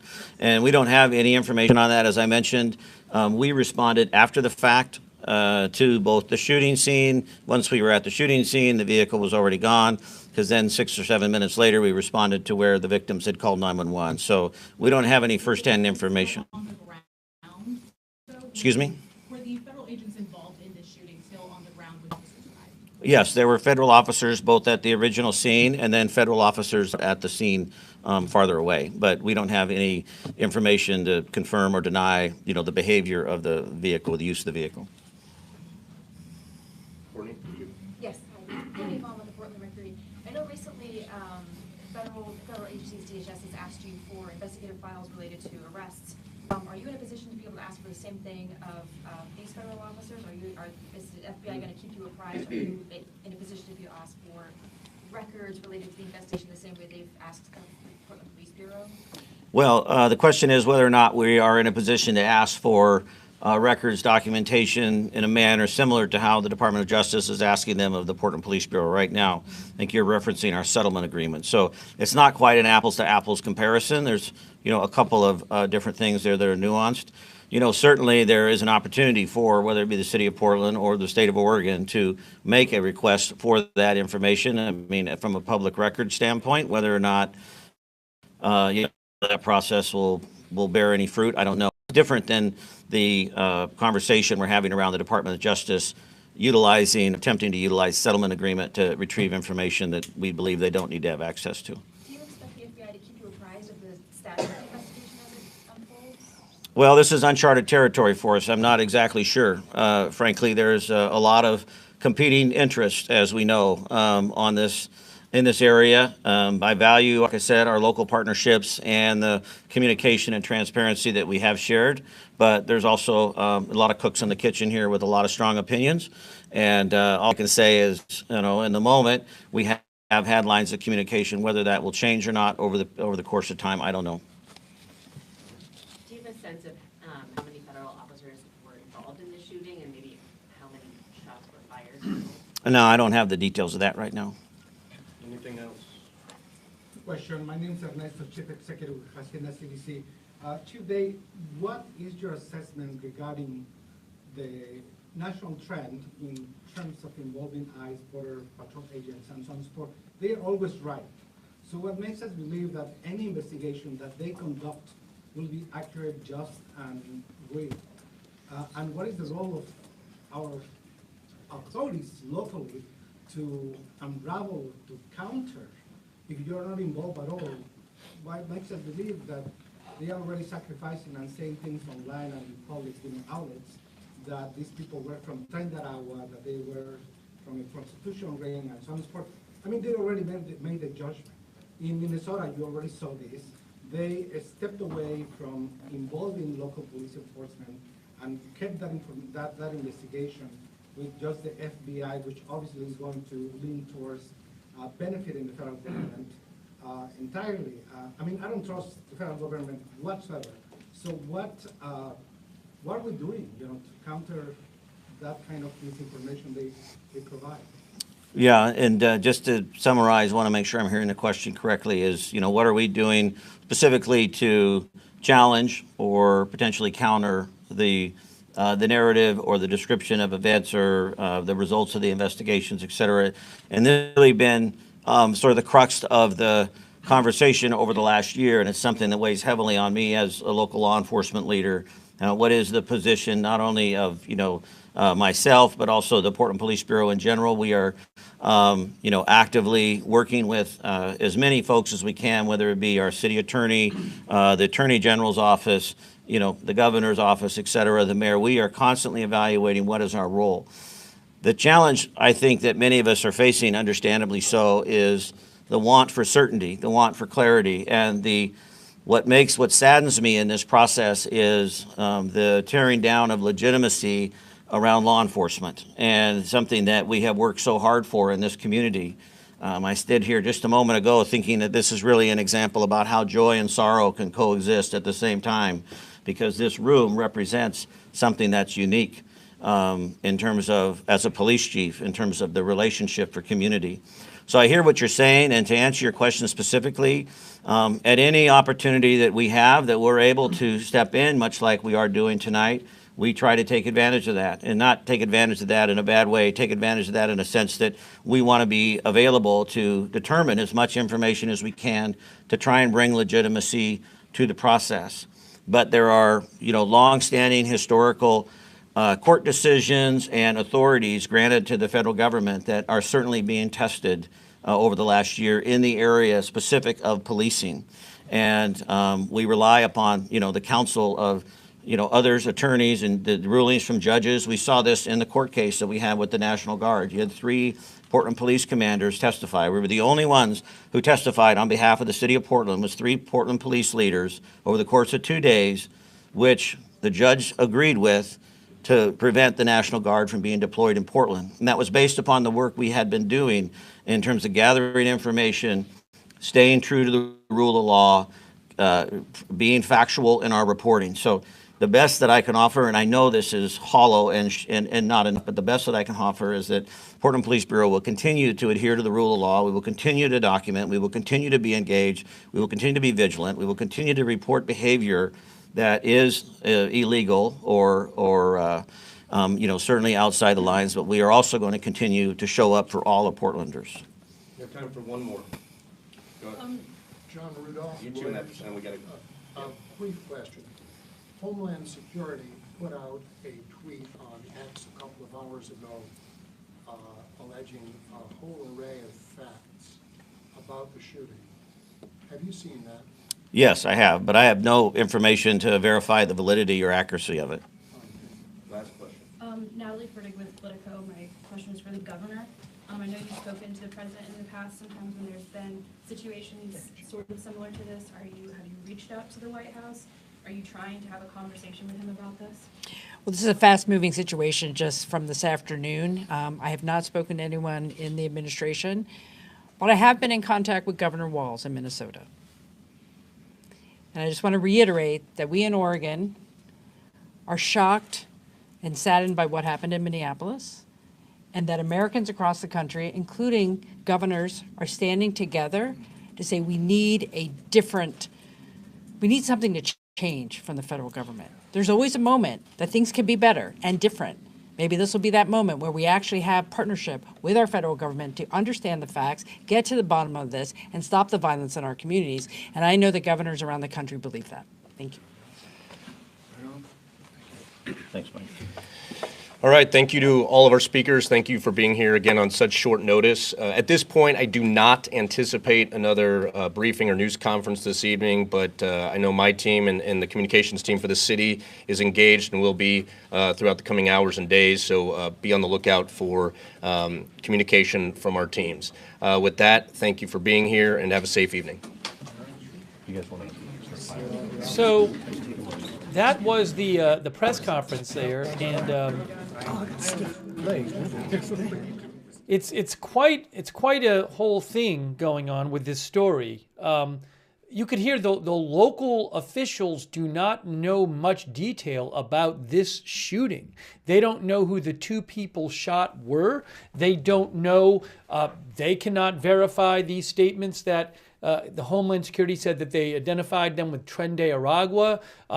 They don't know what happened, who the people were, and it's not even clear that they're going to be allowed to be in the investigation. They want to be involved in the investigation. In Minnesota, the state authorities are not allowed to be involved in the investigation. So that you heard them request that they want to be involved. So much we don't know about this incident. Remember, what we do know is, hold on.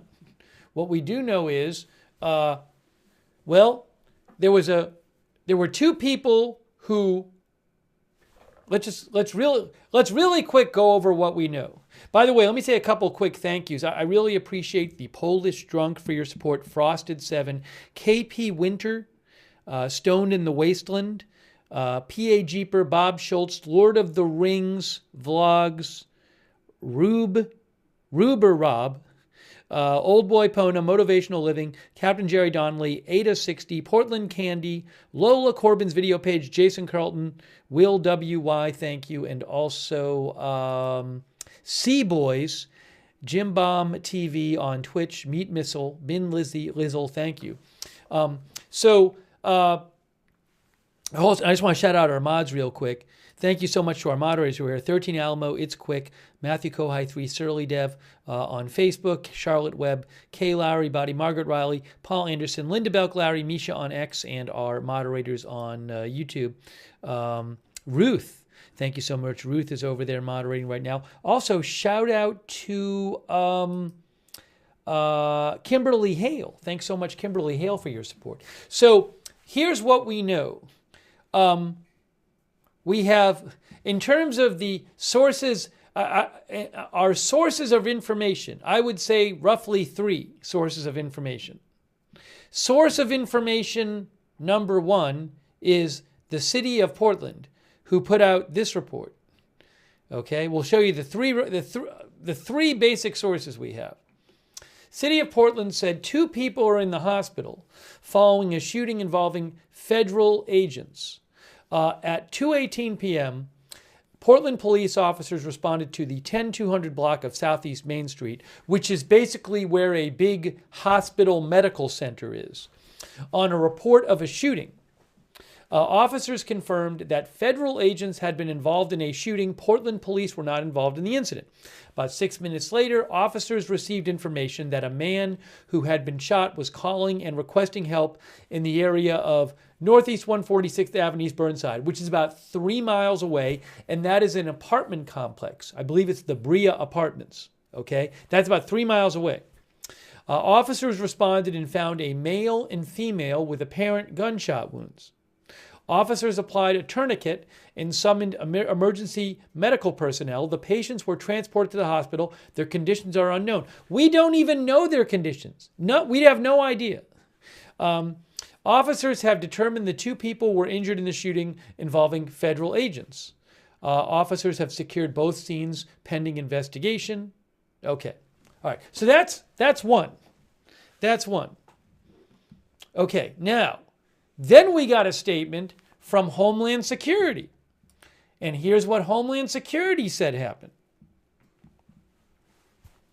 Homeland Security said, at 2:19 Pacific Time, U.S. Border Patrol agents were conducting a targeted vehicle stop in Portland, Oregon. The passenger of the vehicle and target is a Venezuelan illegal alien affiliated with the transnational Tren de Aragua prostitution ring and involved in a recent shooting in Portland. The vehicle driver is believed to be a member of the vicious Venezuelan gang Tren de Aragua. When agents identified themselves to the vehicle occupants, the driver weaponized his vehicle and attempted to run over the law enforcement agents. Fearing for his life and safety, an agent fired a defensive shot. The driver drove off with the passenger, fleeing the scene. The situation is evolving and more information is forthcoming. That's the only statement from Homeland Security tonight. Now, I can't verify these details. The Portland police said they can't verify, a lot of the specifics here. But that's what they said. Now, let me play you the dispatch audio. Here is the dispatch audio from via broadcastify.com.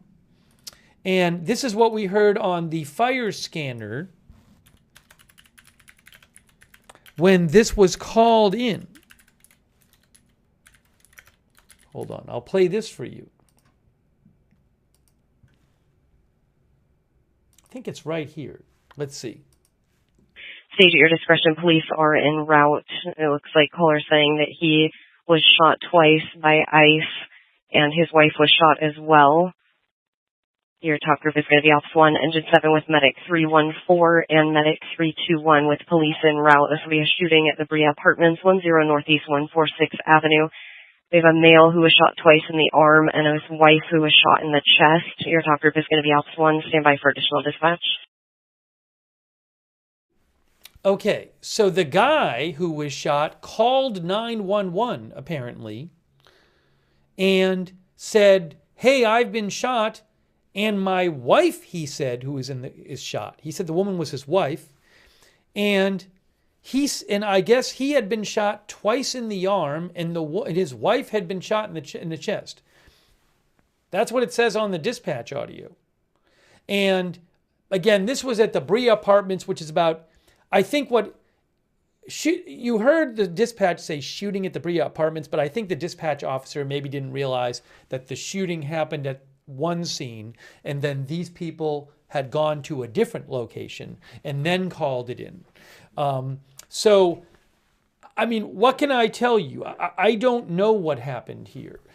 We have the Homeland Security version of things.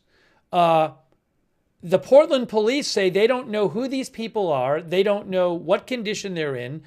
They have no information that Tren de Aragua is active in Portland and have no information about any kind of connection. They don't know anything about these people being connected to a shooting, but they don't know who these people are, said the Portland police. And now this says one shot was fired. The audio for the dispatch seemed to suggest there was more than one shot because they said the guy had been shot twice in the arm. I don't know, so there's so much we don't know here. And we don't even know if the local authorities are going to be allowed to be part of the investigation. So I would think somebody must know more about something at this point, but we don't know it. So what can I tell you? I don't know when we'll get more information on this. We just don't know.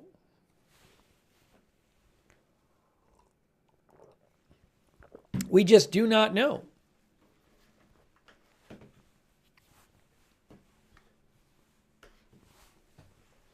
Now, there's been nothing else. I'm not aware of anything else from the federal government. Yeah, there was nobody from the federal government at the local news conference. Literally, the only thing we've gotten. There was an FBI post before this one early on, which had less info from this, and that got removed from the FBI account. And last I checked, the FBI hadn't posted anything else. But so it's basically this is all we have from the federal government. So will there be a DHS press conference at some point? I haven't even seen a post from like Kristi Noem or anything. So I don't know what more we're gonna hear. And Tricia McLaughlin, who's a spokesperson for DHS, she reposted the ABC News post and said, here are the facts, but then it's just the same statement. So it's a very strange situation. Roger Shoemaker says we'll have to wait. And we don't know if there's any video. So one of the people asked, I think that one of the questioners in the local press conference said something like, well, I don't trust, given what happened in Minnesota and what happened in the past, the person said they didn't trust they didn't trust the federal authorities to give the truth out. But we don't have video. So I don't know if tomorrow Kristi Noem comes out and says this happened, will people believe her? Maybe some will and some won't, but we don't. I don't know that there's any kind of independent. Is there video evidence? Is there body cam evidence? If there is such evidence, will anybody else be allowed to see it? Will it be made public? It be available? Will Portland authorities be allowed to see it? Well, no idea. I have no idea. I just don't know. I just don't know. Are we going to hear any kind of statement from the two people who've been shot? Will they be allowed to make a statement? The two people have been shot. We don't even know who they are. Are they people who've been in the country for a week? Are they people who've been in the country for 25 years? I don't know. Are they really illegal aliens? Well, it says the passenger is an illegal alien. It doesn't say that the driver is an illegal alien. Is the driver a citizen? So all I'm telling you is that everything is very iffy right now. We really just don't know a lot of details here. And we certainly don't have a good idea of the specifics of how this all came about. U.S. Rights and Freedom says we need the FBI and DHS to report.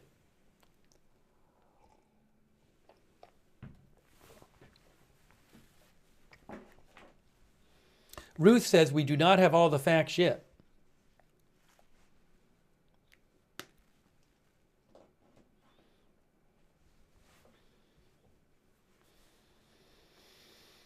I mean, imagine if yesterday happened, but there was no video. That'd be a very different informational world, right? Because yesterday you had several videos of what happened.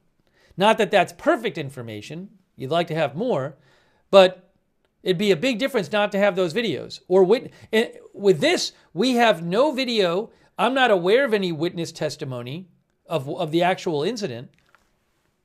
So, you know, what can I say? I don't know what the deal with this is.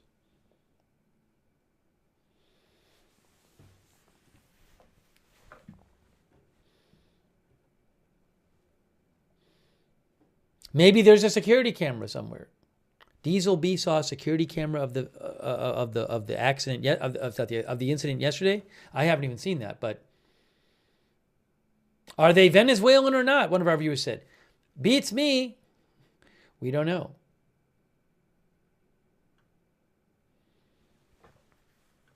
Deco says, I worry the protesting is going to increase immensely. I don't know what kind of protests there might be in Portland. But again, I mean, so much is unclear right now. I mean, I'll say this,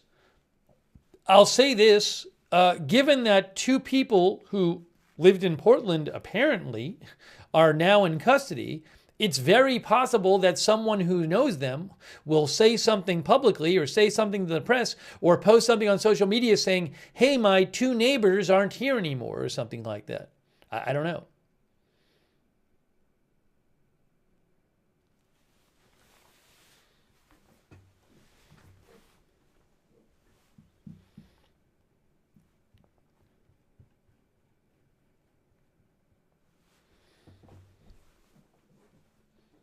But obviously, you know, one similarity with yesterday is the explanation given is by Homeland Security is saying that the driver weaponized the vehicle and the officer feared for his life and safety and fired a defensive shot.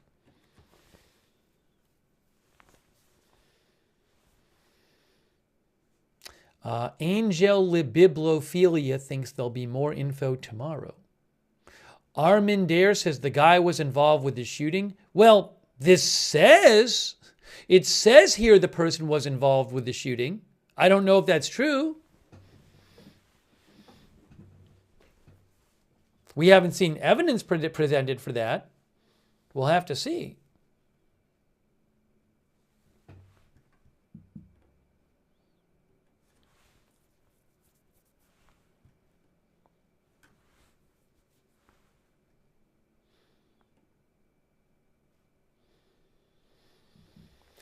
Michelle Differender first says, things are going to get tense. I'm already exhausted.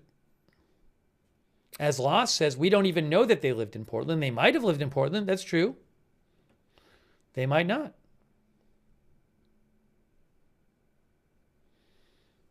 Genius Level thinks even with video, a lot are going to side with political affiliation over facts.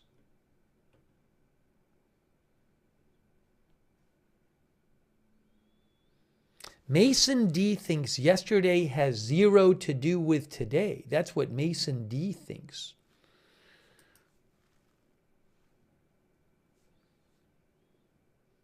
One of our viewers said they believe Kristi Noem. Another one of our viewers, Urbear, says, I can't believe what the DHS says.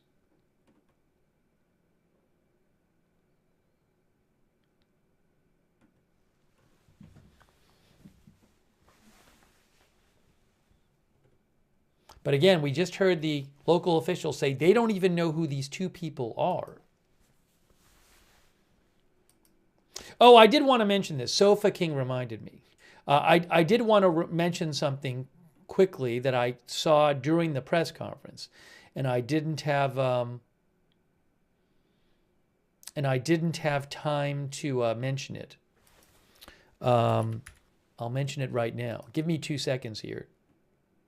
Hold on. Gotta just listen to this for 1 second.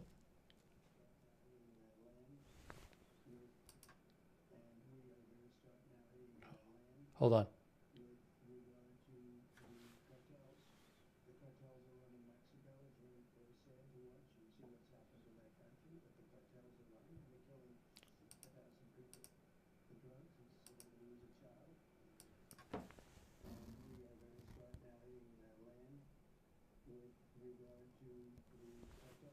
Yeah, so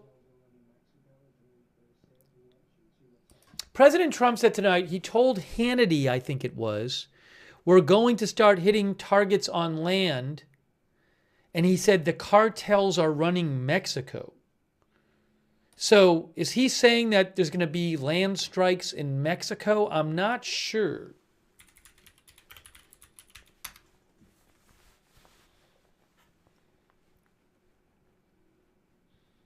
He said we're going to start hitting land with regard to the cartels. The cartels are running Mexico, which kind of sounds like maybe he's suggesting there's going to be land strikes in Mexico against cartels.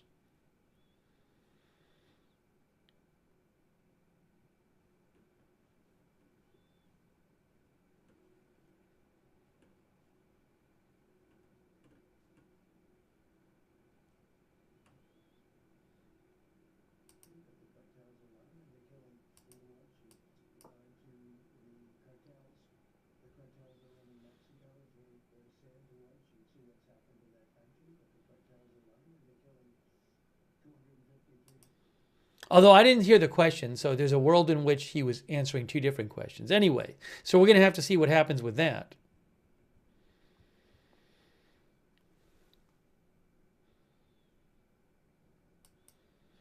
Thanks, Mom of 4, by the way. Mom of 4, 57 rows. So that's something else to keep an eye on. And then, hang on another second here. Oh, thanks also Mitchell Pilot. Mitchell Pilot thinks in 4 weeks or so, everyone will have forgotten about this shooting and moved on to the next news cycle. Thanks user OT6D, by the way. Thanks, Mitchell Pilot. Hang on a moment here.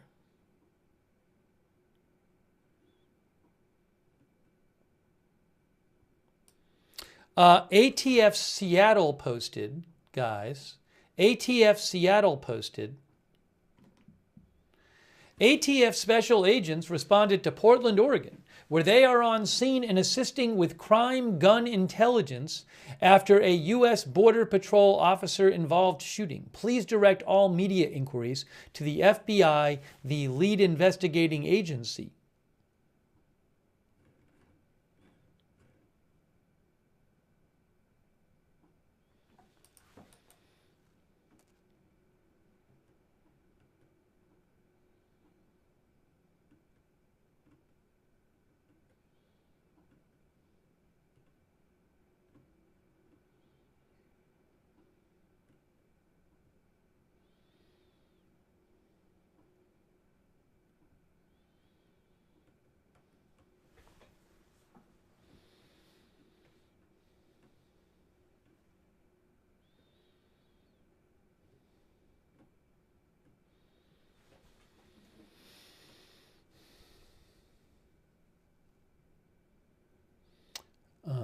Let's see here. There was something else I wanted to mention.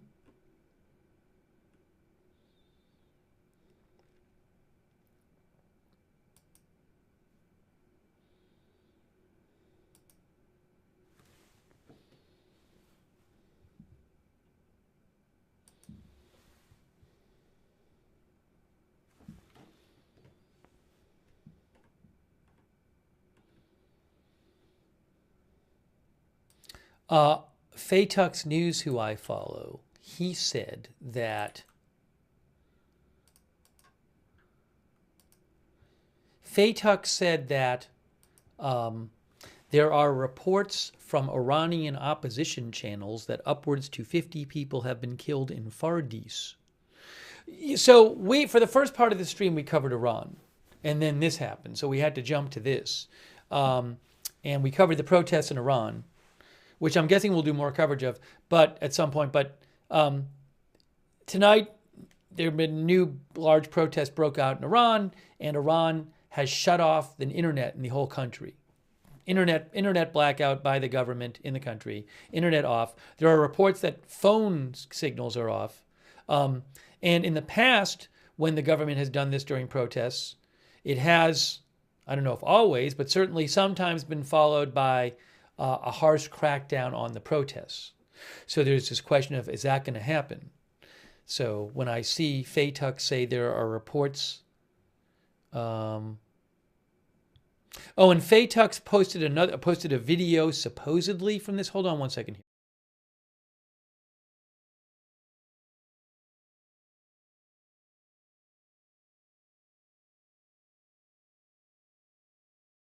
So there's an unconfirmed video that Faye Tux posted that shows bodies supposedly from Fardis, which is near Tehran.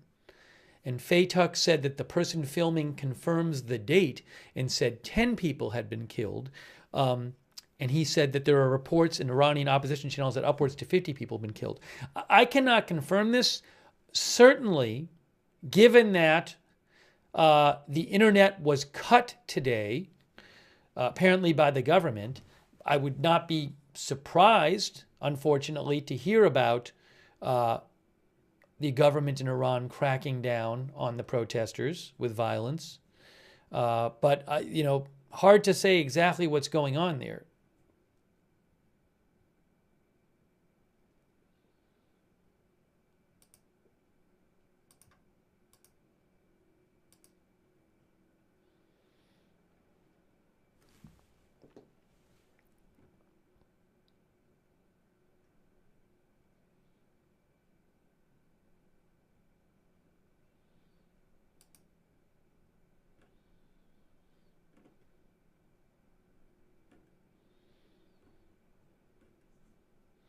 So going to be looking to get more updates there. But again, there's a video that supposedly shows bodies in, is it Fardis I said?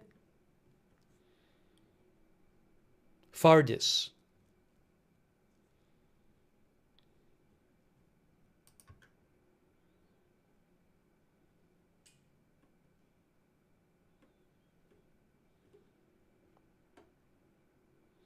I reposted the Faye Tux's post on my X account. I can't show the video here. I cannot show the video here. But it's on my X account. @Lookner is my X account. All right. Hold on a second here.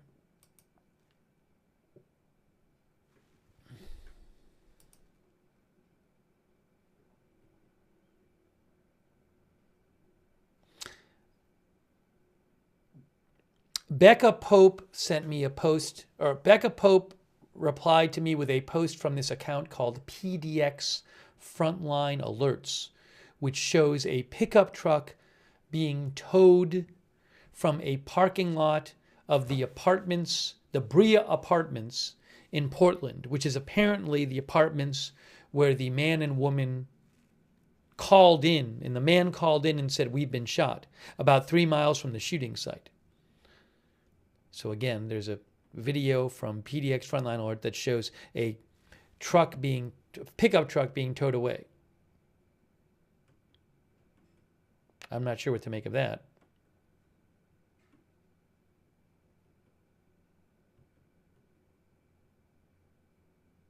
Oh, hold on. Now, I see a different report here. Hold on. Somebody sent me a different report about the Portland thing. Hang on.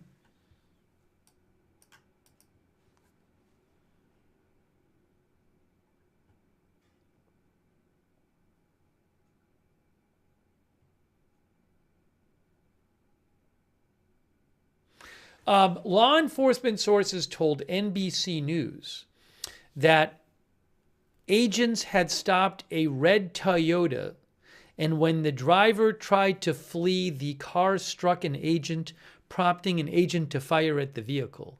Well, again, that's similar to what Homeland Security said, but we don't know the specifics. Sources told NBC News that the man and the woman were 33 years old man and 32-year-old woman. For whatever that's worth.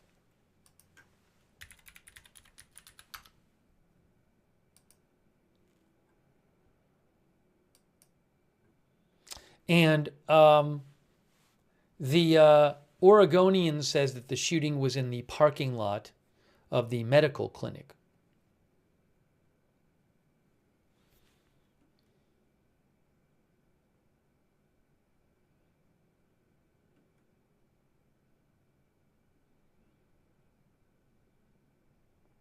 Oh,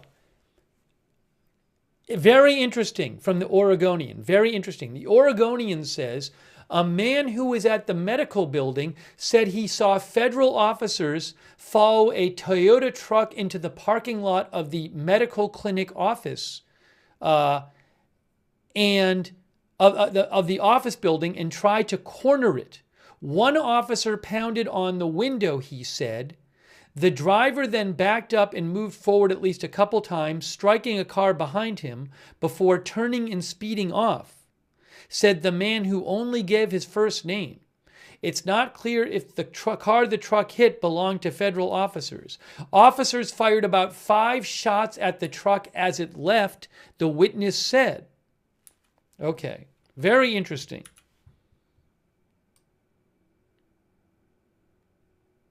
Okay, so this is, again, it's unconfirmed.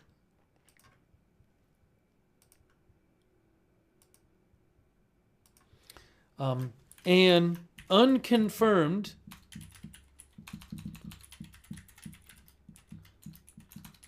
witness account of the Portland shooting by Border Patrol officers from the Oregonian.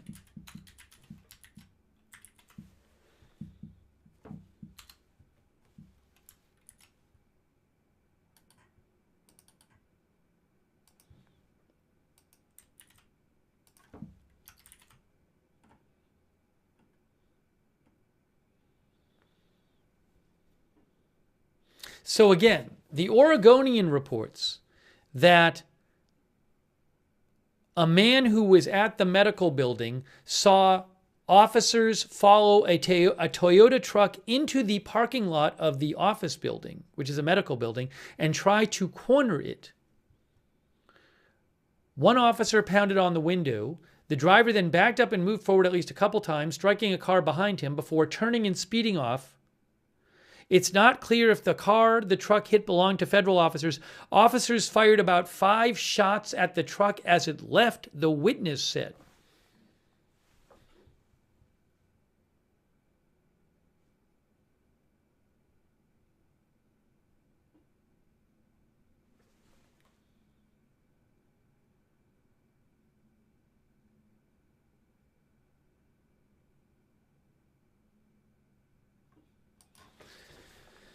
So I don't know what to make of that.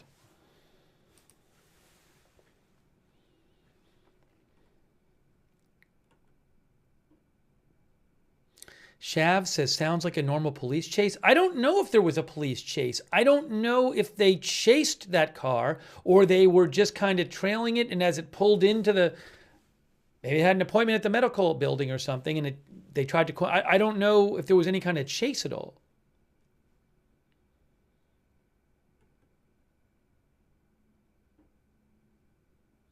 Tace Vim says driving away is weaponizing your vehicle. Yeah, so, I mean, look, you can imagine different ways that played out. We don't have... Oh, is there security video? Is there security video in the parking lot of the medical building? I would think there's some chance that maybe in a big medical center, would they have security cameras in the parking lot? Maybe there is.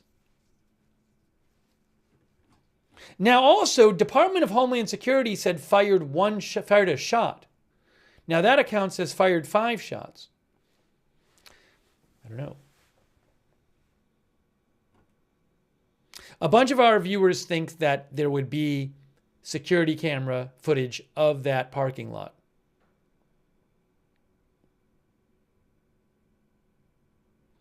But one of our viewers says the FBI won't release it.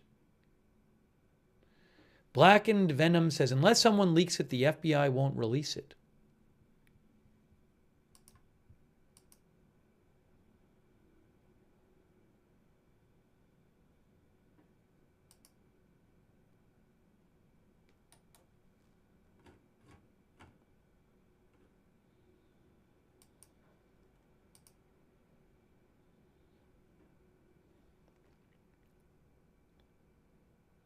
Daniel Fletcher says the feds have video of the clinic, but feds probably don't like what they're seeing and editing it.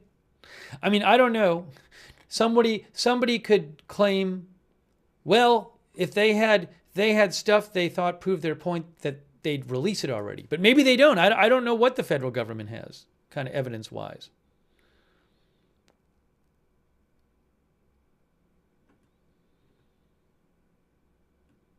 I'll just see if there's any other of these reports floating around. Sometimes this happens. Sometimes with these stories, you start looking at the local outlets and they've like interviewed someone. You're like, wait a second, that seems pretty important, but you just find it in some local outlet. I mean, good reporting by them. I don't know if it's true, but still good reporting, finding somebody to interview.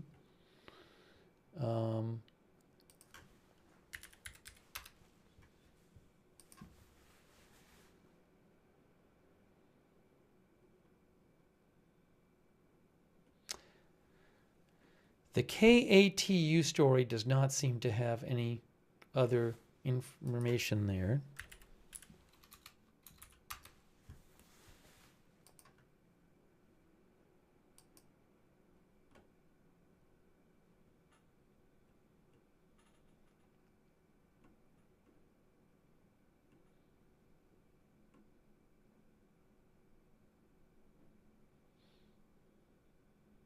That's a sizable parking lot next to a sizable medical center. Again, there very well might be security camera video there.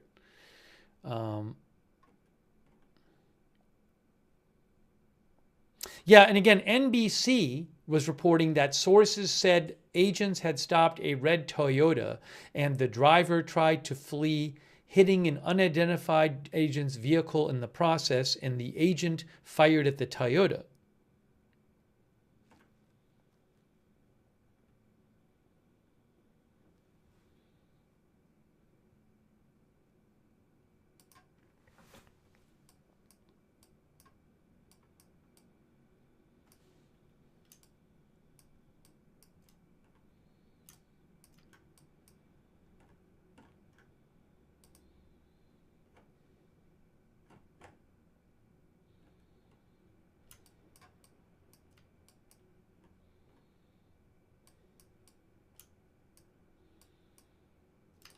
I was just trying to find the place on Google Maps where... Anyways, it's basically this place. This is the basic location here. It's this complex here, Adventist Health, Portland. I think that was the address given. Oh, but there's also this building. Oh, it might have been this building on the other side. Was it this one over here? Maybe it's that one right there. Hold on. Maybe it's the other side. Ah, that's what it is. That's it, isn't it? I bet that's it right there. Yes. I believe it's this one right here. I think the one we were looking at had a 3 on it. I'd have to go back and check our coverage, but we were watching it before, and we were. I think it had the 3 on it. Does anyone remember?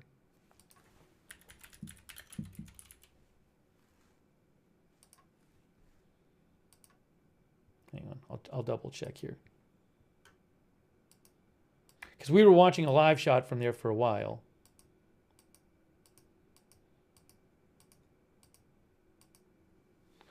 Oh, I don't know, actually. There's a sign, a blue sign in front. I may be right, I may be wrong. That might not be it. I don't know. I think it is. Actually, I think it's the exact right sign. Anyways, my point is it could be here. It could be right here.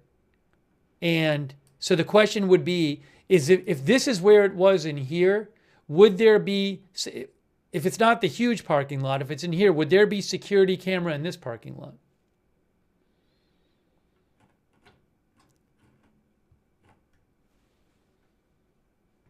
That I don't know. I just don't know.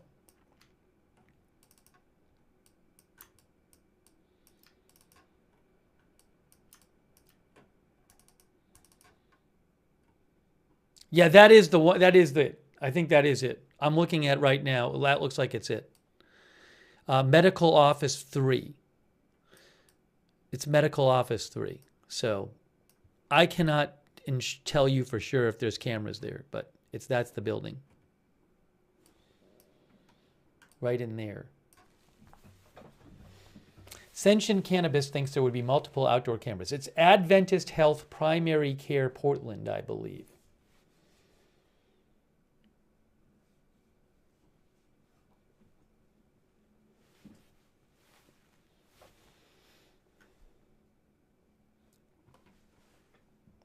Thanks, Junior X619.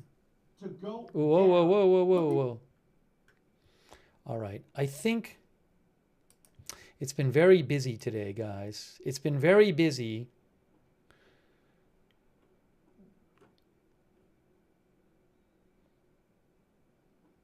There's all these, I've been seeing all these rumors the last few days. People love posting rumors about Iran. I want to wait till we have actually some. Be careful of all the Iran rumors. It's been Iran rumors for weeks. Introvert Mom says it has really been a day.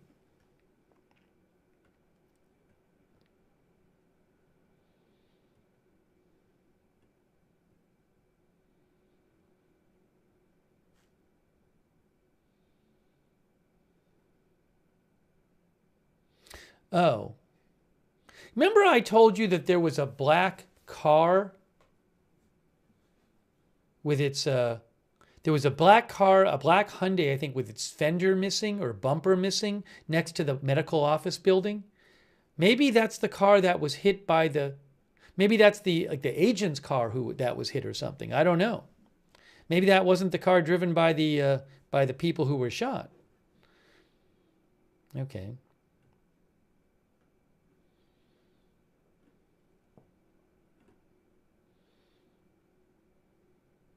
The real Danny D says, yes, that is the location, Building 3. I was seeing a doctor there a couple weeks ago. Anyways, I don't know if they were chased in there or they had an appointment there and the police were waiting for them, or I have no idea how they got it, why they were there.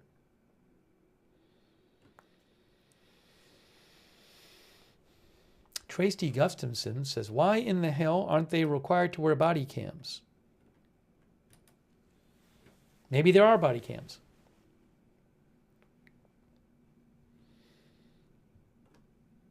All right, well, I don't know that we'll get a lot more information on this story tonight, the Portland story.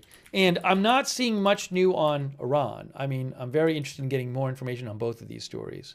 I do apologize. Anybody who really wanted Iran news probably turned the stream off. But we did cover Iran for a while, and then this came up.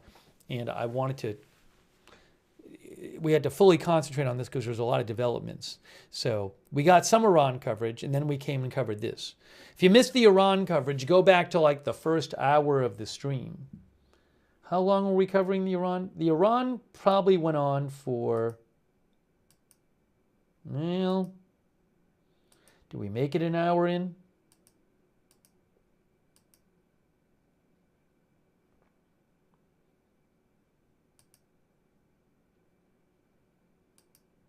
I think we did about 45 minutes of Iran coverage. Maybe about 40 minutes. So if you want, you can rewind and watch the first part, and we talked a lot about Iran. Style Mantis says it's 7 a.m. in Iran right now. Remember, the internet got shut off in Iran on Thursday.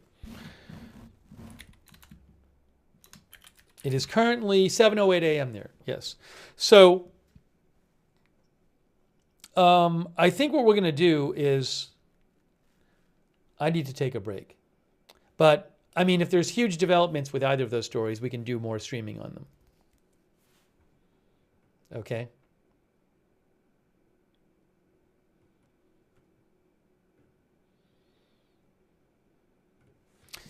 A lot of news lately. So I really appreciate... By the way, I do apologize. I got a bit upset before.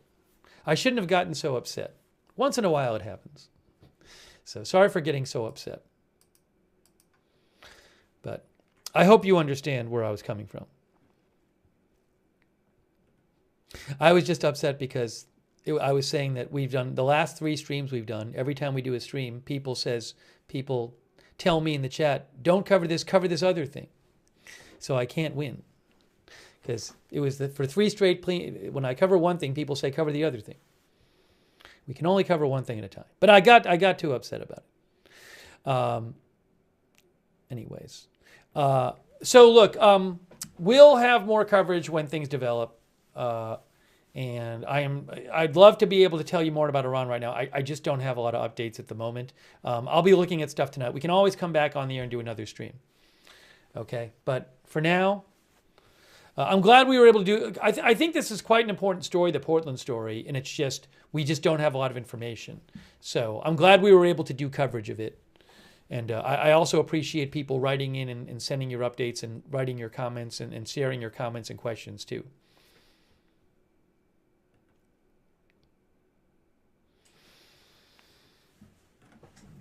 Okay, so more news coming. More news coming. I'm going to take a break now.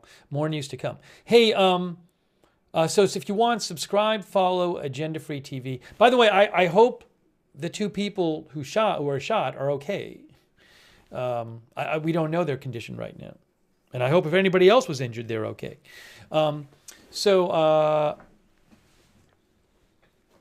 But if you want, subscribe, follow Agenda Free TV. We cover all kinds of live breaking news. Agenda Free TV. We very well might have more Iran coverage. There might be also a Supreme Court decision on the tariffs tomorrow, I think. I'm not sure. Anyways, Agenda Free TV, subscribe, follow, and also I would suggest turn on the notifications. I never know. You never know what's going to be big news that we have to rush on the air and cover. But sign up for our free notifications. Then you can get sent a notification whenever we go live. We have our own notification system. It works awesome. The mods will post the link to the free notifications in the chat. You can find the link to sign up to the notifications in the description of this video on YouTube and Facebook. So sign up for those. I will post updates about various stories on my X account when I'm not on the air. That is at Lookner on X. You can follow me there if you're on X for breaking news.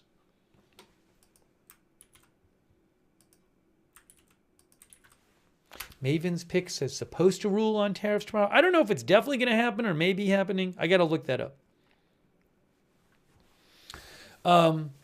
But follow on X if you want. And but I do very much appreciate everybody tuning in and being here for the coverage. Thank you. Also, thanks by the way to Big Fat Moose, our member, and Live Animal and Neotrips. Thank you, and thank you Neotrips and. Underground Artiste, thank you, Underground Artiste, for your support. And huge thanks to, and Jerry Smith for your support on Patreon. Thanks so much, Jerry. It's really nice of you. And also Moral Crisis, and thank you for subscribing. Cyber Cooper, thanks for the 10 gift subs on Twitch. Cyber Cooper, thank you so much. Also Fiat Morta for subscribing. Thank you. Huge thanks to our moderators. We've been on so much lately, and our mods have always been here. We have people with different views chatting, and it's great that we can have that in the chat, people sharing views with each other.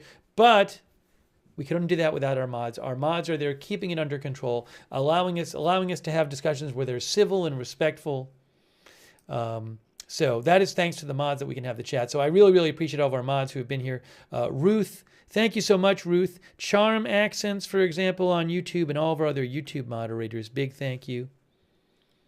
On Twitch, DeBears, Surly Dev, all of our other Twitch moderators, huge thanks. Charlotte Webb, Margaret Riley, and Paul Anderson on Facebook. Thank you, Linda Belk, Larry, Misha on X. Thank you so much to our moderators. Thanks to everybody who donated. That's so nice of you guys. That's how I can buy the live footage and keep the channel going, is your support. So I really, really appreciate your support. Very, very kind of you. Hopefully I got everybody. I think I caught up and thanked everybody. If you ever want to donate, you can go to agendafree.tv, agendafree.tv. But huge thanks. Also, if you are on X, I would suggest following us on X at Agenda Free TV. I always post there when we're about to go live. I post updates about the channel there, like when we switch a topic at Agenda Free TV. And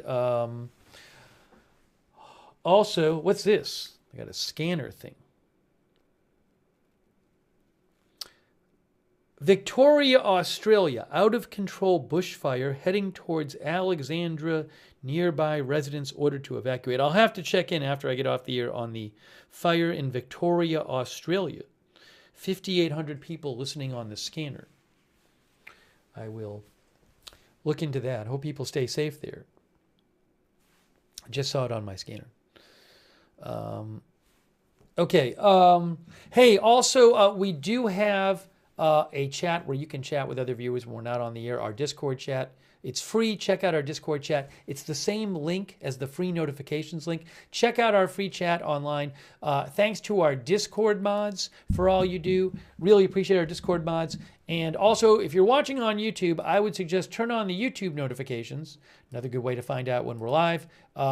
If you want to turn on the YouTube notifications, what you need to do is subscribe to the channel, click the bell, and choose all notifications. If you're already subscribed, make sure you have the bell checked and you've chosen all notifications. Okay. Yeah, Diverse Kitchen for Iran coverage. Rewind the broadcast and watch part 1 of the broadcast. It was all about Iran. The whole first part of the broadcast was about Iran. So watch that, and we very well might have more. I think what I'm going to do when the stream ends, I'm going to call it, well, at least, definitely on at least places where people might watch it after the fact, like YouTube. I'll call it Iran coverage plus Portland shooting. And so people know that both the coverage is there, and then I'll explain in the description that the first part is about Iran and the second part is about the shooting. Okay. Also, hey, thanks to all of our subscribers, like Brain Rot on Twitch. Thanks to our Twitch subscribers for supporting the channel, like Brain Rot, Sloth Lax, Devil Doc, Wall Street, Shaggy, D George. Hey, thanks Tech Slug for the bits. That's so nice of you, Tech Slug. Also, thanks Cece for the bits. Thanks Ms. Guitar for subscribing. Ma Florida gave out a gift sub. That's so nice of you. Marvel Abidis gave out 5 gift subs on Twitch. Thank you. Moral Crisis subscribed. Wow. Thank you. Thanks Tech Slug again for the bits. Also, thanks for subscribing people like Gonzalez and Rancor and Amalian and Secret Formula and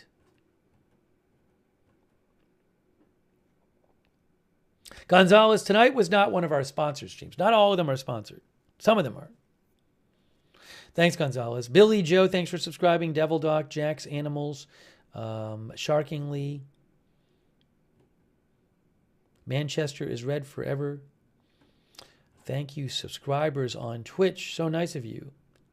It's hold on, I don't think I got all of them. D George, did I say? De Bears? It's my second day. Thanks for subscribing over there. All right. And also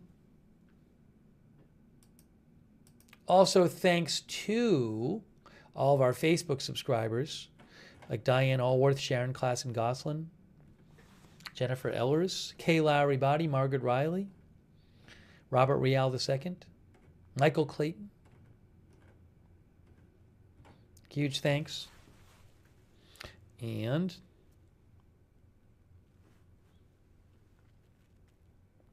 oops, I think I didn't thank some people. Did I? You know what? I missed Michael Martin Jr. and Kristen McConnell Gates. I'll have to go back and thank them for the bits. Not for the Facebook stars. Michael McConnell Jr., Kristen McConnell Gates, and Michael Martin Jr. Thanks, Kay, for letting me know.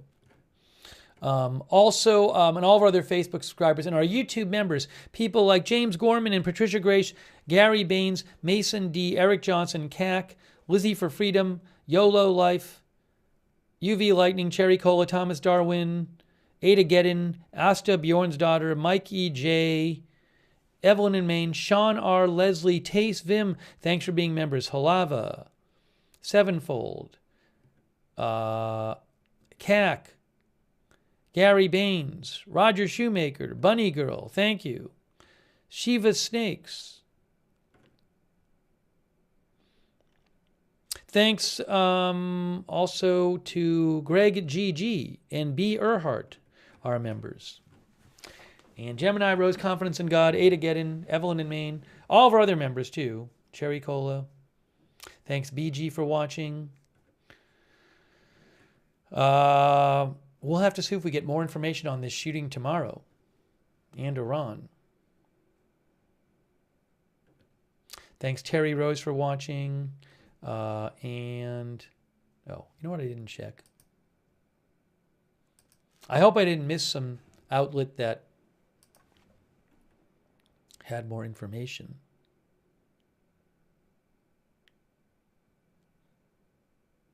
By the way, I didn't hear this. The New York Times claims that emergency medical technicians on scanner traffic said they were both Spanish speakers.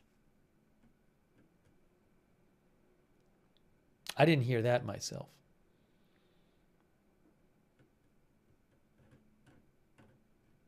Sorry if it turns out I missed something about. There might, one of these articles might have had some interview with some witness or something that we missed, but I gave you I passed along one witness report from one of the articles. Okay, thanks to Michelle Batten for watching on Facebook, Juliana Martin, Sarah Smile, Judy Fishaw. Thanks, Judy Fishaw, for your words. Jeanette Tovar, Julie Shields, thanks for watching. Paula Thompson, Barry Eisler, LCS Fox, Midgards, SDF DSV, thanks for watching. France 242, Sydney Kakoko, Northern Cheetah, and everybody else. All right. Thanks also, not Danny, for watching. And Ted N, our member, Ted N. So I'll be watching for more developments. Who knows when we will. I should mention one other thing. I just saw something that I want to mention.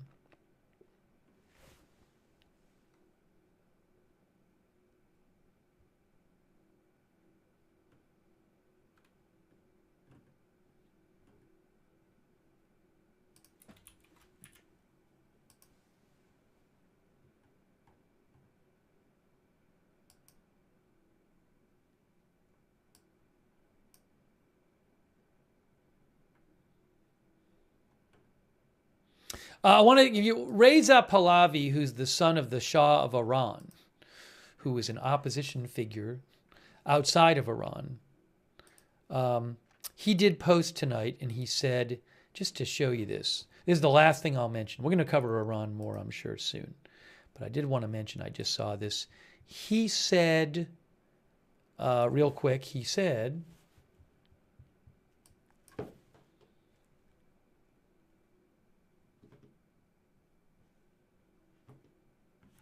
millions of Iranians demanded their freedom tonight. In response, the regime in Iran has cut off all lines of communication. It has shut down the internet. It has shut down landlines. It may even attempt to jam satellite signals. I want to thank the leader of the free world, President Trump, he says, for reiterating his promise to hold the regime to account.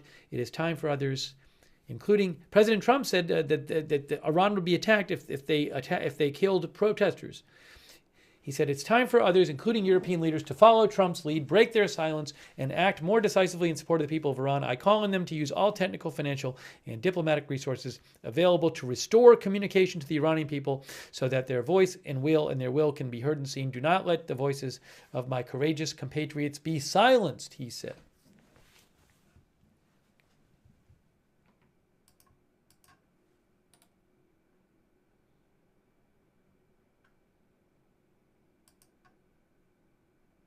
Okay, anyways, we'll keep an eye on that. All right, I'm wrapping up this stream. If you missed the Iran coverage, go back to the start of the stream. So that is it for now. We have been covering live Iran coverage and then the shooting of 2 people by border agents in Portland, Oregon. That is it for now. Thank you for watching. We will see you soon with more live breaking news coverage right here at Agenda Free TV.